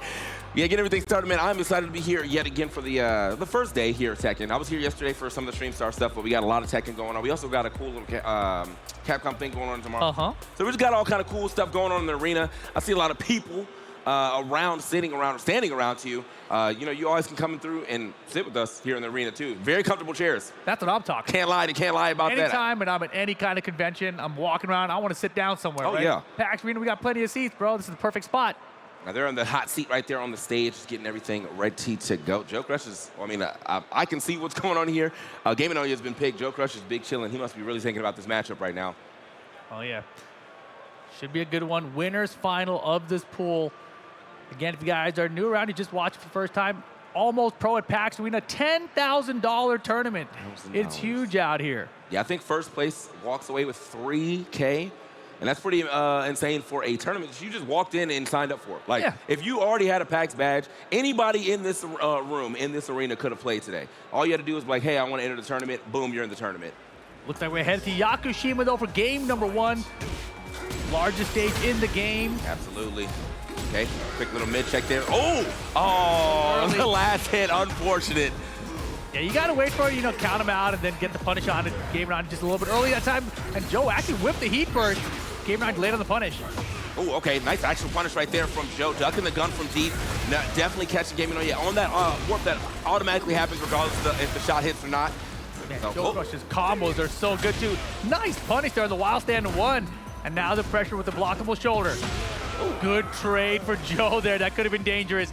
First round, Joe Crush. I like when I see like character specialists use moves that I don't normally see like in like the standard textbook play. I definitely saw the Gaming on you try to hit like the neuralizer flash. You don't see that too often, bro. Yeah. But when it does hit, you're like, okay, this guy, he knows some things. Okay, here we go. Yeah, make some noise. He's making plenty of noise right now, and look at that. Game 9, perfect defense. Trying to win back some of that gray health, but oh my gosh, there that it was wild. is. They both got punish showed up on screen, by the way. I was like, how did y'all both punish? That doesn't make no sense. Step. Okay, goes for the low. Yep, nice. Registers. Joe just quick with the wild standing 4, though. Yeah, if you ever face down and then feet away from your opponent, you can always quick rise with the wild standing 3 or 4. Your legs will come out faster, essentially. Oh, okay. Those positions, so that's exactly what Joe did there. Nice, clean stuff right there from Joe, okay? Oh, yeah. I've been seeing a lot of that from Gaming on YouTube, been able to kind of like panic 4-1+2 to get out of a lot of these situations. Joe, though, going to pick up a full combo here. Ooh. And he's coming so dope. And the tornado. Step on him, little Moggin. Damn. Yo, the armor, too. That was much longer of a combo than I thought that was going to be. Joe only needed pretty much. Oh, Moggin on you. Hold up. Oh, guaranteed. Yes, sir. 3 rounds straight. Joe Crush, game number 1. Oh, I was like, well, yeah, I could do it. The side view is not as cool. Yeah, it's like, yeah, true, yeah. It's just like, I thought it was like a Karate Kid kind of, you know, what up, Sensei kind of pose, but then it was a heart when you got the front view. That was cute. That was cute. You know, you had to see it. You had to see it from both sides. So now it's up to interpretation from the side. You don't know what's going on. So yeah, again, the crowd been holding down a lot. Of course. But they love the camera work also. Big shout outs to our camera operators out here. Yeah, production out here is awesome. Oh yeah. Oh yeah. But this is what happened last time. You know, Game 9, he lost the first game. Doc Master pulled out the phone, read through the notes, you know, got all the Discord calls and Discord messages like, oh, okay, I got you. Now watch this. Dude, there's been like a super huge discussion about like coaching and stuff within Smash Media as of late. And Every don't community, like I feel headset like. coaching and whatnot. I always thought about it. I was like, look, what if I was just straight up like my boy? You know, I got my AirPods in. My boy is in Discord watching, watching me play on stream, and then he's just talking me through it. It's like, you'll never know. I mean, what if he's in the crowd watching you live, right? That's even better. Delay or anything, right? That's even better. Yeah. You get hit by one thing, and he's me like, yeah, that's -13. Don't worry about it. Don't. Thanks, man. I got you. All right, gaming on you. I mean, I always think about it back in the day, before we had streams and anything even. People would just be in the crowd yelling at you. And And like, both players could opt to hear it or not hear it. And for me, that was the most fair thing. Yeah, yell whatever you want, bro. I'll adapt. How bad was that at the block? Oh, yell back at the crowd. Like, got it. I'm having more beef with that guy that's yelling than the person I'm playing right now. Here we go, though. Into game 2 after the notes have been looked at, or at least maybe the playlist has changed. I don't know what game you're doing on that phone. Another counter it, though. Man. Look at this damage, too. Joe's got all the setup for it. Oh, okay. Left hands on that shoulder. Boom. Nice little side step that got the wall spat out of it, too. And converts off the wall, going to the other way. Oh, I thought that was late for a second, but no, it wasn't late. Oh, no, but try to readjust to get that combo to go a little closer to the wall. Big damage right there from Joe. Over the top. Back. Low heat smash. Joe was ready. Joe was so ready. He knew the option of like running up to spend that heat smash with the heat timer down low was very likely. So he stayed down, take the hit, and then punished on the way up. That was beautiful. Yeah, that was smart. Okay. Yeah, I was wondering why he actually didn't get scooped up like that, because he was still on the ground and didn't fully register. Okay. Yeah, when you were watching Game 9 earlier, multiple times running up the heat smash at the very end of the heat timer. So Joe was definitely paying attention. Okay. Wow. Okay, there it is. I mean, the neuralizer flash been working out, and big punish. If there was even any more life left, it didn't matter. There was a huge combo about to come out after that, while standing 2. Yeah, beautiful perfect from Gaming on you, too. Very hard to get it perfect in Joe Crush. And he ducked the bullet. That was tight. Joe earlier ducked the bullet and got that same punish. This time a little too far away. So therefore, Gaming on you getting away with it. To armor? Armor. Oh, that was godlike. Watch it for heat smash. Yeah, see again, end of the heat timer. And Joe late. So call out? Not even heat engager. Gaming has definitely been showing a lot of that 4-1+2, so that was smart right there from Joe. Look at this wall carry from Jack 8. Oh no. Oh my He's getting bogged on. No. Joe Crush on set point. Just like that. Quick with it. Oh yeah, Game on, yeah, able to get him. Oh, nice. Okay. Low parry. Counter out. Don't counter out just yet.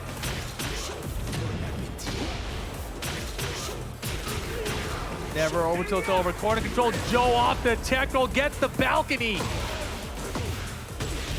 Oh my God. We're going to end up near the wall, dude. Oh man. Okay, at the wall. Boom. Big damage.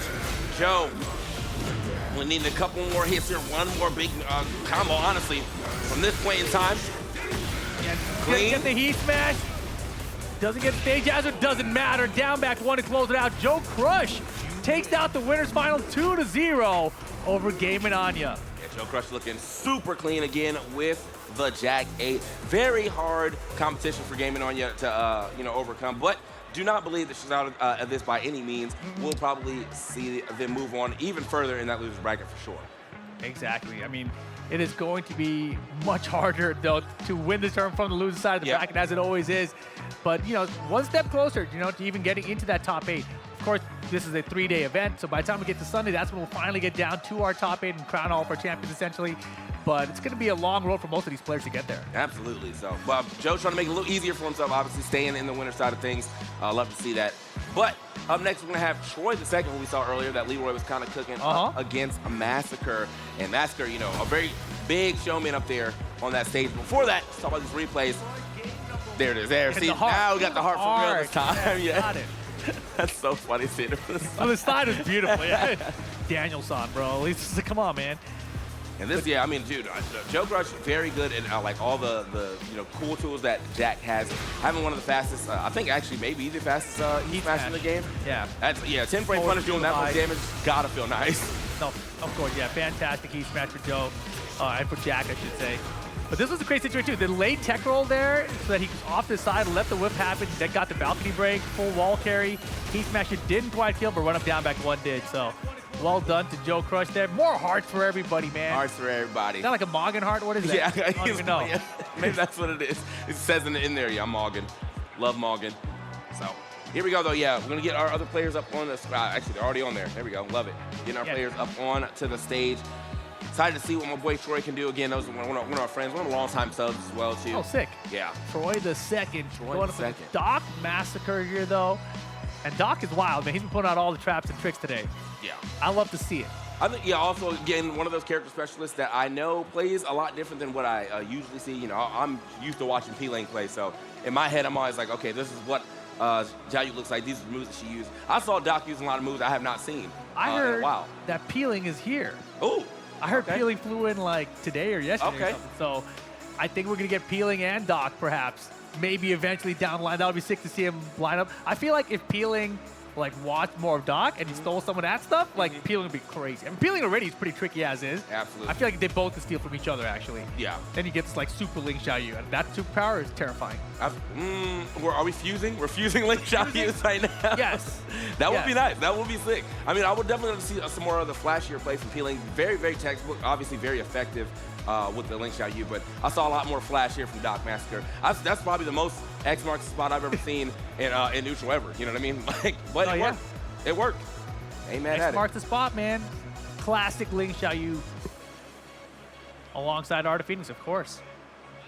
All right, just getting everything set up here on the stage. But as I said, yeah, so we're going to have the Ling and the Leroy showing up. You said something about 3+4? Size up 3+4. Size up 3+4. Yeah. Is that like a new? The new Season 2 move from Leroy? Leroy. That's what I thought, yeah. So I haven't really seen it used by any of the Leroys here today yet. Right. So we'll see if we get any of it. Because they're still on the 1+2 chain. Yeah, size to 1+2 is still a very good move. It was like +9 or something. Yeah, it's crazy. I know really that good for Chip as well, right? Yeah. So you activate Heat with Leroy. He had a lot of good Chip moves in Heat. If he lands that, he gets more Heat back, etc. So, he had a lot of good 1+2 strings that got him Heat for Chip and got his Heat timer back. So we'll see where that character is currently, but we haven't seen a lot of that out of Troy the second. Yeah. I think it's more traditional, almost like a Tekken 7 style Leroy. Right.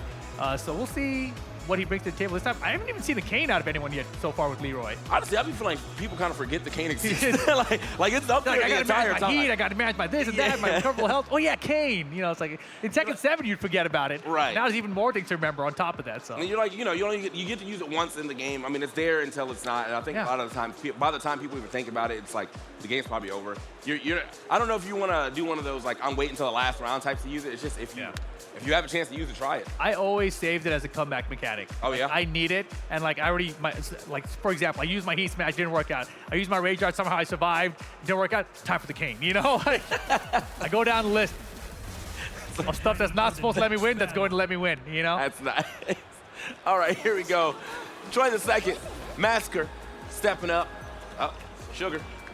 Sugar and Salt. What names for animals? Love it. Anyway. I like that you can actually see that. This is like, I think this is one of the craziest things for Leroy, or for Troy the second. While I was watching, I was like, every now and then, I'm seeing some real like American Reset S gameplay. Being like, all right, I messed this up. I'm throwing out a counter hit move just cause. Yeah. It's all good. I mean, he has some setups for it too, right? Yeah. So he had like 3-3 into back 1+2. That time he did forward 4-3 into back 1+2. So he definitely has setups and traps for you, so where you think you can there it is. Tried it again. If you think you can swing into it, right, Yeah. it's gonna catch you. Because Leroy is one of those characters where he's got 12 frame mid counter mid launcher. Like that's very rare in Tekken. In fact, it's so rare it's only him that has it. So Oh, I was like, watch out. we're tricking. We're being tricky right now. Yeah, I was like, don't fall for it. Did not fall for it. AOP underneath. The Doc stealing the round back. Didn't even need the rage. I was like, I can close this out without it. Absolutely knows the limits of their character. Good stuff to Link Xiaoyu, aka Master here. Oh, that is a low counter there, that Hermit stance. Good to know too, you know, just stand there knowing he's gonna throw that low. Oh, ducked but got back up into the grab. Unfortunate. 10-string starter. No way. Yo, the Doc way. knows the 10 strings. Little key charge out. What's gonna happen? It's not gonna be a counter hit. Who cares? Sugar. Bring it out. Everything's going crazy. Bro, the Dog is spinning. He's spinning on him.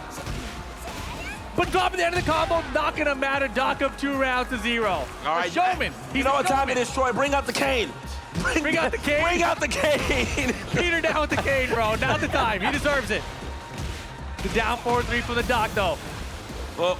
Jump overs. The setup's been so clear. Everybody's been getting Jump over caught with again. it. He's gonna jump again. Oh, okay, you're lucky. Waiting moon throw this time. Oh my goodness, is this gonna be a perfect? No. Unblockable out of range. Oh boy, the perfect looking for it. Not gonna get it. Engager gets health back because of it. Oh, okay. Yeah, lives to see one more day because of all that health that they got back. But the orbital is going to do it here for Doc Massacre. Jeez. Very nice, Doc Massacre. Getting game number 1. Staying tricky out here. Now, He's having a good time up there. You can see it on his face. He loves it. That was a silly game for sure. Like everything. What do you mean? That was just calculated silly game. gameplay from the Doc. Troy couldn't figure out how to like work his way in there. And like honestly, if Ling is like spinning away from them like that, it's kind of hard for Leroy, right? He's got to use forward 4-3 or forward 4-2-2. These are really long range moves. But if Ling is evasive enough and has the right spacing, it's not going to reach either. Well, really linear on that as well too. But yeah, Doc's been able to definitely play a little more of a defensive, or at least like a well-spaced game here against Troy the second. And also the Art of Phoenix coming to play there. You saw it underneath the back 1+2 from Leroy that time. The counter hits on these grabs are helping out big time as well. Doc, 4 rounds straight. Uh-oh. I'm telling you, man, look, the cane will change everything. The cane? The cane will change everything. No one uses it anymore, man. Ooh. Wow. Could have been a way bigger launch or a bigger punish. Oh, yeah, way bigger. Little forward 4 action, and again, he's trying to use these setups that go for the back 1+2 shotgun, but every single time he's gone for it, Doc's going for that AOP. Nice, okay. Clean punish right there from Doc, too. Getting engaged on it. Boom. Good block. Could have had a lot more, though. Yeah, I think unfortunately right now it's big line. That's going to be it for sure. I just feel like Troy's not believing in their defense for sure, because there's been a lot of times where they thought something correctly, or they blocked something, and we're not getting like a big launch or a big punish, just like a little small. Oh my God! Oh my goodness, indeed. We are off axis. All right, fine. Finally, a back 1+2 counter hit. I feel like anytime he wants to use back 1+2, he should be using orbital heal instead. Okay. Oh, and Doc's dancing. No. He liked the music. He liked the saxophone. Oh, the cane! The cane! Let's go! Wait a second. You gotta win the round now. You got to. But Doc's gonna have rage and heat available. 3-3. Don't go to shotgun after. And the Hermes dance pure mix. Troy the second on the board. He says, I got one. You got one. I got one. It ain't over yet. Get another one. Get another one. Yeah, 4-2-3. Go for the full spin. You got this. Oh, man. What an exciting second game we got in this set right now. My God, it's terrifying. Don't do shotgun. I told you not to do the shotgun. You got an orbital. He's doing AOP every time after it. Unblockable from the Doc. Oh, okay. We're out the Don't way. do it. Again. No, he almost did it again. We're thinking about shotgun this time. It worked. Yeah, all right. The late pickup, but it's a pickup indeed. Okay. Yep. Activate. Wait, we might mess around and get 2 rounds here. Hold on. Wait. Oh, the Doc I'm sidestepping back to It's not over just yet. Chance. We got chance. Heat smash. Hermes dance. Not gonna matter. Doc Massacre 2-0 over Troy the second. Well played. Well played. Well played, but I will say he used the cane, okay? He used and that's the cane all I and asked got the round, right? That's all I asked for. Look, we haven't seen a cane all weekend so far. We got one. We got one. Man, what an exciting set, though, all things. Good Doc, yeah! What an exciting set, indeed. I know these replays are going to be absolutely bonkers, but yeah, Doc Massacre going to be moving on. Troy the second will have to bow out here. I think that does put them at like 4-2 or something, or 5-2, one or the other. So got a couple of good wins. Got a couple of good wins out there.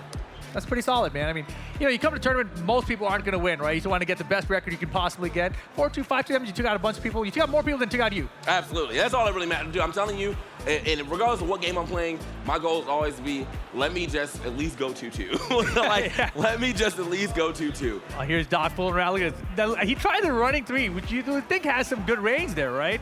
But look, he's laughing. He's like, damn it, this Doc guy. I've actually never seen, like, Sugar for that long. That running for that far? It does not despawn. Yeah. I was like, oh, there it is, the cane usage. Got the round off and everything. It's important, man. It's important. Just to get around. Dang it. Dang cane. He's been foiled again. Foiled again by the cane. Yeah, this heat smash whip leaves him in Hermit stance. Doc's like, I'm going to shoulder punish this one. I mean, there's a chance, actually, he might have been able to still parry and got the parry off there, but didn't work out. There's our VIPs up there in the box suites, you know. That's so nice. Yeah, like you can watch pretty much anywhere in here. That cool. With these super big screens, but it's very. I feel like that's probably one of the cooler like situations. Cool. You're like walking across. You're like, wait, what's going on down there? Yeah, I talked about it earlier, but we got the food trucks on the other side, right? Yeah. So you get the food trucks, walk up there into the walkway, and then also you perched up above with your food, watch on the big screens down below. It's tight. When's Silk Song? When is it? When's Silk Song? When's the release date, bro? Love it. There we go. Our second Hayden was over there too with the scarf. So very surprising to get 2 people to talk to Elliot, both of them named Hayden. What are the chances? Yeah, look at this crowd, man. Everyone's out for some Tekken 8 out here. Oh, yeah. And we got CLX providing all the systems for us as well, you know, so that's what you saw back here in the play area with the guys playing their pool matches still.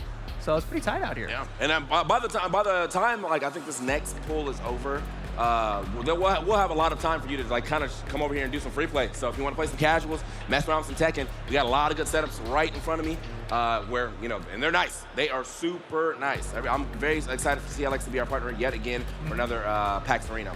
Yeah, CLX got the systems for us. AOC's got the monitors. You see them right there right now on your screens. That's what everyone's playing on. We got plenty of setups too, by the way. This is wild. Hold up, bro. I saw that Law player. Got the W too. Oh yeah, that's sick. Let's go. I didn't see who it was, but I hope it's regular size Majin. I heard he's here, but I haven't seen him yet. All right, here we got Ayer and Gray. Okay. Ayer and Gray, winner semis match from Wave C of these pools. Curious about what characters we're gonna make a guess. What do you think Gray's using? I'm gonna go with Victor. You see it? I thought it was Eddie. Is Eddie? Oh, you're right. Yeah. Gray's an Eddie player. Dang it, I remember now. Yeah, like I was looking for a quick second. Yeah, so I don't know who Ayer plays. I was not looking at that side for some reason, though. So we'll find out. You're only looking at half in. Yeah, oh, Jin. Okay. Okay, Jin Kazama, very nice. Here we go. Jin and Eddie. Yeah, I know Jin. I mean, Jin was already probably got some really nice pressure in season 2. I mean, honestly, everybody did, but Jin got a little more. So, and they're here already, starting off. Ooh. Counter it, standing 4, engage. Okay. Good thing. Probably try to swap positions right there, put you a little close to the wall, but yeah, good break. Man, again? Another one, yeah. Didn't pull trigger. Could have had a heat dash. Oh, yeah. Okay. 4-4-3 right there to kind of get something started. Love it. And then forward 4-4 for the heat activation. Gray got the heat activation. Didn't have any Gray health. So didn't recover any health, but found the heat smash. Was going to get a hard wall break and actually close out the round. Very nice from Gray. What a turnaround, too. Yeah, Ayer was getting quite a bit of like the Jin classes. Yeah, standing forward into boom. I'm gonna get that counter hit into whatever guaranteed follow up. But still, Gray able to use the system mechanics to go ahead and close that out. Yeah, called out the high that time, ducking it while standing 1-3 for the punish and the full launch. Okay, big damage. Wow, running at the wall for Oki is interesting. Holy moly. You never know what Gray's liable to do here, all right? Uh-oh. Yeah, heat dash for the pressure, building up that chip. And man, this could be enough damage. This could be close. No, the wall's too close. Good block, but doesn't punish it right. You got to punish any of them staggered lows like that, bro. If you see someone with the oh, I hurt myself, like that's like minus like 40, dog. You got to do anything. Yeah, staggered lows are one of the big tells in Tekken, right? Oh yeah. Like you block most moves, it's just like a small reaction, but when you get the staggered low where they just freeze in place, you gotta be like, I gotta launch you. Ooh, okay. Try to get it down. Got some down two in here. Oh, that looked like a tech trap. Oh, nice call out. Float conversion, beautiful. Great for him to go for that. I mean, great for him to know that the grab was coming right there. I mean, it's a big read for sure. Dangerous read, especially when you're back to the wall. Okay. There we go. That's what I'm talking about. We're using the Eddie mechanics. I always say I never get to see anybody use any of the moves when the stacks are available. And this time Gray's like, no, I love those moves. Yeah, stacks a little bit more available in Season 2 as well. That Majinga stance, generally from his handstand, right? So you're going to see more extensions out of. So Gray, Eddie veteran, getting game number 1. Okay, good stuff. Yeah, I mean, had a good start, we'll say. But got to capitalize a little more on these punishes. Got to honestly get some of these combos going. I mean, I feel like honestly what happened is they got hit once and started playing like a maximum defense instead of trying to play that Jin offense that Jin is very good at right now. Yeah, and his keep out magic fours are working a lot earlier on. He just kind of stopped using it. Ooh. But a decent round, but oh man, you can't be dropping those kind of combos. I like that idea of the punish right there from Gray. Would have got the heat activation, assuming they went for that cross throw. Side step, yeah. Side step the heat first. That time full wall combo conversion. Side combo though. Regardless, still getting a little extra damage right there. Plenty. Dash. Getting in there. Okay. Looking for maybe a step right there, just a mid in general. Oh my goodness, the damage and the chip adding up and spending the Majinga stack. Very nice. Not gonna lie to you, I'll block that. Anyway. But no, I mean, straight up, Gray in these stances right now going absolutely insane. A lot of good mix out of these stances. It's kind of throwing Ayer off. Ayer now trying to get some of this power crushing here. Good grab again.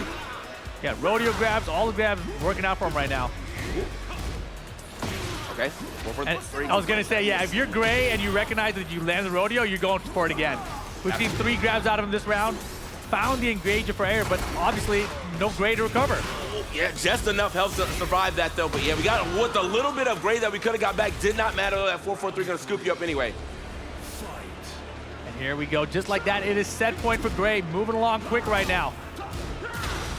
Okay. Yeah, Gray maybe not really like seeing the strings too. Those are definitely some duckable strings coming out right now, but not actually going for a duck into any type of punish. So now just gotta hold these plus frames. Finally breaks the grab here though. That's good. Important. There is a 4-4-2 Demon Paw.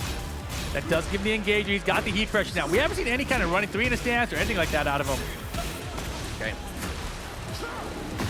The heat smash is gonna connect here though. That was a big punish on that side step 3+4. Okay, dive kick. Another dive one. Kick. Now we're playing some techniques, but look at the call out from Gray. Saw the high coming, ducks underneath it, gets the full launcher, combo towards the wall, heat burst activation. Gonna leave him just alive with a little bit down forward 2 to close it out. Gray. Beautiful stuff. Absolute beautiful combo right there too. I wonder if he could. I don't think he would have been able to finish the game, but I was wondering if he could do like a heat dash into that same ender and do enough damage. But regardless, he got the game regardless. He knew what he was doing. Nah, yeah, he was being optimal there. Yeah. Well played to Gray, looking very sharp too with all of his gameplay. And Eddie Gordo, I think, probably one of the more underrated characters in Season 2. But I feel like everyone feels like that about every character too. So who knows where the game's actually at right now. That was winner's semis, I believe. So Gray staying very high up on the winner side of the bracket. Absolutely, yeah, good stuff. And I mean, yeah, you know, even if you aren't right there, getting into winter semis means you did get a couple of W's already. So imagine you're going to be able to play your way out of the side of things. Might even see him a little later here on the screen as we have been playing a couple of these losing matches as well in Wave C, or at least all the waves before. But here's some of the replays. Yeah, Gray, I mean, look again. at the life lead he had, right? I mean, look at the life that Air had in his round 1, right? But then that knee smash got the hard wall break, got the first round. It was a beautiful turnaround. And right from that point onward, it was just all great, it felt like. Yeah. That right, that was definitely like the most optimal place to get that heat smash here, man. Oh, yeah. Getting the hard wall break, and then boom, I still gets a lot of extra combo right after. Yeah, I think that just set Gray's game off for sure. Yeah, and then finding that wall splat off that axis, he recognized it, got a good sidewalk conversion out of it. But Gray's really played phenomenal throughout. And this was a full combo here, you know, he's like, heat burst activation. Heat dash here probably would have done too much more, but like, you're right, it would have been close, I think. Yeah.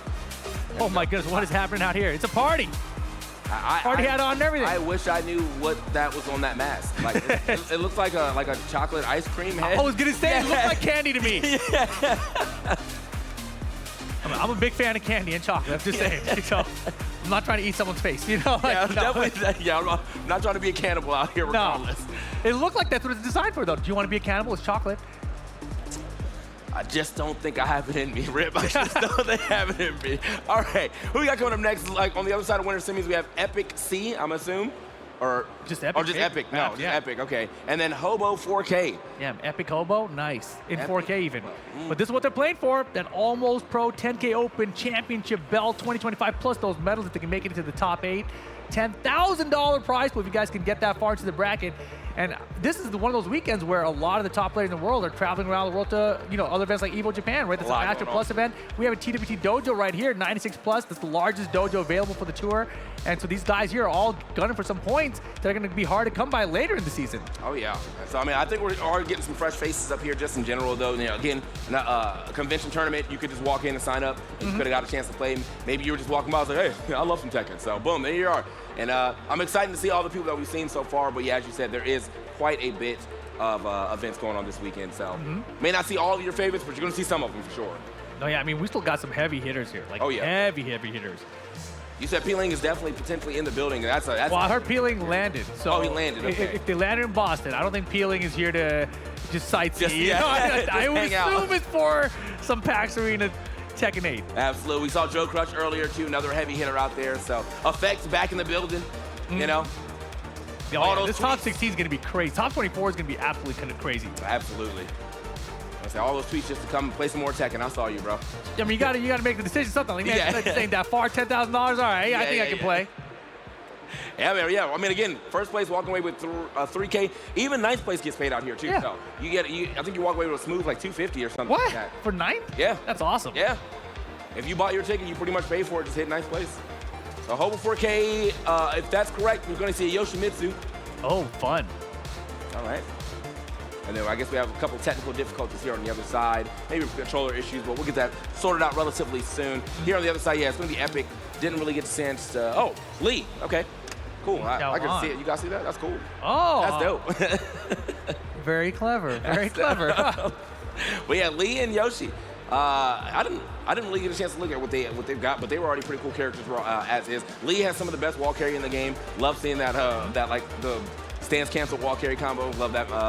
He's got this new move where he like turns backward and does like this sort of a thing. I don't know what that move is, but it confuses me every time I see it. I'm like, is he back turn right now? Or is he still front turn? I get mad. Oh yeah, that makes sense. He does got a lot of cool back turn stuff too, but yeah, I guess if he's just doing that, you don't. It's very, very peculiar. Let's see if we get to see it right now in the match though. Epic versus Hobo 4K. I think he's just hitting this pose. There it is. Like he's just doing that. Like pose, that, but his arm is upward. You'll see it. He'll use it. I'm sure he will. Hobo 4K. Epic right now. Hot start. Wow. Okay. Yeah, hot start. Immediately found the counter in. Okay. Putting the sword away. You know what? You're in the school of Trizzy the Rapper for sure. When I start seeing these come out that quickly, yeah, I know what you're doing. I know who you watch. Yeah, man, I love that too. That full crouch down to the heat engager, right? That's new to season 2. Oop. Okay.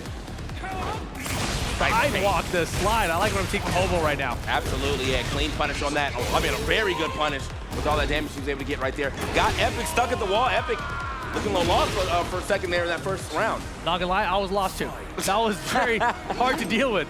You gotta always be guessing when you're getting up against the wall with Yoshimitsu. Okay, good heat engager right here. At the back three, but look at that, just do the hop kick. And Hobo, he's showing that he's willing to do the hop kick. It was one of the first things he threw out as soon as the game started.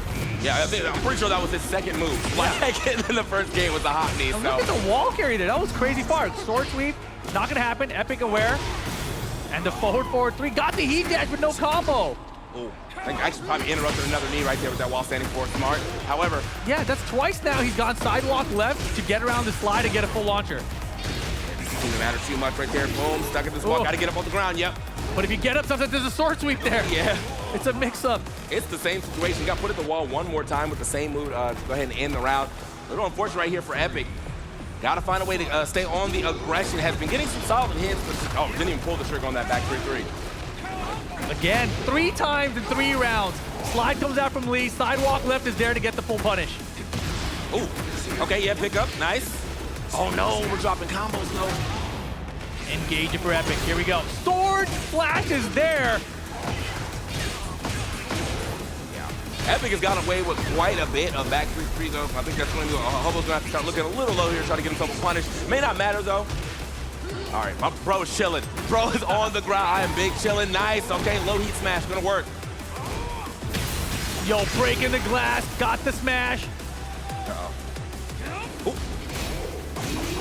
Okay. Get off me.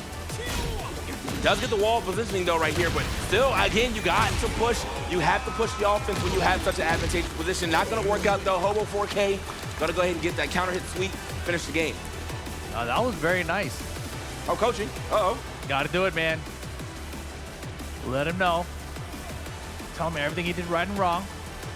Oh, he's telling them something for real. I always want to know what they're saying, but sometimes I just hope somebody walks in there and is like, bro, I don't know what you're doing, but you need to lock in. It's like, I'm not going to tell you how to win the game. You just need to lock in, okay? Yeah, imagine like a minute full of that kind of advice. He's getting timed the whole time. He just telling him to lock in like 18 different ways. Yeah, I remember seeing you play last Saturday, bro. You were unbeatable. Yeah. Harness that energy again right now. All right. So after the lock-in coaching, let's see what we got here from Epic. Okay, 1-1 right there for the clean punish. Counter it down 3. Here's the pickup. Can we get his breakable wall? Oh, okay, I actually kept the combo a little more simple instead of going for the multiple stance cancel punches right there. But either way, got him all the way to the wall. Just didn't even break it. Didn't get a lot of wall damage out there either. But we got a lot of damage just in general. Hold on. Yeah, sidewalking left from Hobo has been so effective against Lee. It's pretty awesome. Oh my God, how do they switch sides?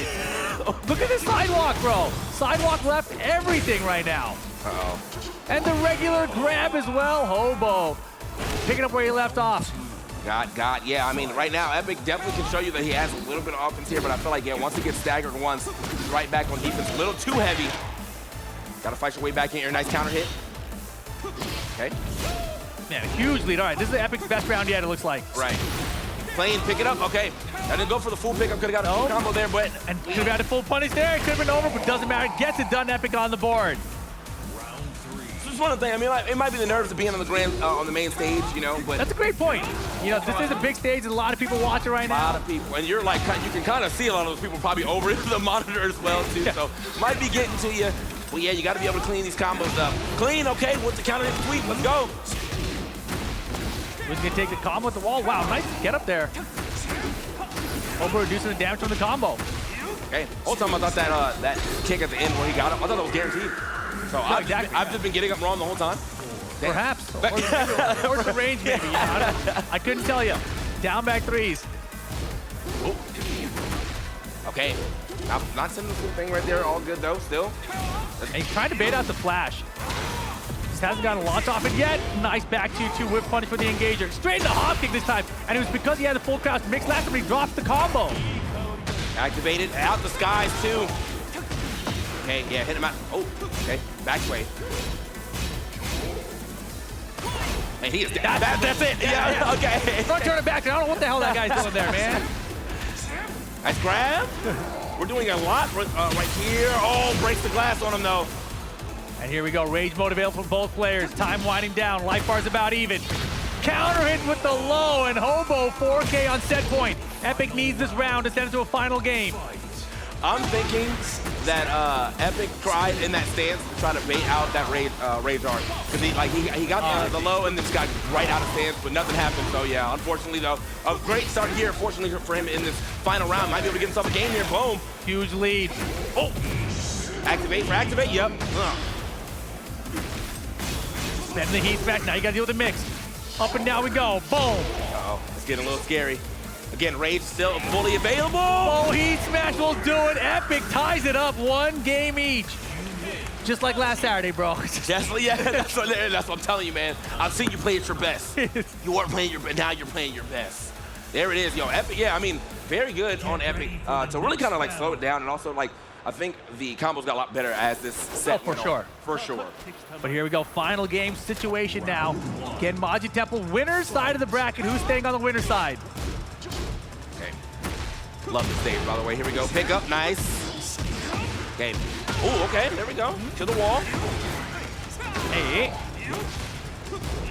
Flip over there, trying to make it OP just a little better here at the wall.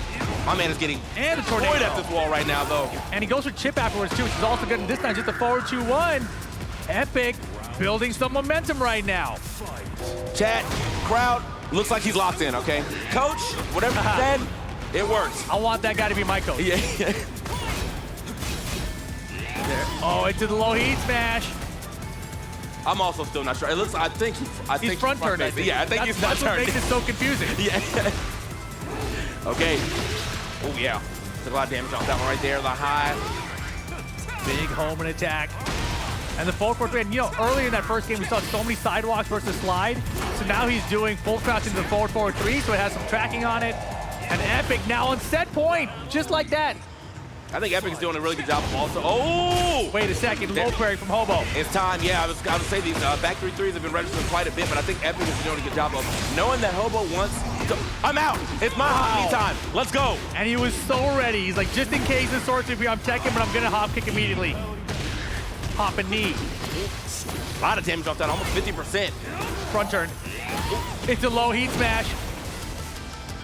Yeah, no, it's all momentum right now on the side. Oh, but the sidewalks are back. Yep. Sidewalk left is back. But the back 3-3s are back as well. Rage mode or heat mode activated for Hobo right now. Get off, we try to get going. The same combination didn't work this time around. These lows are definitely still blowing up Hobo, though he's not been looking low too often. The grab out the Dragonfly gonna work out. And now Rage mode for Hobo.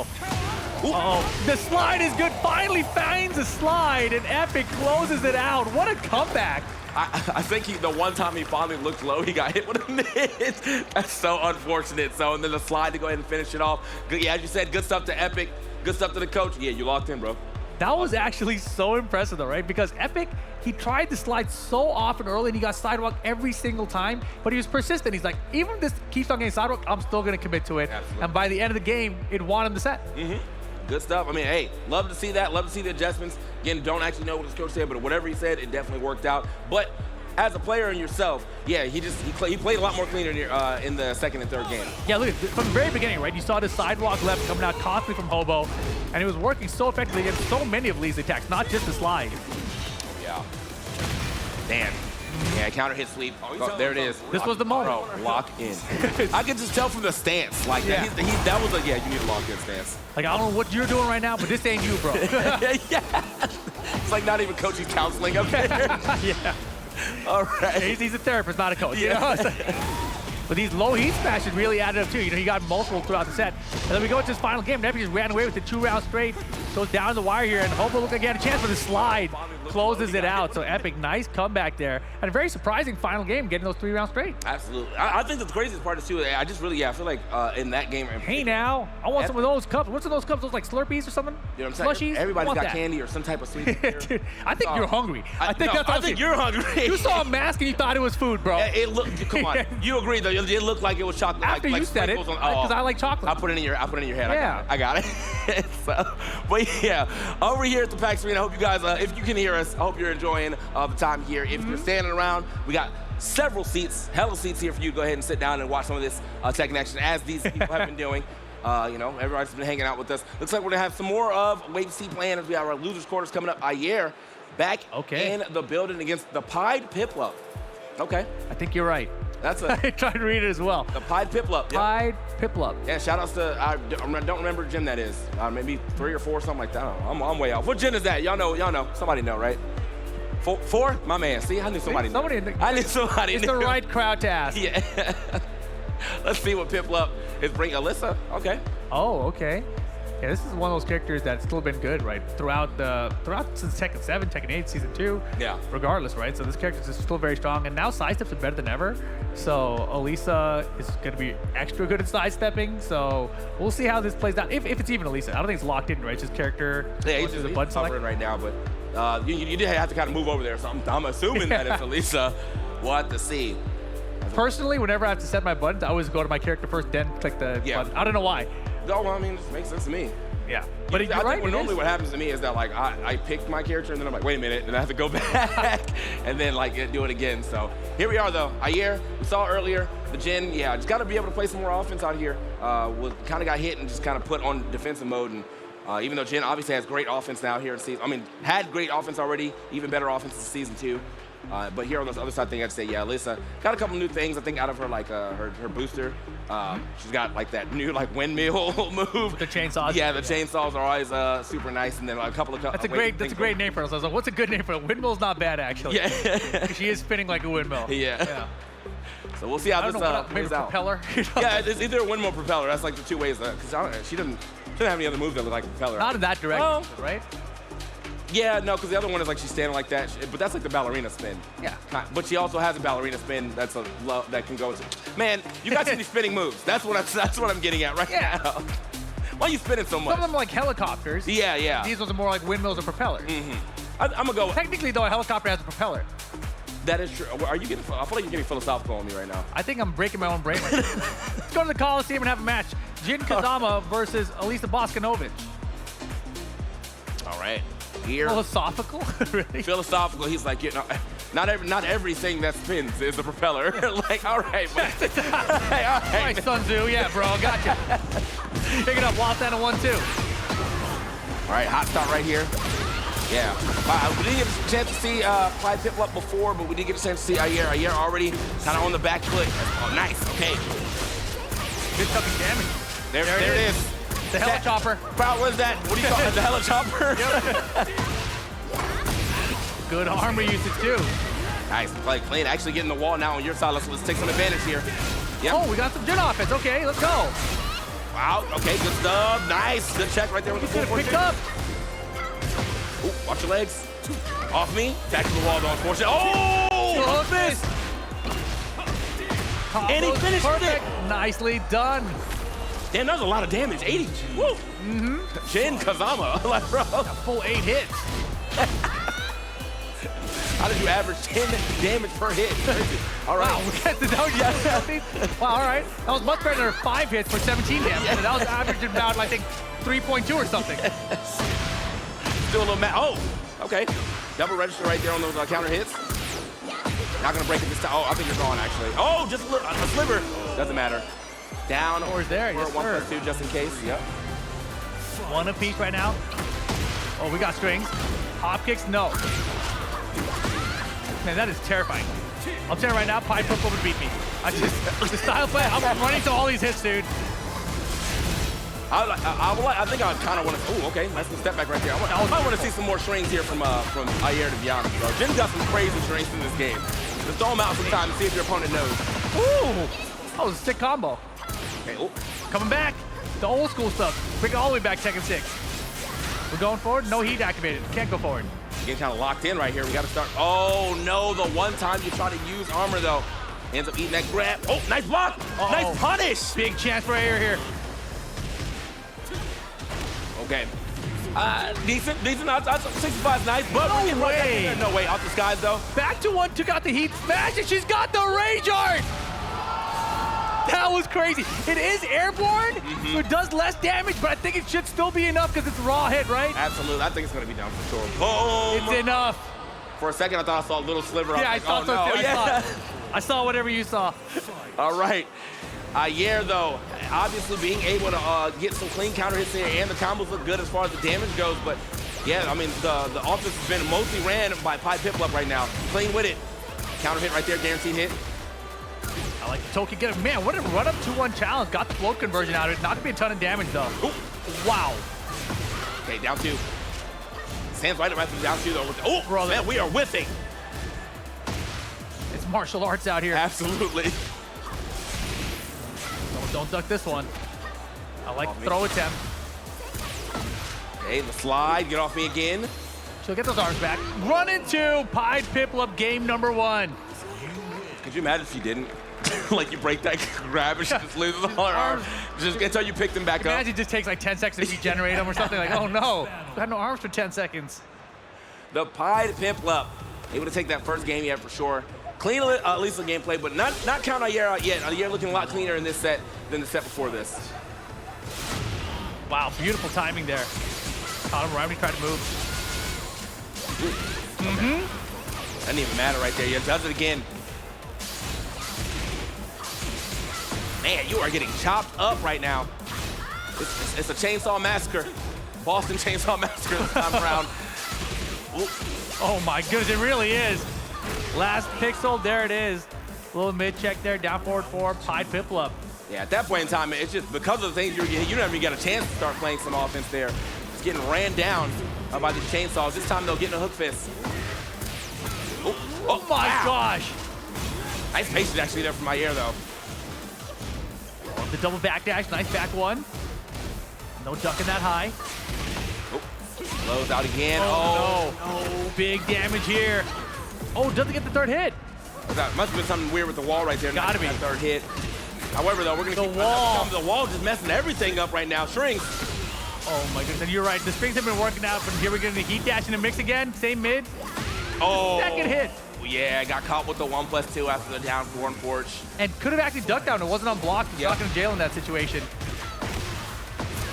Okay. What is going on with that? I don't know. Maybe they changed it. Yeah. Like, I'm a little lost in that. He got emergency pass. Got it up. Right here on the stage. Boom. Okay, yeah, I'm getting that right back out of there with the power crush. Yeah, Ayer's in trouble right now. Oh. Okay. A little later on it, but still worked out. No, not off me. Actually, not going to break that this time. High flip with the back to the wall. Got to be careful. Oh, wow. Okay, yeah, the heat smash going to give all the unblock. Bro. Wait, but Chance. Low's still not dead. Last chance right here. You got to duck. There it is. The block's good. No, wrong punish. And just like that, Pied Piplup gets it done over Ayer. I like the idea though, going for the while standing 2 right there. And one of the faster while standing 2s. I think it's 14 frames with him. But yeah, I guess that was just the wrong punish. Was it because it was too late of a slide? Or I think it's 13 for that one. No. Is it 13 for this? For the while standing 2? Wasn't that the boot? Oh, the boot. Oh, okay, yeah. Just so it was gonna be too slow regardless. Yeah. Okay. Damn, unfortunate. Pretty sure. I'm gonna believe you, bro. He might have changed the season 2. All I know is that he didn't get the W while standing. I can tell you he hit one and it didn't work. Yeah, I can tell you that. Frames, and it didn't punish. So I don't know. He's either late or it's not the right frame date. It's one or the other. You know? So changes, bro. There's 1,500 of them. You never know. So yeah, but Pied Piplup is gonna walk away with the Alyssa W. Good Alyssa, got to see a lot of what I was expecting. That was some season 2 Alyssa too. A lot of times we got the knockdown, we got the boost into the windmill move, establish pressure, keep it going from there. Yeah, nice. Yeah, I'm like, what if you put a windmill on top of a helichopper? Would that be the same as having a propeller? I think that's maximum conserved energy is what I'm saying right there. Because the windmill's going to generate the energy, unless you mean like this. Yeah, like that. Do you make the? I don't know. Horizontal. I don't know if it flies. Can a windmill be horizontal? I can't. If I don't know if it's horizontal, does that make it a propeller? Dude. How do these definitions work? I imagine it also has to go with, like, you have to go. It's gotta. No, it's not even about. You have to go past a certain speed, right? So, like, if you're spinning slow, you're a windmill. I think we're just showing how dumb we are. Yeah, truly. What are the differences between a windmill and a propeller? Listen, bro, you have to free your mind, challenge everything. I don't know. I'm just saying things up here. You know what? I've said enough. You know who needs to talk right now? I need my boy Elliot to let me know what he's doing on the stage right now. Yo, make some noise for your commentators, please. Rip and TK Breezy, everyone. What a cosplay. Oh my God, you guys look amazing down there. Okay. And you guys look amazing and you sound amazing. The energy is incredible. You're making me feel like it's already the weekend, but it's only Friday. PAX, give yourselves a round of applause, come on. All right. It's a fantastic. audience. Listen, I'm joined by Planet Girth up on the stage. Ralph, you were in the tournament. You went out to AED, an incredibly close match earlier on. How are you feeling? I'm feeling great, honestly. The match was really, really close, and it was really fun fighting him. He's a really smart player. We had a good talk afterwards, and he gave me some clarity on our game. So overall, I'm feeling really happy. That's why I love the FGC, man. Honestly, FG family. FGF. Ralph, look, I love having you up here. I love the fight, and I didn't want you to go home empty-handed. So we're gonna spin a wheel, and you're gonna win a prize. Sound good? Sounds great. Nice and simple. You ever spun a wheel before? No, not that I know of. First time, huh?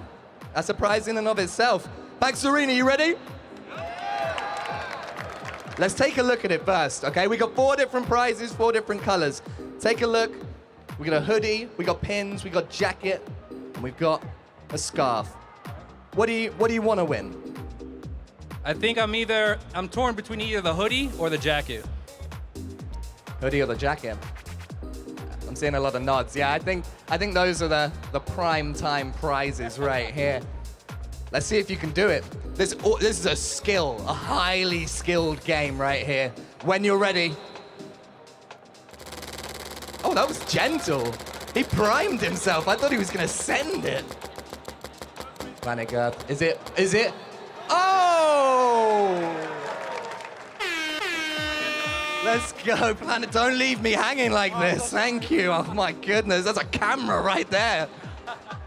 Oh, shot in 4K, just getting stood up on the stage. I'm taking the hoodie for myself. Hey, let's show it off. Let's show it off. It's still in the plastic. You gotta hold it up for the camera, hold it up for the crowd. It's yours, you can take it out of the plastic if you want. Of course, if you want to keep it in mint condition, 50 years time, you know what I'm saying? This is the new Pokemon TCG of it. Hey, let's say that again, but down the microphone. This is awesome. Thank you so much for the opportunity. I appreciate it. And we appreciate you. Guys, make some noise for Planet Girth. There is plenty more Tekken still to come right here on the PAX Arena stage. Boston and everyone at home, don't go anywhere. We'll be right back.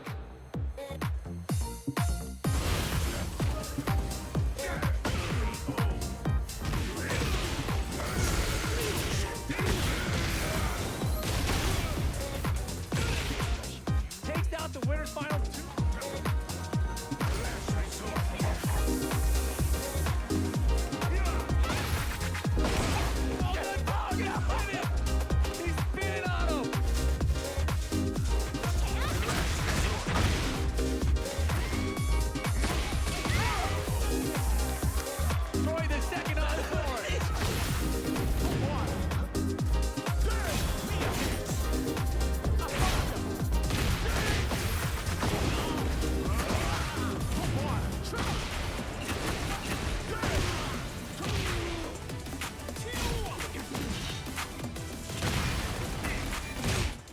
Oh, he's telling him something for real. I always wonder.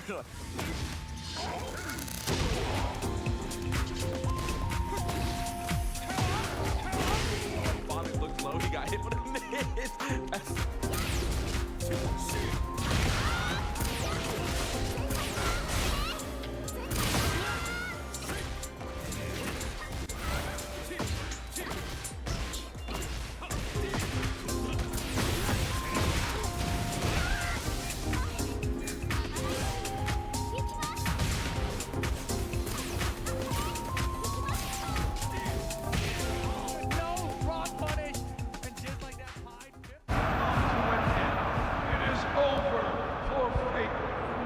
끝났다고 생각될 때, 포기하고 싶을 때, 패배가 눈앞에 있을 때,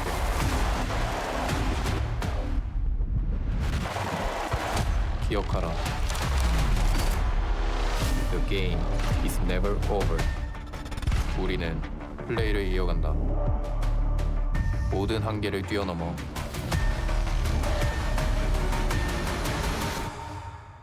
우리의 모든 것을 건너 우리는 자기 자신과 싸움에 승리한다.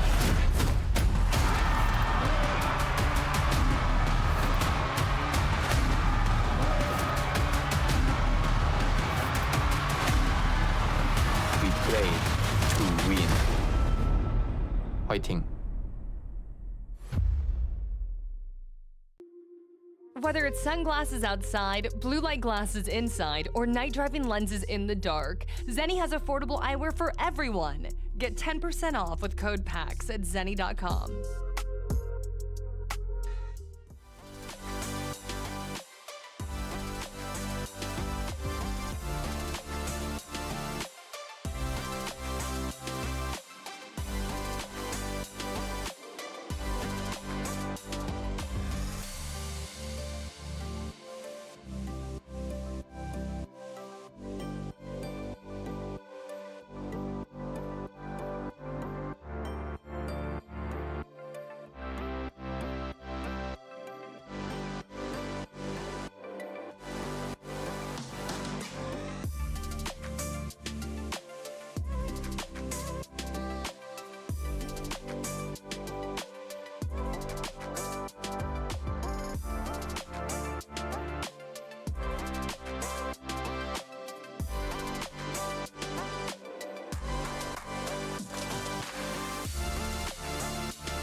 PAX Arena, welcome back. We are back in the building with some more great Tekken action at the, what is it? Tekken 8 10K Almost Pro Open. There we go. It's so hard to say sometimes, but I got through it this time, and we're gonna get through some more matches. I'm here now with MYK. How you doing, my boy? I'm doing great, man.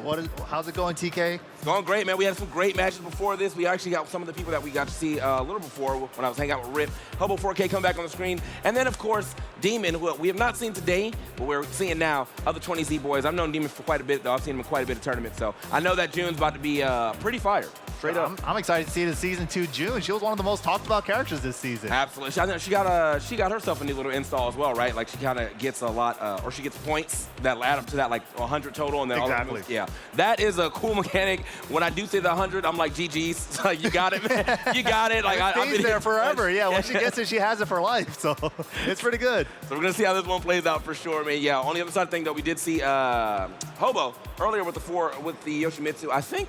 Oh, this is loser side of things. Yeah, because he lost to Epic.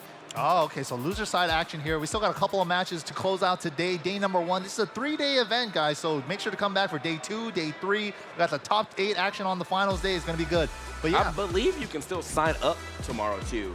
Oh, yeah. Yeah, like if you come in early enough, because we're running these waves now, and then we craft the next waves for tomorrow, and then all that crashes into, the cut on Sunday. I mean, if that's the fact, Joe Crush is already done with his day 1. He's done, yep. So you might not even run into him. So if you're like trying to, place yourself in a bracket where you're trying to dodge like a top player or two, that might be the way to do it. I do think that tomorrow's the day that Peeling is playing, so there will still be some killers for sure. But you at least got a couple of them that are already qualified, so you may get a chance to kind of just sneak your way into like the top side of the bracket. So no day is safe, but all right. No day is safe. But we're back. Demon 20Z going up against Hobo. Let's get it. June versus Yoshimitsu. Ooh, okay. Counter trade right there. Nobody getting any type of benefit off that. But yeah, definitely want to see what Demon's done with the season 2 of June for sure, and how quickly he's able to get these stacks up. Haven't seen too much, only 5 on the board right now. You need 100 altogether. So, ooh. Yeah, but once it goes up, it stays up forever. So it's pretty good. It powers up all of her light Kazama moves. This is going to gain back her life as well. Just a sliver. Oh, a little tricky business with the Oki there. Okay. Wow, great jab. First hit, unfortunately, I can get hit from that, and there we go, boom. The activation, what the heck? Wait. Wait a minute. That definitely had to be a mistake, but, it happens. Get those little misinputs out of the way now. That'd be the biggest spring kick read I've ever seen. I don't know what he was trying to get out there, but if it would have hit, I would have thought he was an absolute genius. So he would have been a god. Yeah. It's like, that guy is a genius. So here we go, 66 on the board right now, and another round to work with too. We might actually be able to see that 100 coming out from Demon. A little bit of heat left, and we're going to spend it with the smash. Wall break as well, full combo. Do we have the combo to the next wall? Hey, damn, we are gaining maximum stacks right here. 95, only need another 5 to go ahead and register the whole thing clean. I think that was like straight up like 30 or like 40 in that combo alone. Yeah, she's almost fully popped. Here we go. Oh, okay, that's a lot of misinput right there on that jump. However, getting engaged on real quick. Okay, fishing with the down forward 3, just keeping it real simple. Mid, low, mid, low. Oh, there we go. It's unlocked. 100. Yeah, this is gonna start doing some real damage here with the light moves to get a big combo. Nice block there. Good punish as well. Super on point. Using the throw for the homing. Don't step nowhere. Yoshimitsu's love to spin around trouble. Absolutely not able to do that, but still though, good defense right here from Hobo. 2 different breaks on those throws. The hop knee, I don't respect heat dash. I don't do that. Like +5, I don't care. Oh yeah, the shawarma cutter. A lot of damage you got right there, but good interrupt there on the down back 3-3. Hey, Can-Can's almost getting you out of trouble. I think, yeah, if that can't get hit, that was a straight up game, but we can kind of play for time right now. 7 seconds left, it's up to Demon. Oh! The minute Demon steps forward, straight into a knee. These psychic hot knees, though. What is this? Oh, back for another one. But hit out of the air, not too much damage. Why not? Right. Still, though, yeah, this is, I mean, very, very unfortunate time, I'd say, for Hobo to start fighting back with the fully unlocked light moves right here, but he's definitely putting up a good fight. Nice little can though action. No one respecting heat dash out here. Engage nothing. Yeah, he was +9, went into the full crouch, new option, but he was ready with the can immediately. But all this wall pressure, look at all that great. Okay. How's he gonna heal? He's healing a little bit with each hit. Oh, he gets a blow. This is great. He still got a little. Oh, I thought we were gonna make it like heat dash there, but no. Instead, holds it for the heat smash. Doesn't get mix up after. Doesn't matter though. Put up on that wall. Easy hit. Easy confirmed for Hobo. Game or round 5. Wow. Hobo fighting back. Not out of it yet. Looked like Demon was all under control. Had all the pokes going, all the momentum control, but those couple of hot knees threw a wrench in his gear. But we find an engager with the projectile. Right, yeah. Demon playing quite more defensive. Whoa. Jesus Christ, the Oh range my on that. God, it's so far. Who needs a sword? Got the power of God in anime. Wow, and that's a link. And I think that was like that's one of the new moves that Jun has out of that stance alone. And he has not used that until just that moment, but it covers so much space. You saw how much space. He was a homing, tracking, that's on block. And it gets a link, yeah. And it links. Yeah, that's pretty good. That was pretty good. Man. Reaches half screen plus, and yeah, that gets something on counter. Yeah, the first time I was in ranked and I played against, I mean, they literally spammed it on me. I was like, yeah, you know I don't know. You know I don't And even know. if you do know, what are you gonna do? Yeah, what are we gonna do? Here we are into game 2 right now. Demon, yeah, having to kind of like close that up a little slower than we thought. You know, he took those first 2 rounds pretty quickly, got into the full light stance, but wasn't able to do anything with it until that last game. Hobo definitely had his moments there. A couple of big timing call-outs. Let's see if he can work again. Back to 2 whip punish on the burst. Hey, Oh, a little reset there. Nasty. Still at the wall. Oh, nice block. Okay, can't get a crazy punish off that, but still got to give it up for the block right there. Wow, that splatter from so far. No whip punish. Okay. Wow, great choice of move there. Getting under the high, getting a wall splat with the June full crouch down forward 1. Super solid stuff there. Like, yeah, Demon definitely trying to promote no walking here from Hobo. That was 2 different backboards. Nice tracking high right there coming out from June, but nice. Okay, clean dunk on that. Nice. Gets the flow punish too. Very aware. The wall. It's gotta hurt. Okay, we're keeping these plus frames up for sure. Oh yeah, she's just a plus frame monster. The Jesus shield into the Jesus geyser combos. 76 right here on the board here on the numbers before we get to that activated stance. Oh, I like that. Good break though. Persistence. Throw him back. Trying to go for a side switch with that. Okay, Hobo's saying, look, I might break the grabs, but you don't. Another grab right there. Real quick. I'm trying to get Oh my God, 3 throws. Good punish. Oh, but try to punish the low, and it has an extension. The tricky round enders. And that was, I mean, that was definitely deep conditioning. Demon has been throwing out that low so often. Never threw out the extender until right there. Love it. Yeah, true. You got to save those for when you need them, like when you can get around like that. Absolutely. Uh-oh. The shield's back out again. Boom. Oh, there's a spin. Oh my God. What? She saved herself with the forward momentum from stance. Yeah, at the wall. It's getting hit. No, no splat. So tense, back to neutral. Good step around the projectile, but no punish. I'm like really surprised he stepped out. Looked like he just put the sword away and then still had enough time to step as well. Again, there it is. Clean with it. Step this time. Get off. Nice throw break. Oh, the plus frames, all the plus frames. It's always her turn. Try to challenge with a hot knee, but not this time. Okay, downstairs. Only 10 seconds left. No throw breaks. Oh, throws. That was so much time taken with that throw, too. Oh, yeah. Wow. He had to run in. He had to make something happen. Unfortunately, ran right into it. Yeah, I mean, dude, that throw, that was like a 5-second throw. Yeah, the throw took a long time. You still had to get up after the throw, and he got hit after trying to get up. It's just, it was a rough situation. Yeah, but either way, got to get with the team right there, keeping themselves alive here. Hobo put up a good competition. I mean, taking that first game into round 5, that was super nice. Even with the activated stance already coming out from June, was able to fight his way through, I guess, a powered up June, if you will, and still make it all the way to a round 5 situation. Yeah, Hobo definitely had his spots, like those hop knees really throw a wrench in his gear, and the back 2-2 whip punishes were there. The side steps, we were seeing him get more comfortable with that, but I felt like he just needed a little more rounds. You know, it's just like if it was the first 2-3, maybe he could have got it, but good try nonetheless, man. Yeah, great set. But let's take a look at the replay. Demon 20Z really had control over the whole set. Other than that first game, like the first 2 rounds was really comfortable, and then Hobo with the hop knee out of nowhere, but still Demon 20Z was able to close out the first game. secure the whole set. Yeah, definitely able to hold it down. I mean, loving to see the way the new June's played right here, the fact that he's able to keep this character alive. But is going to be keeping himself alive here in the bracket as well. I don't know if that means he's out for the next day or does he have to play loser semis or something like that. Probably loser semis. That was a great moment there. Yeah, like you said, he never used the second hit of the down 4. Oh, yeah. It's such a great time to use it. At the end of a round when it could get you around, so worth it. So much value out of that. So I think up next, we're going to go up to the other side and have our Gray and Epic. And again, cool people up there big hanging out. Putting on a show for us. Let's go.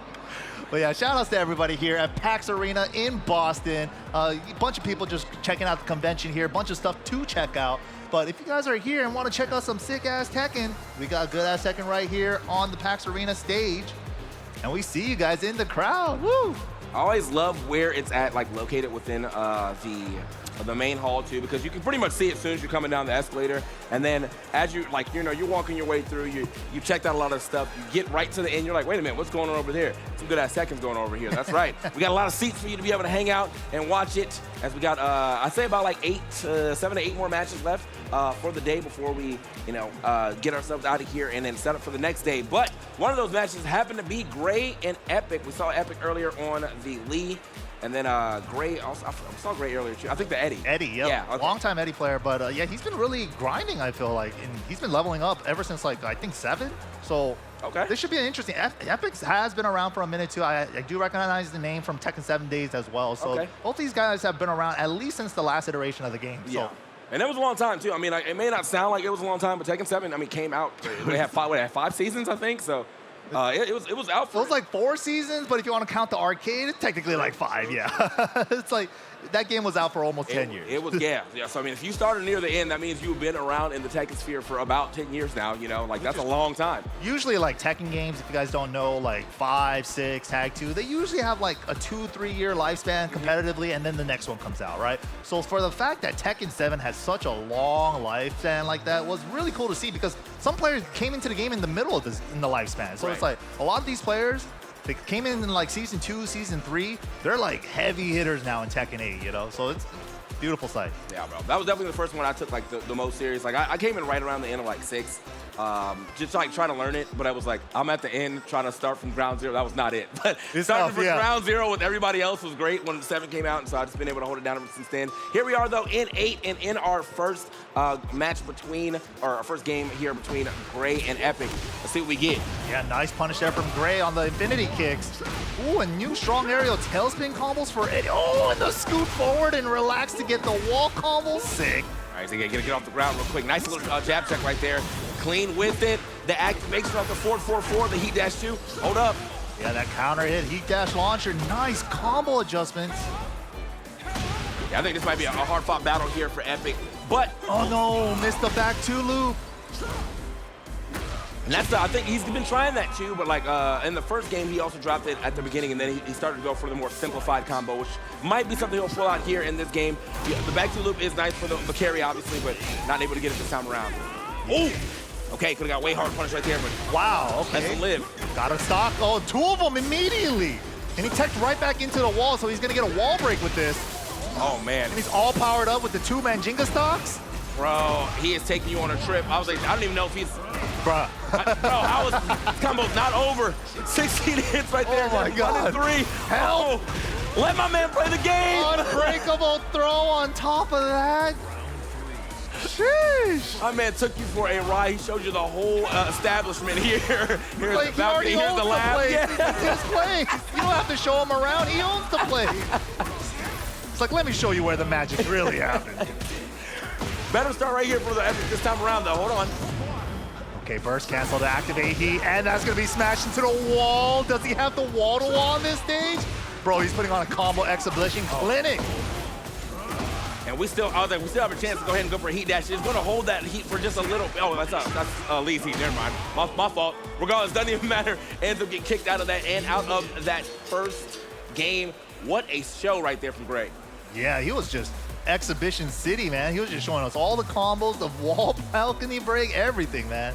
That was like such an educated bet too, right there. So he got the hell sweep out of stance, hit the wall once. It's a 2-break wall unless you have a hard break. And he's like, you know what? You're still at the wall. I'm just gonna do it again, see what happens. Yeah, exactly. Boom, ends up getting a full combo off of that because he broke the wall. And there's also some things to think about, right? You could tech roll left or right off the walls, but Epic chose to tech roll left, and that actually was worse because he left them directly with his back against the wall. Yeah. If he tech rolled right, the wall wouldn't have broke there. Okay, yeah, because he would have been more off parallel axis. with it. Yeah, it wouldn't have collided with that breakable wall. So like those little things are definitely interactions that a lot of players don't even think about. And those things can make a difference. Like that slow wouldn't have been a launcher because that wall wouldn't have been. Yeah, no full combo, no take you for a ride, no seeing the all the scenery. So that was super long combo too. I think you only got like what 68 damage off that, but right after you stood up, you eat a running 3 like that was max damage, dude. It's like you ate the combo. The stage positioning is terrible for you because now your back is still at the wall, and you got to hold the mix afterwards. Rough. Big rough. So where are we going here? Oh, celebration on the scene. A much smaller stage, no breakable walls, but very easy for both of these characters really, I think, to get to the wall here. Let's see what happens. As we got a little bit of coaching there from Epic's coach back on the building. Or his, I was like, his coach, his counselor, his therapist. I don't know what he's saying, but I just assume he said lock in. Here we go. Looks a little locked in right now, though. Nice low parry. Okay. We got the combos. We're in, okay. Let's go, perfect walk and the ground stun. Beautiful stuff there. And the 2-2-3, this is looking like a Lee round. Jesus, okay, yeah, we got one more mix. Oh, man, caught him looking low. Yeah, I definitely looked low as well, too. Lee loves to hit a little slide there, maybe a little back 3-3 action. Ends up getting picked up nice again. What did that coach tell him? He got up there, bro, remember to lock in. He's like, yeah, you're right, my fault, bro. Oh, could have had a link there and it would have wall splatted. Okay, All right, chill on the ground right there. Nothing wrong with that. Just see what your opponent's gonna do with that, with you just being down there. Oh! Wow, he still finished it. Straight up in his game before that, he almost never finished it. So that's like now deep, multi-game, multi-dimensional trade right here on it. Here we go. Oh, we got the combos now. We're not dropping them no more. Beautiful. Oh, nice block on the low smash. Minus 14, perfect punish for the engage and the Estus Flask. Oh man, hold on. Okay, just a low get up right there. Ends up getting hit with the spring kick. Oh my God, again! What a low parry! No way. Can he do enough? Rage Art to cash out. Is it enough damage? I don't know. I feel there was a lot of hits. There was a lot of hits, but his life is pretty low. Oh my God, it's enough. Great. Dude, what a low parry. What a bet right there from Epic to be like, yo, you're going low right here. I know it, and I'm getting a hard combo. Here we go. Lee definitely has a little bit more execution required for his combos, and he's hitting all of them right now. Good to see it right now. Okay, hold on now. Great though, got him at the wall. Got to make something happen here. Got a stack so he's able to get into the Mandiga moves. Wow! Woo. Great homing move to track that sidestep move. Great. Got the ground stun, nicely done. Stuck in that.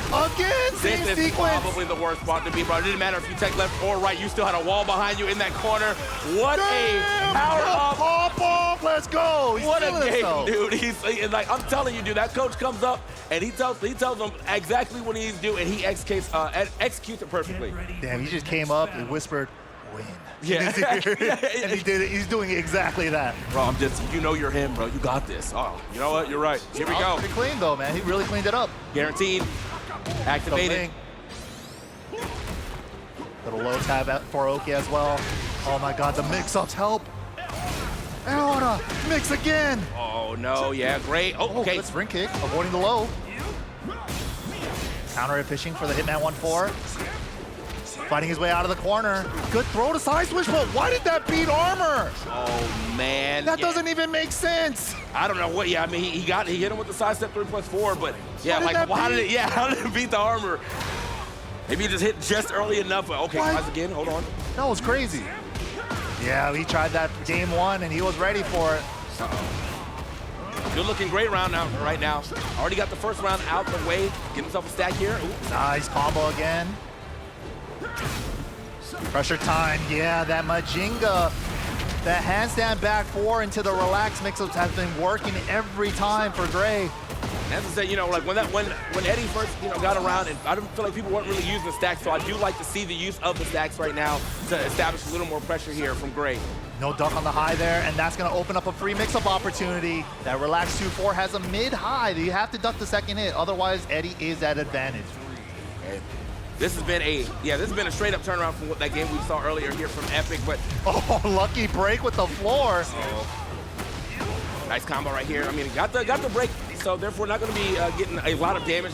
Break scaled on that combo. However, Hot Knee, what's up? Oh yeah, not he's got dropping today. Okay. All right, activating with burst, going for the spike. Good Oki there. Hit him with the 4-4-3, trying to get up from the spike. He could have heat dashed that, right? No, he kept it. Oh, okay. Well, but he could have heat dashed if you wanted. He could have, yeah. But definitely wants to play around with it for a little longer, but he's not going to get a chance. Gray wasted up his heat timer with his own heat pressure. Oh yeah, that's going to be an easy punish right there. Down 4-1 right there, and the extension after, I think 1-4. Clean stuff for Gray to take that right after. I mean, such a dominant round from Epic. Yeah, I mean, dominant game, sorry. Yeah, game number 2, Epic really turned it around. Like, we see that a lot in tournament, right? Kind of close first game, second game, the person that lost brings it back 3 rounds straight. That's exactly what Epic did, but Gray Uno reversed him once again in that final set. Yeah, right back to it. So yeah, both of them getting very good games on each other. That first, well, honestly, I mean, 2 good games there from Gray, but yeah, I mean, what a rally there from Epic. Just unfortunately wasn't able to take that momentum into the 3rd game. So that does mean that Gray keeps it moving, and I'm pretty sure was that winner's side? Yeah, that was winner's finals of their pool. So that's Wave C, winner's finals. Gray's gonna make it out.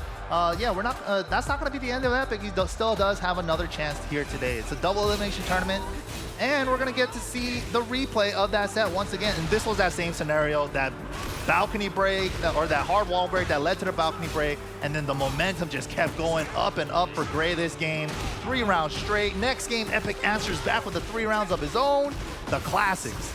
I wish I would have saw the time between, because they showed where the balcony broke, and then the next clip showed where the combo ended. And I was like, damn, I wish I was looking at the time, because he really, that combo went for like a good 20 seconds, bro. He was holding it down, absolutely. But either way, just all good things for Gray right here, as we will see them on Sunday now.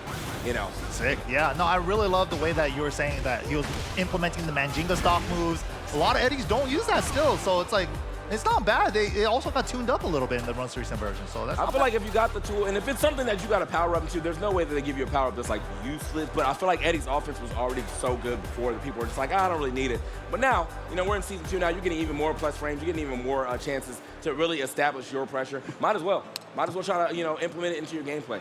Yeah, and he could also get it from Heat now, which was new before. He had to hit the moves before, but now it's like just activate Heat and he gets it. So. Oh, I actually forgot about that change. Yeah, I guess that would make me want to use it a lot more if I just got to activate Heat real quick. So into our next game, it's going to be Demon 20Z back in the mix against the Pi Piplup, who's also back in the mix. That show should be June versus Elisa. I didn't get to catch Pied Piplup. Are you familiar with who they play? Yeah, Elisa. It was definitely Elisa. Because, it was Elisa that was in the block I had with Rip. Yeah, it was definitely in. We were debating on if it's a helicopter or a windmill, if you want to call that move. Like the new move she has, where she flies forward and does that. Oh, is that yeah. a helicopter or is it a windmill? I think that's a helicopter, because it goes like this, right? And like Jack has the windmill punches, but that's actually like a windmill, So we were debating that for a bit, but overall, I mean, it's a very good move for her. She has got even more pressure, like especially really good for her Oki. Oh, got yeah. A lot of pressure off that. You can also go into her dual boot boost after that too. So there's a lot that you have to look out for. But you know what you should also be on the lookout for? Some savings, man. Check it out. Level up your game experience with top tier gear on Razer.com. Follow @Razer now for more exciting news and giveaways. Big shouts to Razer again. I mean, they've been holding us down for the headsets, for the chairs, for the peripherals up there as well. Yeah, the gaming headsets. Yeah, holding us down. Big shout outs to Razer, all the sponsors holding it down for PAX Arena here this weekend, making it all possible. Absolutely. So what do we, as I said, it's going to be Alyssa, it's going to be June. We already saw Demon 20Z earlier. We also saw Alyssa earlier as well, but yeah, Demon 20Z probably coming off of a hot win right here. I think Piplu's probably been chilling around for a little bit. Got to see if they were able to reserve that momentum for this match right now. Yeah, I want to see the Elisa going ham with the helicopter move, of course. But then, of course, June has that really buffed homing move. It got tuned down a little bit in the most recent patch, but of course, she also has the install that's new in this season as well. We didn't get to see too much of that play out, but Yeah, we'll see if Demon 20Z can really spam those light moves when she reaches that 100%. I do think so. The one that we did see out there, like the Jesus stance, like that was the one we saw the most, and it was getting sidestepped a little bit, but it definitely has the range to where you're going to always threaten someone stepping forward. Right. If you're just standing there, like if they're moving forward, they're running at you, boom, you better watch out. So and I think that's actually how he won his last game. Yeah. Yeah. A little bit of time left, so. That move is pretty good. Yeah. It reaches like half screen. And Yeah. even though it's punishable, a lot of people don't know the punish for it. And it's like the spacing is so awkward because you're so far away sometimes when you block it. It's just like, what do I have that reach there? Like, what? There we go, man. Yeah, I was getting everything set up. Well, let's see what stage we're actually going to. That's the real question right now. Celebration on the scene. All right, back to the boat. Back to the boat. Very, very small stage when it comes to, some wall carry here. See what we get.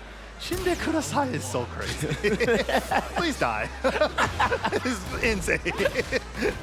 She says it so politely. so nice about it. All right, so here we go. To start off right now, both of them trying to, jockey for position. That's one thing we definitely seen from Demon a lot is establishing one plus frame pressure and also making sure you don't want to walk with that good tracking, I think, back four. So. Oh, nice. Testing it out forward, 2-1 heat dash. Wall's in a weird spot, we gotta adjust. Nice, actually that worked out. Oh, and that's the new stuff, the ground stun. She never had that before. Yeah, man. I did not know that, and that was a guaranteed follow-up at the end too? Yup. Oh, wow, okay. Good times. Good times for the Alyssa player, for sure, right there. By Piplup getting that first round. Nice, wow, nice ducks a high homing. I really love that Demon 20Z is hella spamming the hell out of down forward 3. It's a great move. Okay. Nice. Got him at the wall right now. So we can go ahead and fight my way out of here. Now, activation doesn't matter. On a trade. Lucky, actually. It was willing to put some more pressure up, but yeah, unfortunately, that trade is going to allow at least Piplup to play a little more game right now. He punished. First time going for the sweep and got the wall perfectly. Not enough damage though, but it doesn't matter. Close it out with the next hit. Smart stuff right there for Demon again. Starting to bring out these multi-dimensional, multi-layer tactics right now. Multi-dimensional? Multi-dimensional, like that. We got a different timeline. when you pull it from a game, like he didn't use it all in a set that did not matter for this set. I'm like, he's bringing it out now, multi-dimensional. That's sick. Multi-dimensional. Here we go. Ooh. Right. Here we go. Slide right there. All the lows. Nice punish. And she got to 100 with that. Uh-oh, it's real scary now. You're gonna watch that's gonna hurt. Does that do more damage now that she's... No. Okay, that would have been insane. Thank God. I was like, don't put me on the balance team, bro. I'm like, well, it is a light move right now. Now, chill out, brother, chill out. Light moves, though, are enhanced. Here, your normal light moves. See wow. What Demon to do now. Swung right into the last active frame on that chainsaw. It was still out there. Oh, okay. Oh, nice step. But yeah, back turn right there on the combo. Probably going to mess up the pickup that he needed. Okay, tagging him low. Doubles it up. Triple? Nah. Duck, duck, goose. 2 lows in the mid. Nice punish with the throw on the power crush. That's guaranteed. Yeah. Second 8. Quite a bit of power crushes get hit by that. So nice, clean little pickup there. Oh, good step out of 1, 2, 4. I didn't even know you could step that right.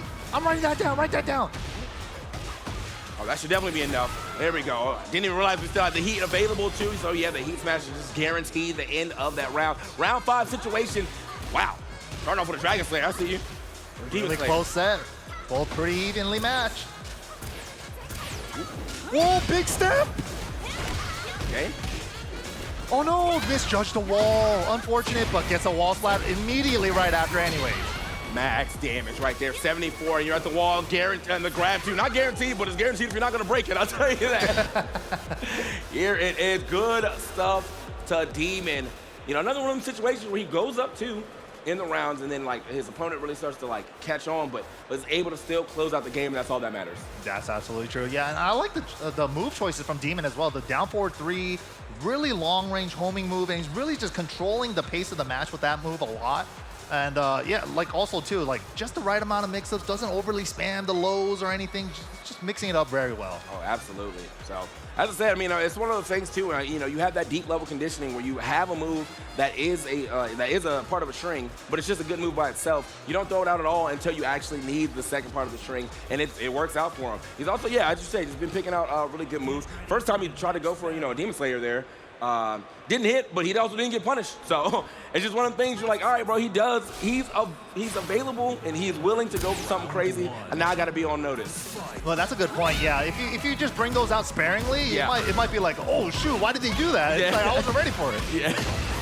I definitely wouldn't have punished that. I would have like, of all the people like this move you start the round with? You're right, it's like, what? But there it is, down forward 3 again, getting the balcony break with it. Should have to combo to the next wall, you know it. Ooh, very close. A little early on the Oki there, 3 forward 2. Nice, that's gonna break the floor. Full launch with that. With the floor break. Okay, clean with it. You in the bounce house though, you gotta watch out. Every wall dangerous down here. A no throw break again, and that's the generic throw. You can break that with 1 or 2. I think Demon's just trying to do that throw so that you break it and he gets the side switch, but it's like they're landing anyways. Yeah, it was like you're still getting the side switch and now you're getting the damage as well too. Best case scenario here for Demon. Uh-oh. Getting a little scary though, we're running out of time and we got, oh my God, he took already made the life lead back and he was just gonna use the smash to burn the clock. And Demon recognized that. He was like, I have to swing, I gotta land something. There was no time. Pied Piplup able to kind of steal that round in the last 2 seconds. And even if it didn't hit, it didn't matter, because it was just gonna burn the rest of the time. So very smart usage of the heat smash. True. Here we go. First time bringing out the stance throw. And Demon, I think he's recognizing that Pip is not breaking a lot of throws, so he's gone to throws a lot more often. Nice punish. One of the few characters that can launch it. And good stuff. We reached 100 right at the end of that round, too. Yeah, dropped the combo, but didn't matter yet. Still, Pied Piplup must have stood up and hit a button right there. Now. Confirm. Nice. Punish. There's the low again with the wall blast available. What a great time to take the bet. Look at the payout from that low because of it. Oh my God, he shot it from down the distance, brother. How far that was? I don't even think the light beam hit. It was just like the particle, like right at the end. It was still enough. Oh man. Okay, nice. Yeah, clean block right here. I truly believe, like, from what I've been seeing right now, if Demon has back to the wall, he's going to go for the throw. And I don't think that's something that Pied Piplup has picked up on if it's off the 1-2-2. Yeah. But either way, might not even matter right now. Pied Piplup is going to put it to a final round again. Hold on. This is loser side, though. We got to get this round if you want to stay alive in this tournament. Power Crush is good. Okay. Damn, all the low pokes. Yeah. You know what? I got some low pokes, too. Checking what it, hey, clean. I like the defense here. I like the movement from Demon. Actually goes for the low there, but doesn't finish the whole string. Pokes, nothing but pokes. Ooh! Oh, I had the step from the chainsaw stance, but didn't cash out. Off me, okay. Punish there, nice. Mix up, no throw break again. Very good mix off his 1-2 right there. Yeah, he's always picking a different option. It's definitely confusing Pied Piplup, but it's definitely getting Demon 20Z a W right here. Winning that loser semi is good stuff to him. Yeah, that's such a good change for June this season. The 1-2 string giving the 1-2-2 all naturals, and then she's in stance afterwards, so that she can go for stance mix-ups afterward.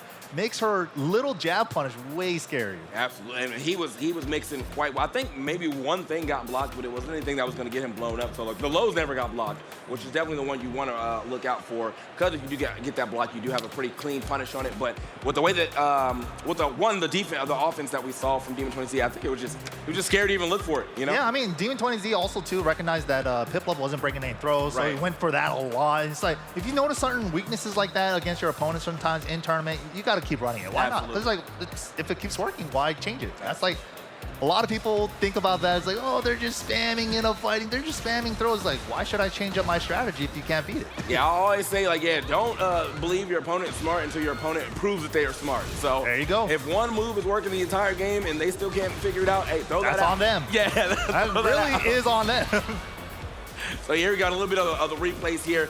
Demon 20Z. I think that means that Demon 20Z should be out and ready for the Sunday.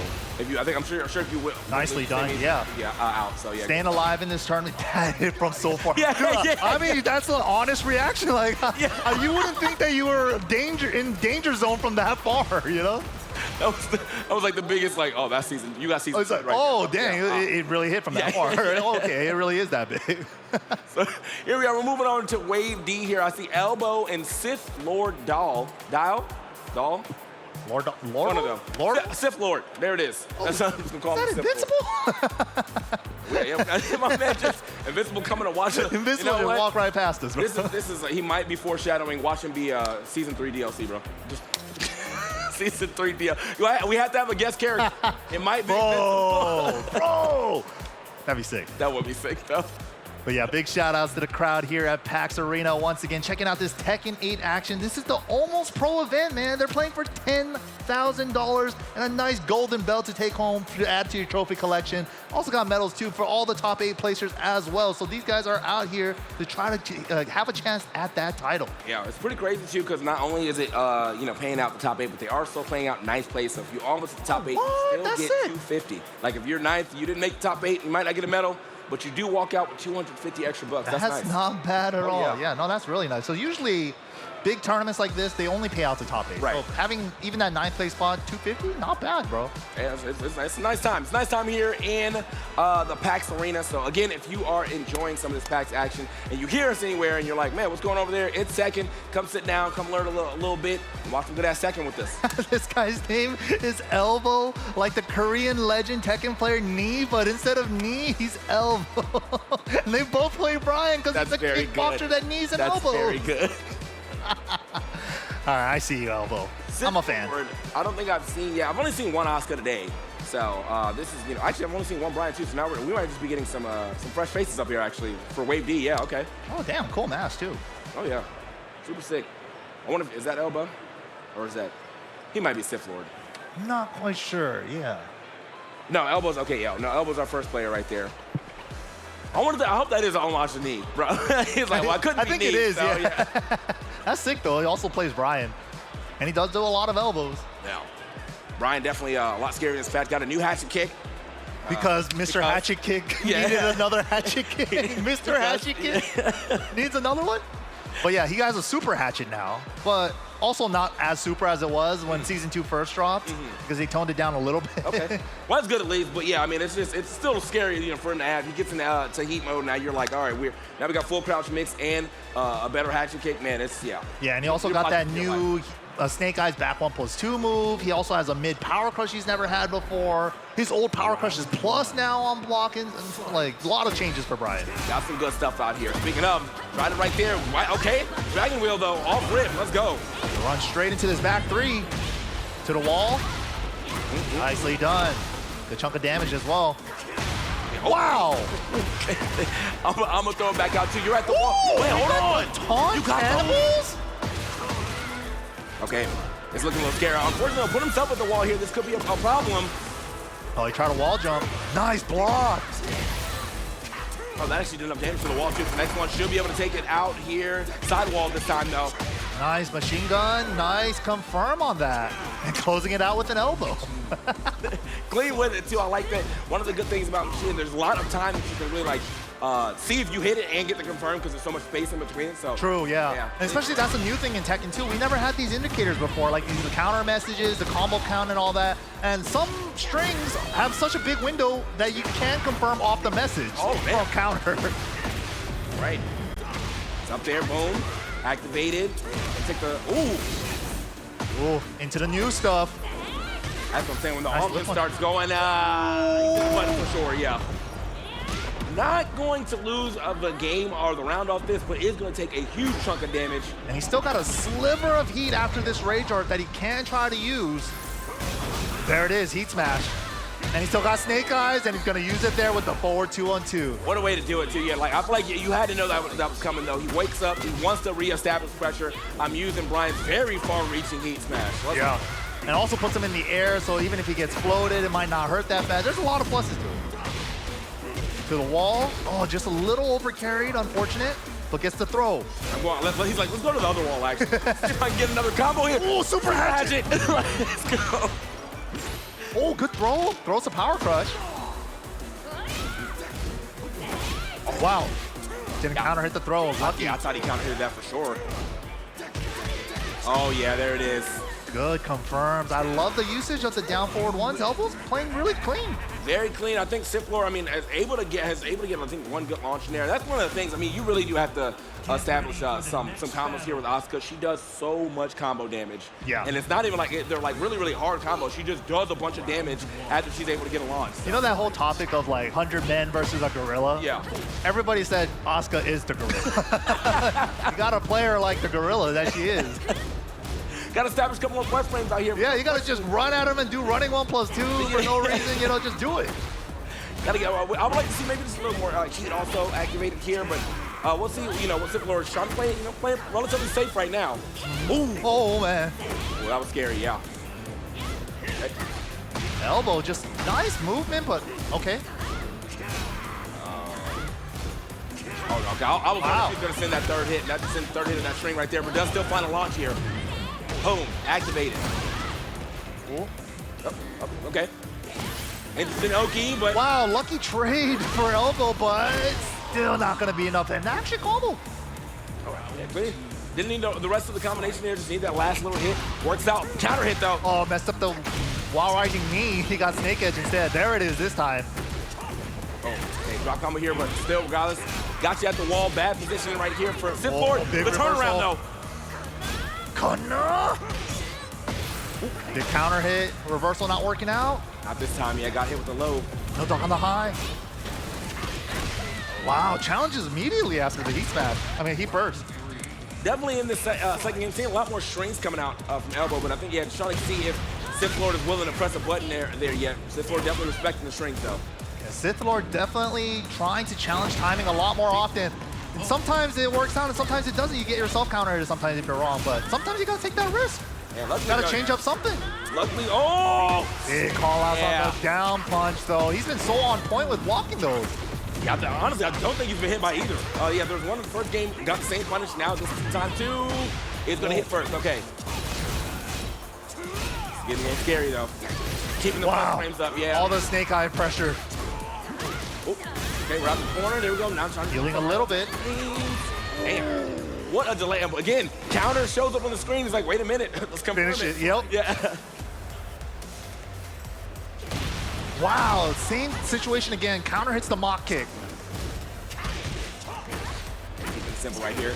Damn, just tagging him low. Low, low, low. And then the jab in case you want to get jumpy.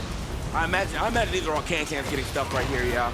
It's unfortunate, yeah, that jab coming out right as you leave the ground. Ooh, that was real. Taunt back 4 and the sidewall pickup. Nice. Oh, that's gotta be it, right? Yo, he can kick me. Yo, okay. Sick. KYSG. Beautiful. Clean step into the jet upper with punish. And elbow's gonna take it 2-0.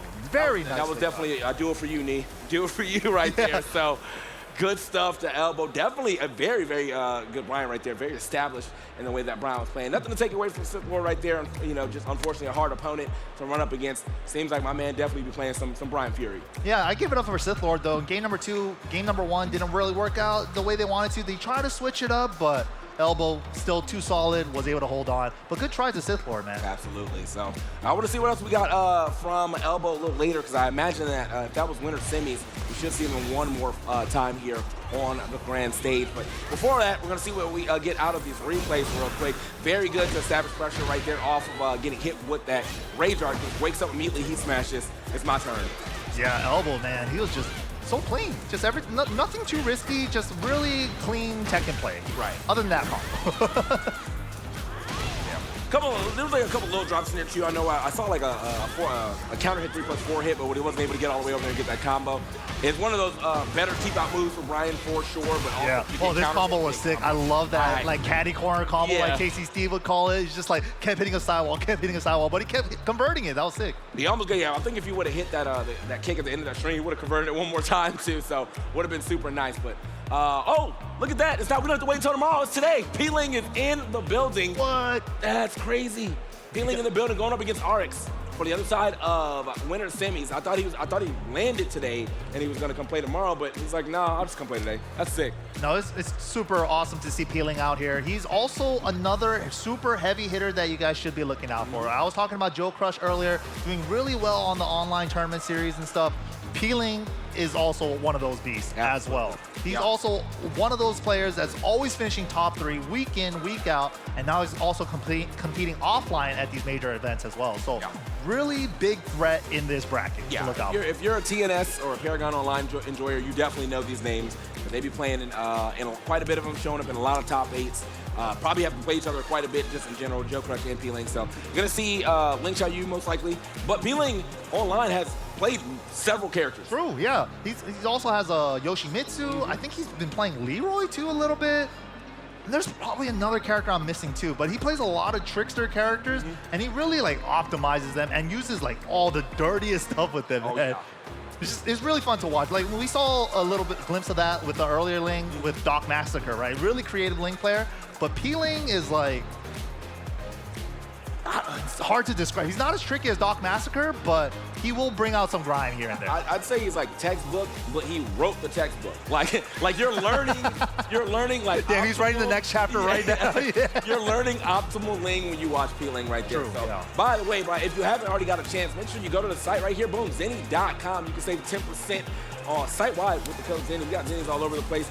We got, they're all over PAX as well, too. So if you see any of the Zenny reps, definitely go chat with them. Some very cool guys. I know one of them, I don't know if they're going to play this time, but last year they played Huareng player. I can't remember what tag he actually used, but he did pretty well. I think they were one away from getting out, or they did make it to Sunday and then lost immediately. Either way, did very well. Zenny, definitely check him out. I love him. Blue light blockers. What more can I say? Yeah.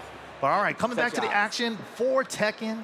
Of course, Peeling coming up on stage. They got the character queued up, Ling Xiaoyu.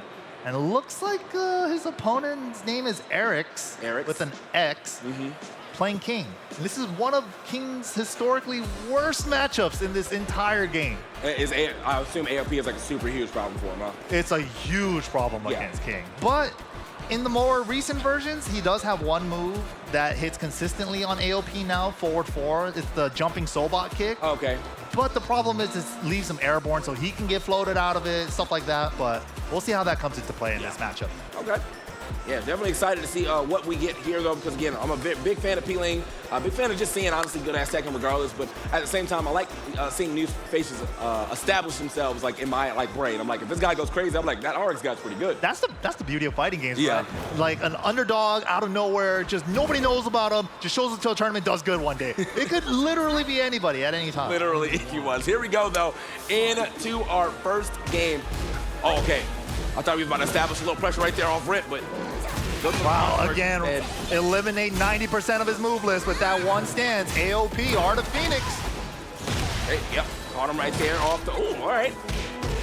I'm gonna get you out of the AOP at the very least. Yeah, and King wants to throw. How are you gonna throw her during that?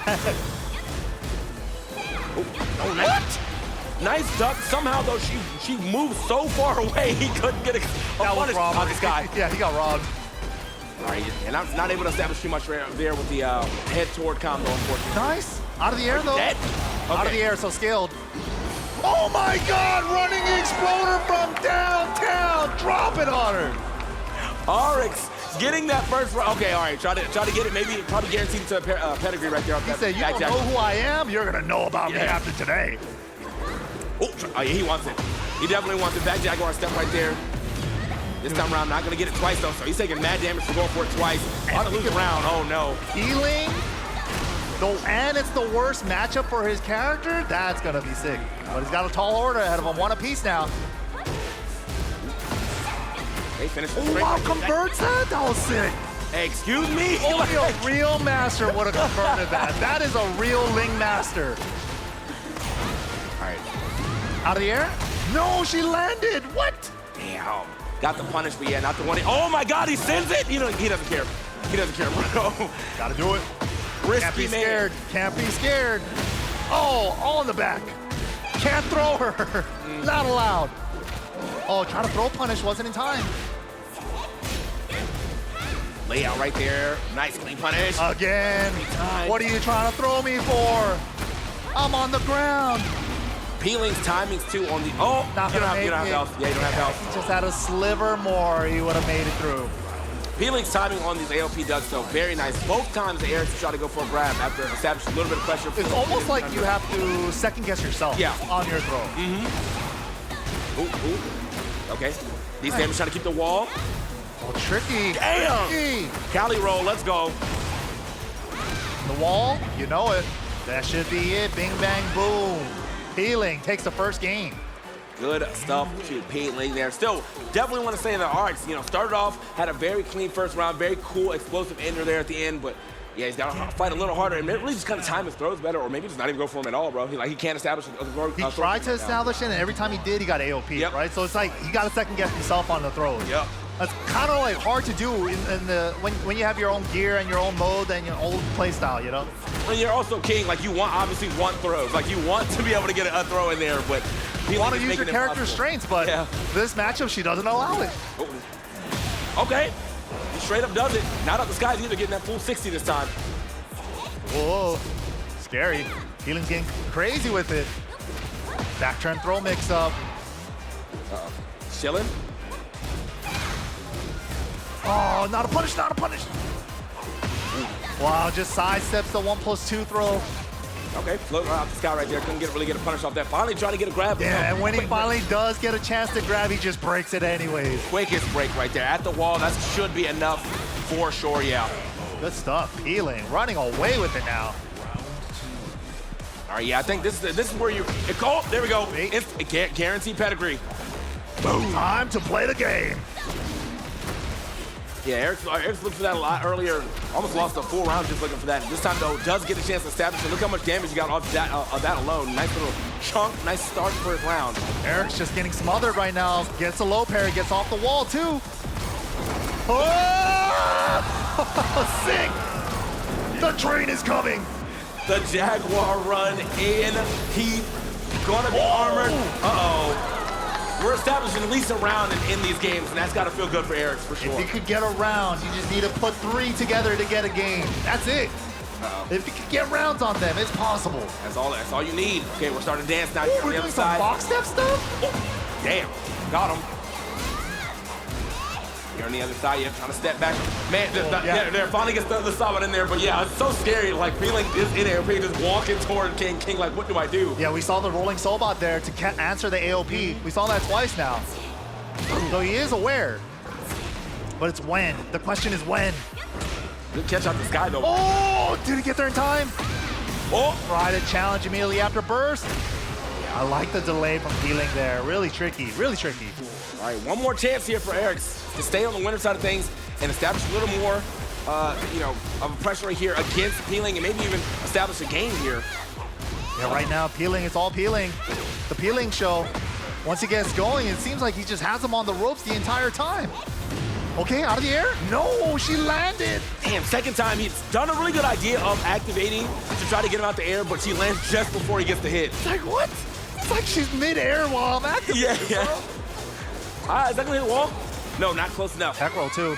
No whip punish. Just looked at it. The conditioning is done. Ooh. No counter hit on that, so. Yeah, doesn't get the full. Oh, the Hypnotist canceled the block. Wow. And that should be that. Peeling 2-0 over Eric's. You know, good shot on Eric, though. I like the adjustments, but Peeling is a monster. Yeah. I think Eric's really wanted to get a lot of that back Jaguar step shenanigans working, but Peeling, perfect timing on that punish as well. You know, back Jaguar step comes out, he immediately hits like a slash kick right after the move, whips, clean with it. Yeah, Peeling too solid right there. And, you know, converted over to leverless, I think, since this game, because I could have sworn he was a stick player in the past, but yeah, it's good to see him able to convert so easily like that. I know a couple of players have been converting to leverless now. Peeling, Incognito are like a couple of the ones that do come to mind. Okay. Yeah, no, I converted to leverless, not for this game because I'm always going to be a pad player for this, but in some of the 2D games that I played, I've had a stick for like, I don't know, 14 years. Finally had a leverless sent to me, played for like, I'd say 3 days. It does click. It takes a little bit, but once it starts clicking, it just kind of clicks. So I feel like you're about like 95 of the way there, and then that last 5 is where you really have to like master it. So. Yeah, I heard it takes like 2-3 months, but then I'm seeing stuff that Incog is doing, and I'm seeing stuff that Peeling is doing, and they're making me a believer. Absolutely, yeah. So here we are, though, moving forward. I think Sith Lord Dow is coming up, so we haven't got his opponent just yet. But Sith Lord Dow we saw a little earlier. Still. Didn't get a chance to see a W from him, but did see at least, I think, an established round, or at least an established game plan, so hopefully he's able to run it this time against his opponent who is not Peeling. We just don't know who it is yet. That's right. going to be setting that up shortly in the loser side. Yeah. Again, if you guys are joining us here, thank you guys for hanging out the whole time here at the PAX Arena, watching some good-ass Tekken action. If you want to play some, we have setups in the back. I see a lot more people. I'm sure we're getting over to the point where we have enough setups for y'all to play some casuals. So, but before we do all that, and before we get into some more matches, I want to see what my boy Elliot is doing. Elliot, what you got for me? I'm sorry, I'm just in the middle of fighting the jib. You wanna go, huh? This camera really wants. Whoa, okay, all right. You know what? I'm all bark and no bite. Okay, leave me alone. That thing's on a huge crane. Keep track of me if you can. Let's go, guys. PAX Arena. Oh, I didn't even have to ask. Is it gonna be even bigger if I say, "How you doing?" The sound guy helping you out. That's cheating, but I'll accept it. Hey guys. I know it's getting hot up on stage. We're getting some great fights, but is anyone feeling a little bit cold in the audience and maybe in need of this limited edition PAX scarf? A little chilly, now arriving in Boston. Huh? Right here, I'm seeing some waves. Anyone? You know what, you look the most enthusiastic. I'm coming over here. Hey, don't reach out straight away. How you doing? What's your name? Giselle. Giselle, I'm Elliot. It's nice to meet you. You having a good time? Yes, great time. Do you play Tekken? No, I wish. You wish? This is an open tournament. You can compete. Absolutely not. I could not at all. We have had over 130 entries into this tournament since I last checked. It might well be like 150. I want more than 200. So whether you have played Tekken or not, I can see all of you. Okay, whether you have played Tekken or not, I want you to go sign up with our admins in the LAN area and just play a game. At the very worst, you're gonna help someone else out, all right? So, Giselle, you gonna sign up? Maybe you might have convinced me. Well, maybe I might give you this scarf, you know what I'm saying? Giselle, you gonna sign up? I guess I will. I guess getting a scarf there. Make some noise for Giselle. PAX Arena. There is plenty more Tekken left to come all weekend long here on the PAX Arena stage. Right now, we're gonna go to a very quick break. Don't go anywhere.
The ISCA V2 ensures its world-class durability and reliability. Complementing this is the dual-density foam in its seat base. It strikes the perfect balance of comfort and support.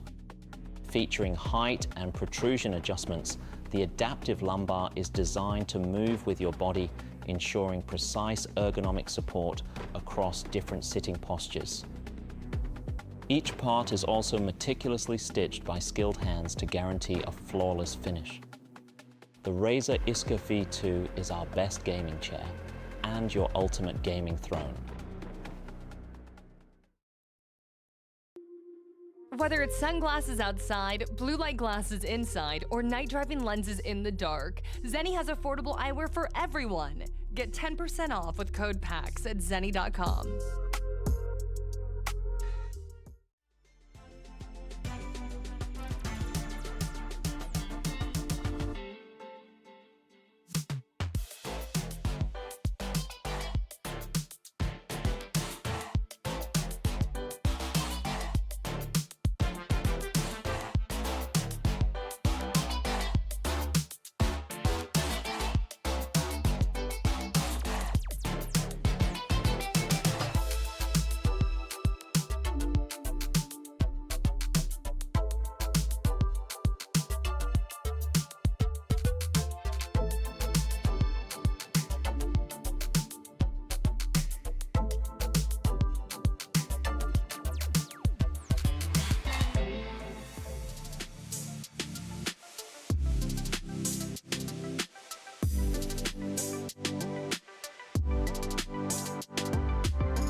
We are live in Boston. PAX East 2025!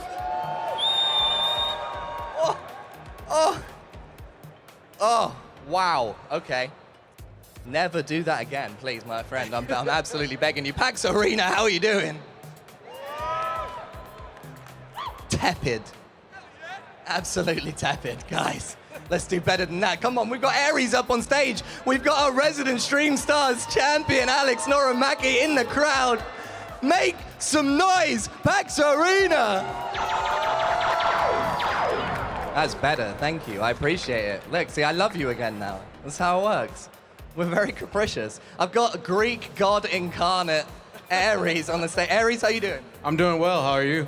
I'm doing very well, thank you. You have a phenomenal aura and voice and jewelry and everything. You're here to spin the wheel and win a prize. Have you taken a look at the 4 different prizes we've got? What is that? A hoodie, a spin, a jacket, and pins. The spin is pins, but upside down. You right. You right. Yeah, we got 4. Well, there's a scarf on there as well. So we got 4 different prizes. Here's how it's gonna work. Pretty straightforward. I bet you've already figured it out. He's gonna spin the wheel, it's gonna point to one, and he's gonna win it. Pretty straightforward. It's too late in the day to be doing things that are more complicated than this, okay? I'm tired. Huh.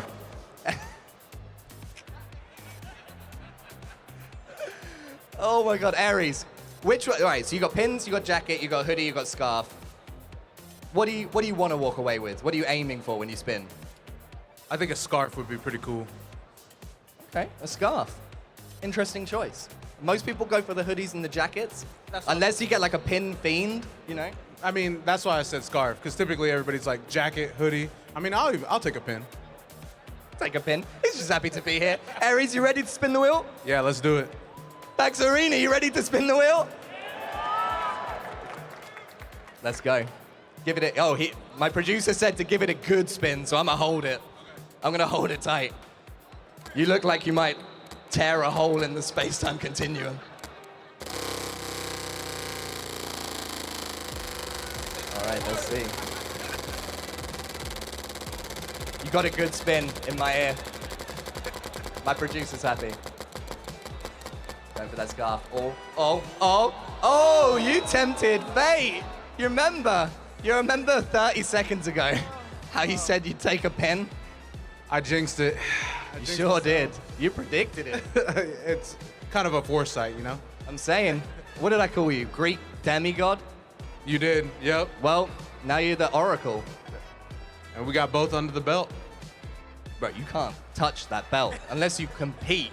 Unless you compete. And you can compete. You ever played Tekken? I have, yeah.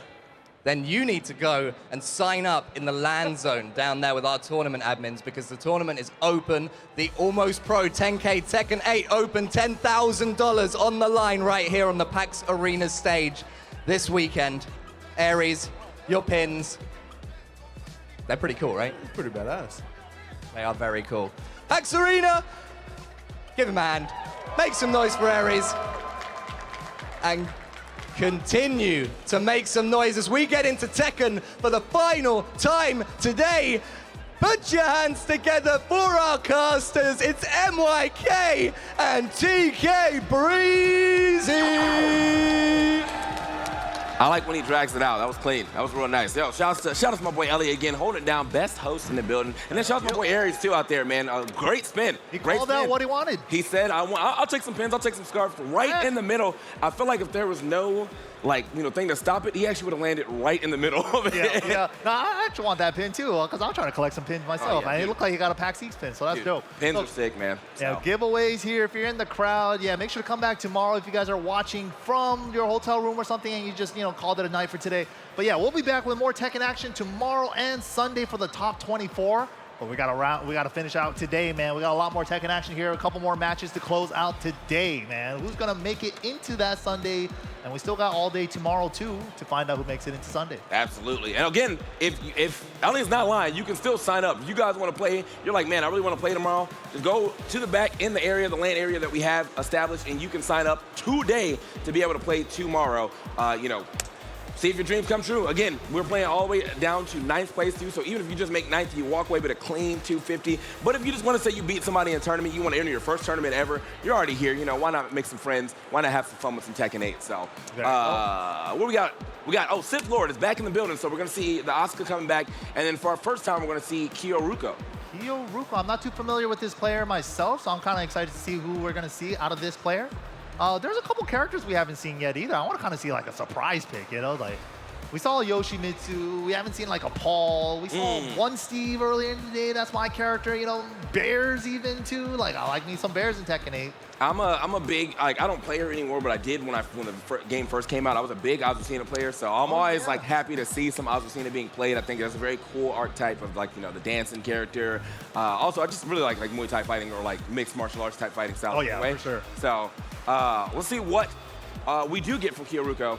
But I already know what we get from Sith Lord Doll. Well, I'm just going to call Sith Lord because I still might be saying that wrong. I like the doll part too, though. Lord Doll. All right, these guys are preparing to set up for their tournament here today. But yeah, a couple more matches to close out day one. Day two, we are starting it back at the same time tomorrow, 11:30 Eastern time. So yeah, make sure to tune back in for that time. 3 hours earlier if you're watching from West Coast, of course, where I'm from. I think also most of these people that we are seeing, I think they're definitely trying to fight their way out of here. So everyone that you should see coming up now should be somebody. No way you guys both play Oscar. No way, that's absolutely insane. We're getting the Oscar mirror, man. Yes, sir. Pokken, Kono, all day. Let's go. All right, love that. You know what? I always like to see, like the difference in style though. Like everybody has like a favorite move. Like there's obviously like for Tekken, there's like about 15, like 20 moves that everybody should be using. That's like your core. And then I think you add like 4 more moves on top of that, like you just like, right? Yeah, it's like no other Oscar player. Let me throw it in there every once in a while, see what happens, We'll see what he gets, though. This is going to be a pretty good one, pretty fun one, too. Yeah, probably our first time seeing Amir up here at all. See a bunch of cans, a bunch of backflips, a bunch of parries and sabakis. That's the character, man. Love this character, though. This is what I first tried to play when I first got into Tekken, and started taking it seriously, learning things. It was Asuka in 6. And then, but yeah, again, at the end of it, I was like, whatever. Boom, came over to 7, played some Nina. I was Nina for almost all of 7, so good times. Yeah, good choices, good choices. Here we go, though. First round between them here on the beach as well. Ooh, okay. All right. Clean. Power crush right there. I'm coming right through. Watch your legs. Wow. You were right. I'm going to see some can-can. I'm going to see some can-can. The combo, though, unfortunate, but still has a little bit of lively. Big counter right there on the knee. Good awareness to know that he was going for the full strength, too. Oh, no, but he dropped. Doesn't matter. I'm going to send it anyway. Sith Lord. Lucky trade for Sith Lord. The dark arts right there. He's like, I dropped a combo. I'm going to send it anyway. I'm already won. Okay. Oh, good flow conversion there. Right clean from it. You have Kyoruko. Oh, and set him up for the unblockable Tekken. At the wall, too, so he's getting a full... not again. Okay, we're getting out this time. We're going to wake up. What's good? Nice grab. Can't break those. God. Damn. Gotta get up. Smash is good. Already caught up, just like that. Sith Lord is a huge... Oh, okay. Good interrupt. Not fast enough, though. Clean with the mid instead. No way. It's going to be good. Oh, no. You're not... Nah, you live. They live. But barely. But barely. Kyoruko, though, has a full bar of heat already activated. Jeez. 86. And not going to get a chance. Chad runs up and does it. Quick with it. Running 3 right there. Nice stuff from Sith Lord. I was going to say, he's a mechanic user. Like, I've seen Heat Smash, Heat Burst, Heat Engage, and now the Rage Art. He's using some mechanics. Got to use the mechanics, man. Got to use what the game gives you. Ooh. There it is again. There's that engage. Oh, throws. Counter throw. Flip over combo. Nice. Uh-oh. Okay, yeah. Mad damage. Damn! Twice? That's a reset. If you don't try to stand up, he just ground stun you again. That's dirty. That's actually so smart, though. That's actually so smart. That forces you to get up. Yeah, I'm used to seeing, like the kick at the end is like, let me just get the guaranteed damage. He's like, I'm going to get some guaranteed damage and a little bit of a mix. Clean with it. Sith Lord coming through yet again. Another power crush. Okay, blocks, but no punish. Wow. With big movement. Nice bait right there on that. 180 around her can. That was crazy.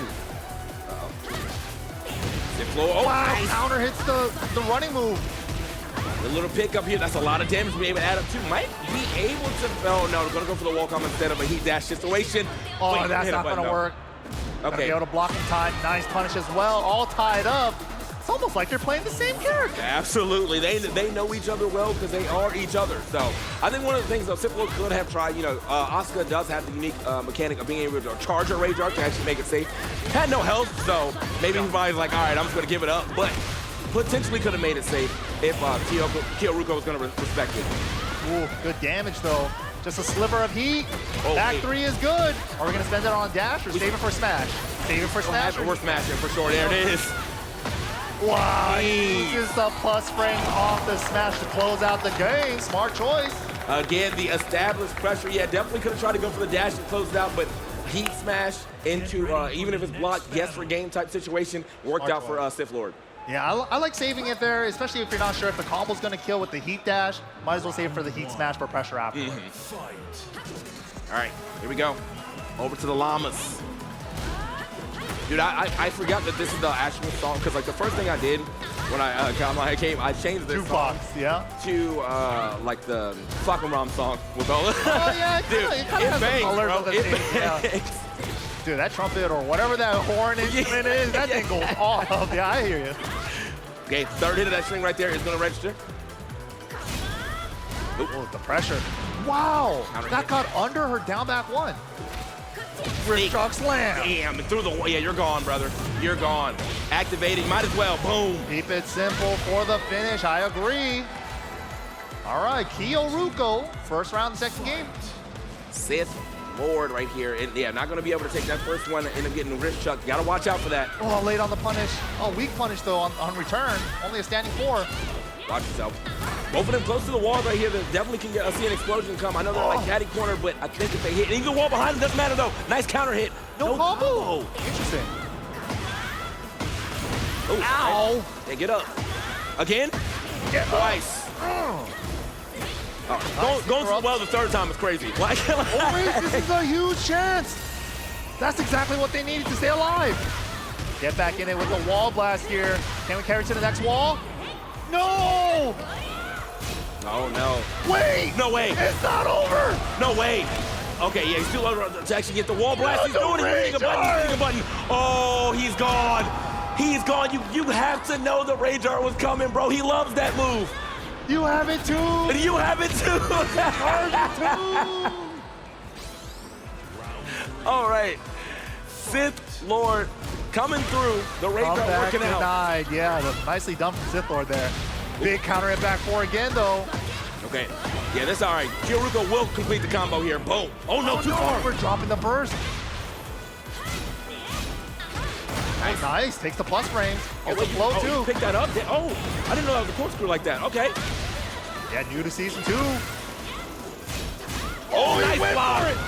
Oh, but he goes for a heat smash punish instead of a launcher. Yeah, that was definitely a wall standing right there for the punish. But yeah, I mean, still, damage is damage. I'll give it up, but could have got way more damage. Oh, late on the whip punish. Oh, you're not hitting it. Simply. And the backup was smart, yeah. Lifting to just, that's a smart choice, back, just because like the range he was at, if he had time to backdash, he would have got out of it. If not, his back would have been a block. Very clean with it. I got to give it up. Yeah, Sith Lord knowing he was going to go for the charge too. Very smart on that. Wow, good confirm. That's going to be a wall blast. Do we got the combo for wall to wall? Okay, charging that as well. I think we're going wall to wall. Yes, there it is. Beautiful.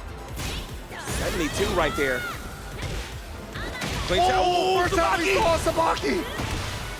Okay, yeah, we're hitting that. The angle's so weird. Okay, I agree. Just take the cash out. Oh, what a good payout on that. Set up the unblockable for getting up. Man, the way this match is going so back and forth right now. They're copying each other's solos. He stole his wall. Oh my God. Yo. Oh yeah, that's it. Boom. The pinball machine. The pinball stage and all these walls. I think we got like 2 walls left right there. You see them in the background. Yeah, they're still activated. These skulls on the walls, those can still blow up. Absolutely. Uh-oh. Boom. Get off me. No established pressure. Get off me again, though. Oh, good try on the whip punish with the smash, but not in time. Wow, down back 2 out of nowhere. Oh. Still got heat too. Oh no! Not the wall. Sith Lord is not going to be able to take this right here because Kyoruko smashing him on all the walls. The bounce house is too far for him. Hey!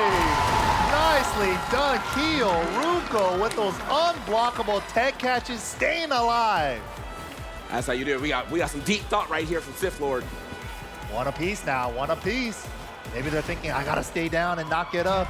At that time, like in the mirror, you gotta be like, your thought process, what did I do what did he do that I didn't do? You know what I mean? Yeah, right? That's all you're like, do it better than they do it. Yeah. I like how they both got the wall blast and they both did the same wall carry combo for the wall-to-wall. That was sick. That was so clean. Here we go, though. Oh, okay, cancel out of it. Harder to break. Ooh, the tricky stuff. The back one cancel into full crouch throw. This is exactly what I expect to see. We're seeing third game mix. None of this comes out in the first 2 games. Now I can start bringing out my tricks. But had burst on the mind, didn't punish. Okay. Gonna send it. I said it. He loves some heat smash. Again, what? Hey, we pressing buttons, not on me. Yeah, we're throwing the heat burst right now. Good throws. Okay, clean. Clean little punish. Nice. A classic Asuka round ender. Back 1+4 into mid or low. That's me. Any of those high-low strings, I'm always like, yeah, that's the round ender right there, bro. I just need one of these to hit. Asuka players love those. Been working for 20 years. Okay. Ooh. Oh, out of the air though. Oh no. Didn't get the tornado. It was a little too far.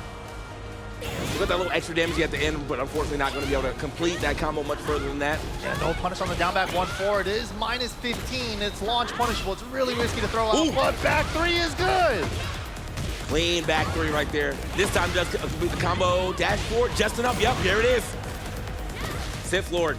Kind of struggling here in this round. Okay, out of the air? Yep. Oh no. Sends the whole combo. Wrist truck slam. Ooh. Again! Gotta watch. Oh yeah, you're gone, brother. Boom. The tried and true Can-Can. Kyoruko. Such a good defensive option, especially because it starts off with a low. I like that too, right there from Sith Lord down. If it wasn't low, it got blocked, it got punished. He tried to mix it up there. Didn't matter. I'm still gonna pull the trigger on that while standing. Ooh, wake up low parry is good. What do we got for the combo? Oh, tricky! Get that out of here. Heat smash. Get that out of here. Running 1+2. Out the sky. Don't can't get the full combo. Yes. Scoop. Guessed wrong. And the Estes Flask. Give me that 30 HP. Watch yourself. No punish on the back 3. Oh, out of the air. Still converts it. Oh! Low blow is good. There it is. The round ender. The round ender. Sith Lord 1 away from moving out on this loser's quarters. Kyoruko though. Oh, and that's gonna launch it with the floor blast. That is such a great time to get that. I know my man starts every single round online like that, bro. He's like, the floor blast. Oh yeah, the floor blast is active now. Gotta go. Boom. Jesus Christ, he's running over him right now. Kyoruko can't establish anything. One more chance. Oh! And just like that, Sith Lord down. Takes it in the Asuka mirror over Kyoruko. Nice try to Kyoruko though. But man, that was a treat, man. Asuka that was a treat. That was super sad. Probably just talking about the match. You know, so how cool do you think our character is? Like, yeah, right? He's like, let me steal some of your strats. I stole your combo. You stole my combo. That was clean though. We actually saw it. So for the first time, Kyoruko was actually low to block the low from the round ending, combination. But then he tried to hit a button when the mid came out, so he actually finished the string this time around. Right. Unfortunately, got hit by that. That could have been a hot start. If he blocked all of it, could have been a hot start for him. That's the tricky part of those round enders with Asuka, right? If you don't low parry that high low, when that low happens, then you got to guess again. But let's take a look at the replay. Yeah, those are super close first 2 games, man. It was just real back and forth. Dude, this stage was crazy. I felt like we almost blew up every wall down here. They were so close. Yeah, I feel like there was just 2 left on like the left side. Man, that was absolutely insane second game right there in this set. Again, nice back up. Very nice back dash. Yeah, to punish the whole full charge rage art there. Boom. Yeah, man, their combos were looking clean too, and the setups, that was the thing that was what Kyoruko did a lot more than Sith Lord is. When he got the chance to get that setup, I'm going for the unblockable. It's always something to be mindful of when you're going up against an Asuka. She could always go for that triple spinning unblockable kick when it looks like her combo is over. But yeah, right here, final round, when he was on set point, he could smell blood, and he had such a good round start too with that down forward 1-2 floor blast. Just rode the momentum to victory. Good stuff.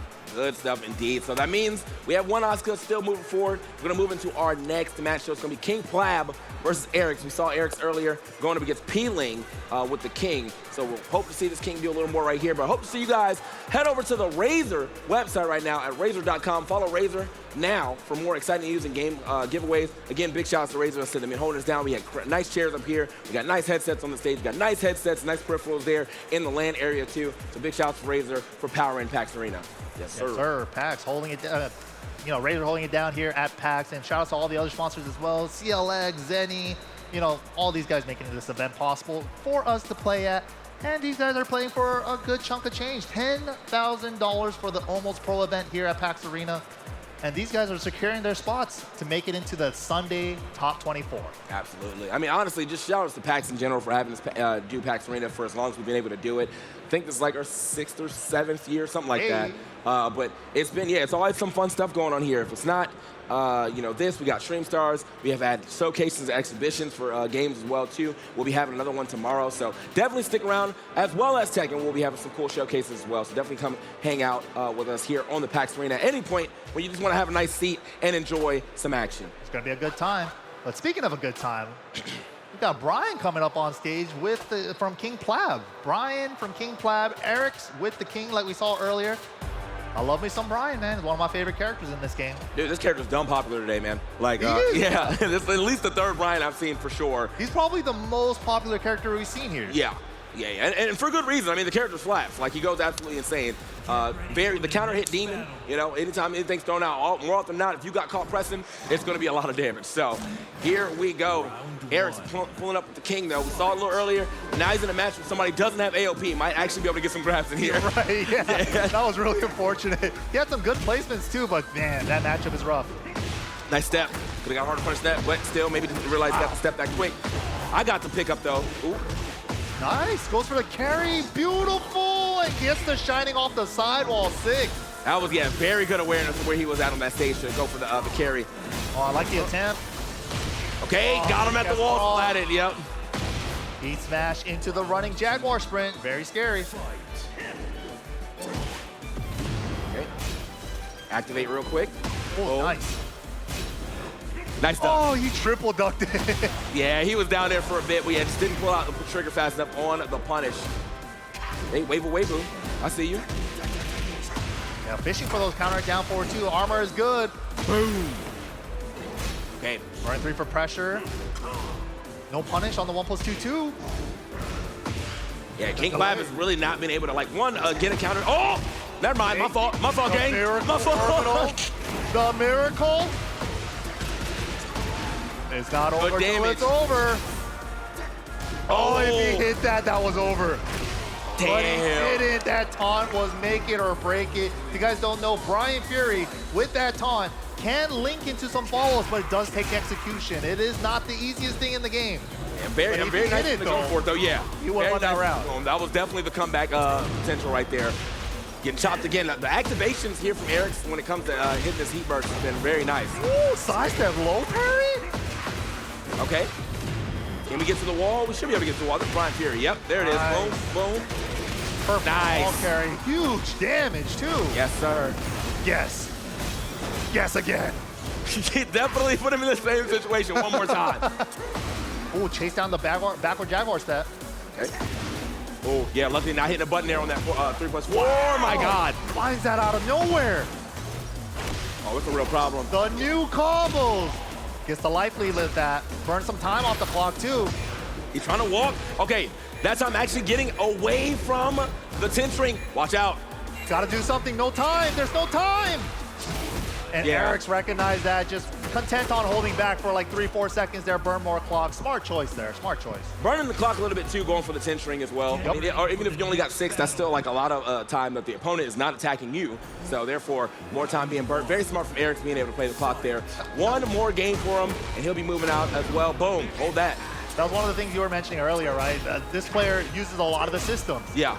The oldest system in any fighting game is the clock. Yeah, always. Use everything to your advantage. Once you hear that time ticking and there's a big life lead, it's time to back up. Like I don't have to do anything risky to get yourself killed. Especially against Brian Fury, you run in and get counter hit, you're dead. True. All right, get off me. Oh no. Yeah, like have the steps, man, but just not cashing out on it. Exactly. Yeah.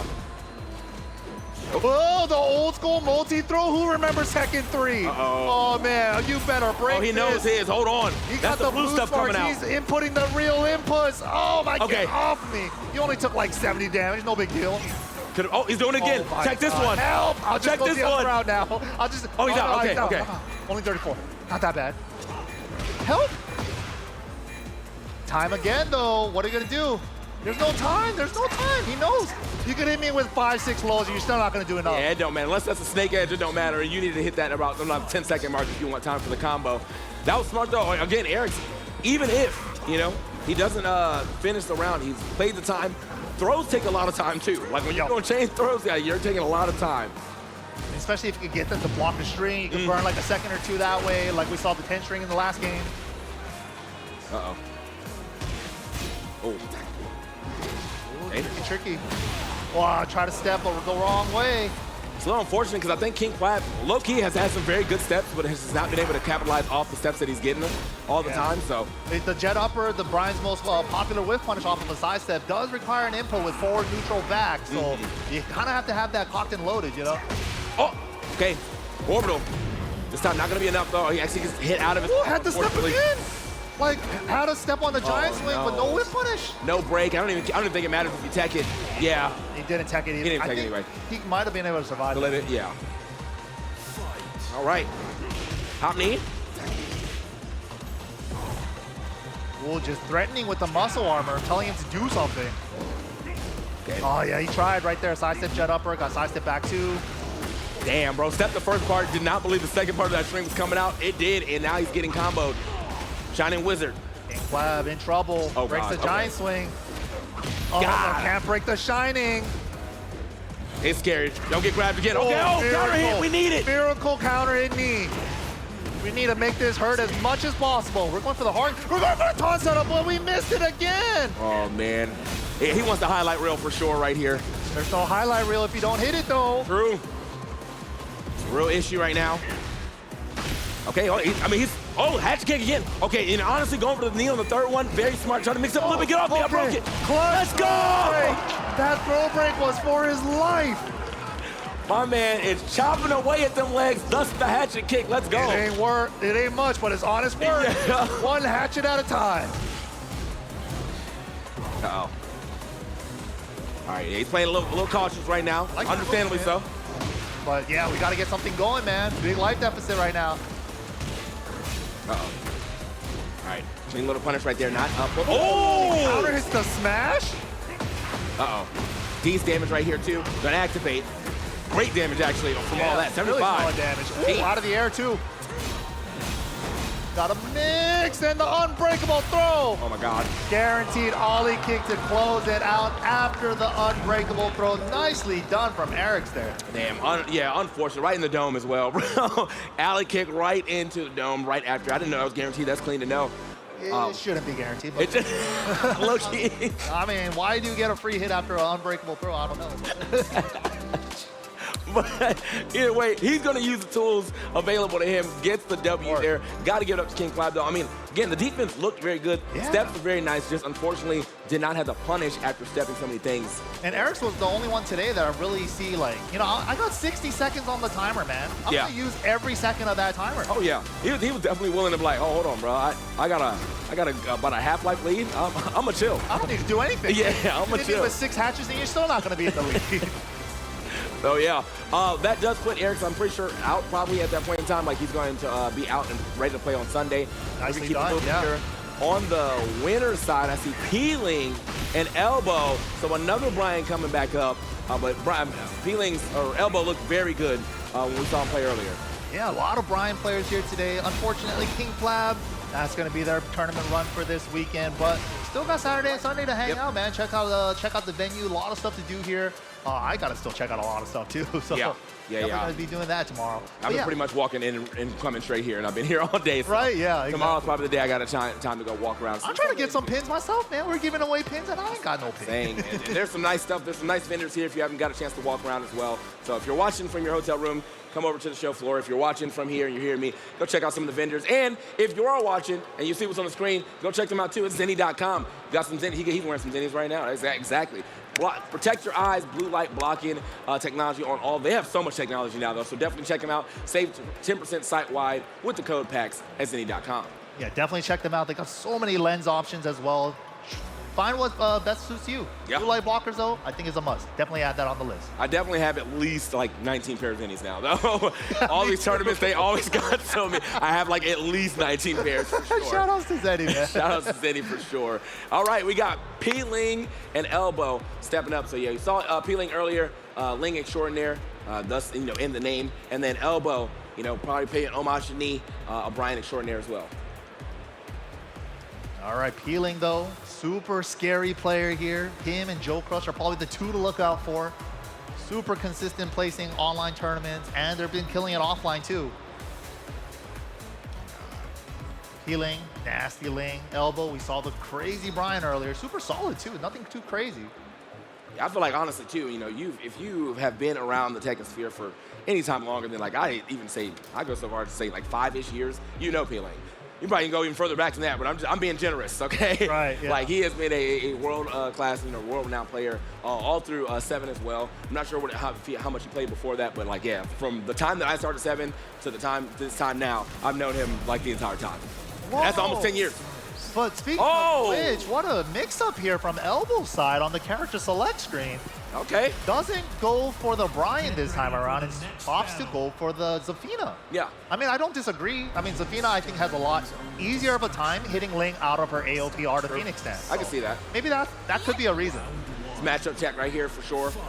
It's like, let me see if I can get this to go. Now, Zafina, got a change too, got herself a little install as well. And I feel like, from what I was seeing online, a lot of people are trying to say she may have not. She's a little worse. I still don't know. People are saying she's worse because you can't play her the way she was in season 1. Okay. But in my opinion, I think she's just very much reworked. Okay. I think the way to put it is reworked, not nerfed. I like that. I like that more for sure. I mean, you get a whole nother mechanic, you're definitely reworked, Yeah, she seems more like the way they changed Law from Tekken 5 to Tekken 6. That's like a big rework. Okay. All right, well, unfortunately right now, though, it has not really been working out too much. I imagine Peeling definitely gets a chance to play this matchup some because, again, in the online ladder, another common competitor we have is Shadow. Yeah. And Shadow is like the Sabina, so if you get a chance to play him a lot, I imagine you have a pretty good grasp in this matchup. Yeah, I mean, don't sleep on Shadow for sure. I don't think he's here this weekend, but yeah, top 6 at the World Finals. You cannot sleep on him or this character. Okay, there we go, counter. In the back, guaranteed hit. Oh, with the extension? With the install? Install up, nice. Okay, backflip actually gonna get just out of range for that. Oh, the hop and throw cancel. Was looking for the counter hit in case he swung. Shooting star. Shooting star again. Double it up. Oh, punished. Guaranteed hit, while standing 4. Uh-oh. Oh, nice block on the firecracker low. Good choice there. Great defense. And picking up the right combination, not just getting like a little small hit, actually able to turn that into a full combo if needed. Here we go. Yeah, I wasn't too familiar with Elbow until today, but they are solid, man. They are good. Definitely another one of those people, always get put on the map. You come out here, you're like, wait, I've never seen this guy play before, but man, he's kind of going crazy. They're kind of I'm nice. Keep that I'm gonna keep that in memory. Nice engage with the forward 1+2 as well. Down 3, counter hit. Oh, counter hit throw though, and it's a launcher throw. Oh no, big drop from Healing. Fortunate for Elbow though. Ooh. Okay, luckily the low right there instead, yeah. Going for the counter, yeah. Ooh, great That's it. reactions with the heat smash. Reacted with it on a rage art. Nice And she stuff. touched the ground again, so I think it's Full damage. Yep. There it is, yeah. Chunky. 61, just needs one good mix here. Oh, I like it. +4, but doesn't overextend, just in case she AOPs. Oh! Oh! Oh my God! Launch punishable launcher, risked it all. He was like, you're gonna duck. Yeah, very nice right there from P-Ling. Bet it all on the line. Still, had another round to work with, so definitely a more safer bet than if that was the game, but I mean, the bet in general is crazy. Yeah, I mean, why not? I only have a sliver. I lose either way. Okay, activate right here, we got the install. See what we do with it from Elbow. You said you're +4 on that after that? Yeah, with the enhance. Okay. Yep. Ooh. Oh, on the side, nice. Ducking under the Scarecrow 1. Didn't get the follow-up. The AOP, no throws allowed. That wasn't even King that time. How did you know he was gonna throw there? And P-Ling, I don't know how, but like, yeah, I feel like almost every time anybody's trying to grab him, he's like, oh wait, I can see that animation. I'm out. Like, boom. The senses, man. The senses. Yeah, you can just he sees the code. He's like, it's time to go to AOP. It's time to fly. Peeling, though, I mean, hey, got to give it up to Elbow, though. That was a very good display of some Safina. Going to keep it going. Yeah, I like this Safina pick so far. Yep. It's not bad. Definitely had his moments in that last game. Quick check, quick interrupt right there. Oh, no. Okay. Oh, yeah. Break the glass. What's up? Boom. Oh, no. Messed up combo there, unfortunately, for Elbow. It is activated, though, so see what we end up doing with this heat if we get a chance to use it. What the what? What is going on, bro? What? Heat smash, I'll take it. We're taking that damage 51 like it's nothing. She popped out of her back. Okay, there this time it actually hits. Oh, threatening. No? Oh, no. Oh, that's huge. He just threw the whole life away. Wait. Oh, my God. Bro, I rips in the back popping off. It was a jump over setup. He's popping off right now. Right, 2 jump over setups. Do they still exist? Wow. Nice block. And the right punish as well, too. Going to get a full combo off that. Boom. Activate. Love it. Wall. Nice. Yeah, that new wall combo. And she gets the power up off that, too. Oh, damn, though. We're getting grabbed now. It's going to be a combo here this time for Peeling.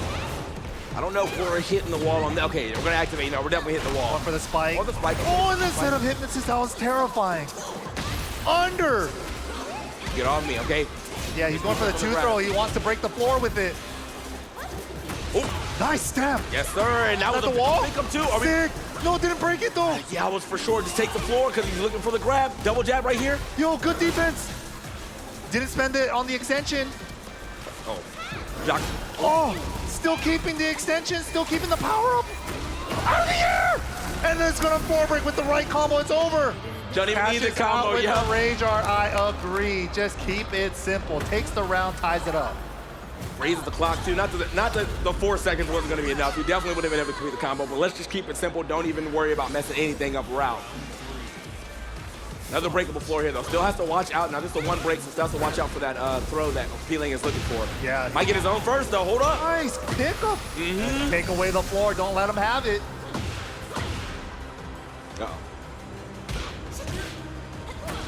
Oh, no duck on the high. Finds an engager, though. Oh, I think he messed up the while standing 3. He wasn't in crouch. He was still standing. Oh. All right, yep. Oh, God, yeah, just stay down. I don't want to mix. I don't want to guess. And that worked out in his favor. Whatever damage he took from that mix, he got right back after the activation. Let's go. Nice combo. That Ender took a lot of his own life away, though. Jeez. Oh, no, yeah. I was like, this is a little unfortunate. As you say, taking a lot of your life. End up getting hit with a heat smash, too, so even more life being gone right there. Oh. Delayed, okay. I haven't seen that one in a minute. Cool. Good chunk of damage. Oh, my goodness. That was cool. I've never seen that full animation. Yeah, when she has the power up now, she gets that full animation now. Uh-oh. Okay, it's in the string regardless. Oh, huge. That should be it with the combo if he doesn't drop. Kept the combo really simple, though. Uh-oh.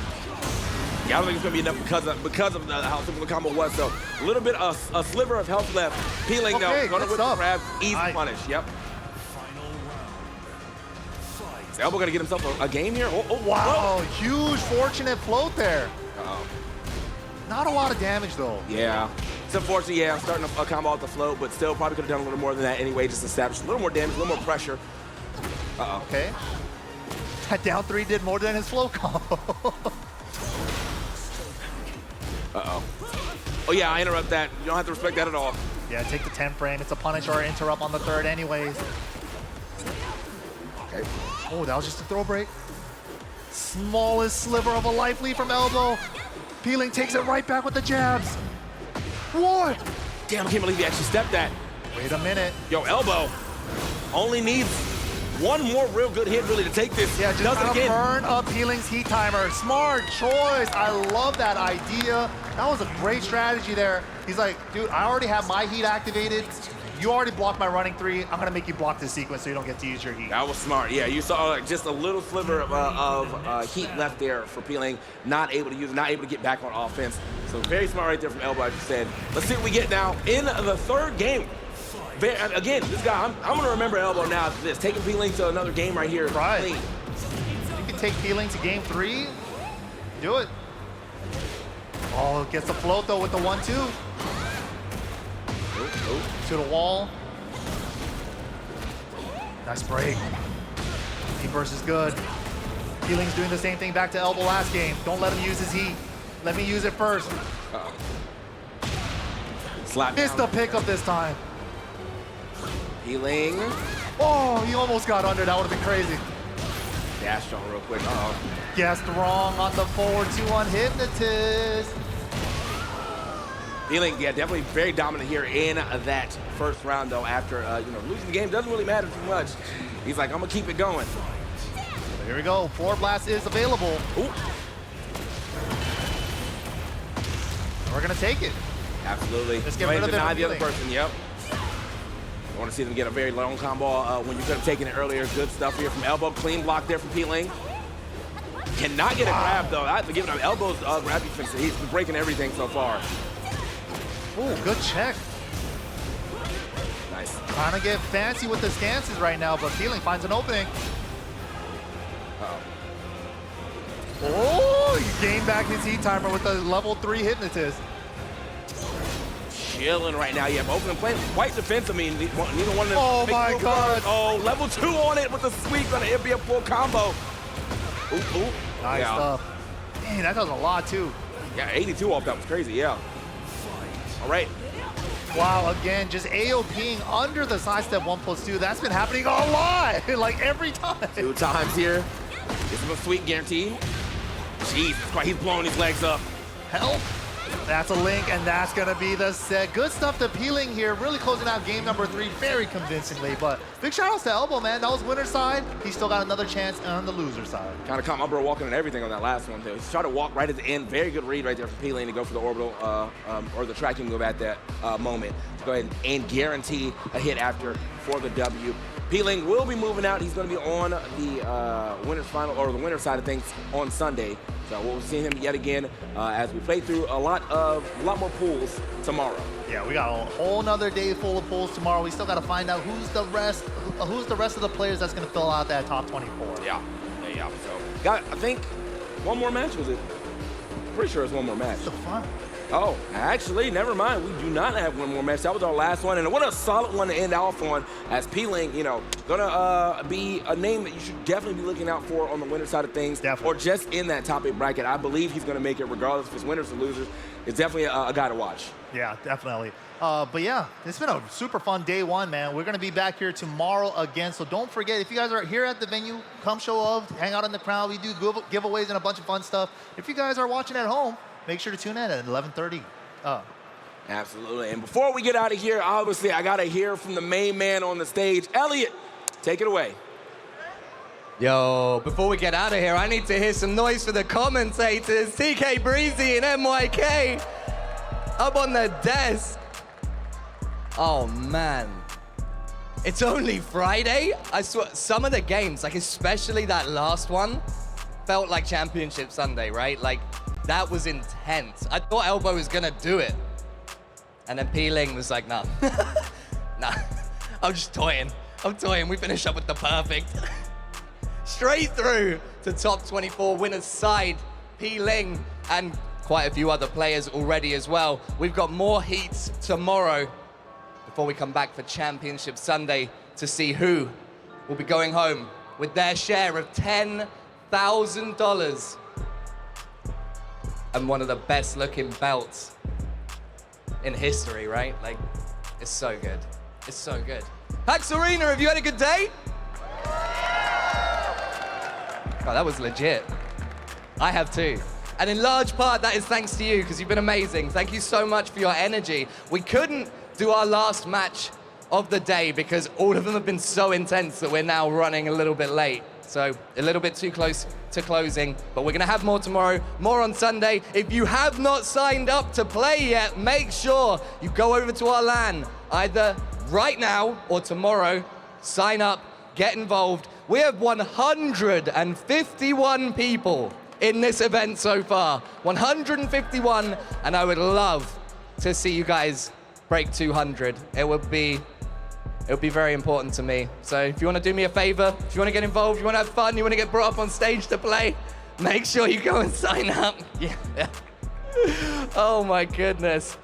Wow, guys, that's it for today. Yesterday we had Stream Stars. Today we had the first set of heats from the Almost Pro 10K Tekken 8 Open, which will continue all weekend. Tomorrow afternoon, we're gonna have the Capcom Fighting Collection 2 Showcase featuring Power Stone 2 and other retro titles. We've got some big names coming up on the PAX Arena stage. You really don't want to miss that before we head in on Sunday to crown our champion, to belt our champion. PAX Arena, one last time, please make some noise. You have been absolutely amazing. Doors open at 10 a.m. tomorrow, and I want to see every single one of you right here at the PAX Arena. But until then, please stay safe, stay hydrated, and we will see you tomorrow.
The ISCA V2 ensures its world-class durability and reliability.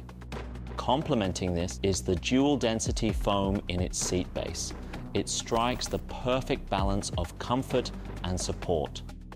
Featuring height and protrusion adjustments, the adaptive lumbar is designed to move with your body, ensuring precise ergonomic support across different sitting postures. Each part is also meticulously stitched by skilled hands to guarantee a flawless finish. The Razer ISCA V2 is our best gaming chair and your ultimate gaming throne. Whether it's sunglasses outside, blue light glasses inside, or night driving lenses in the dark, Zenni has affordable eyewear for everyone. Get 10% off with code PAX at zenni.com.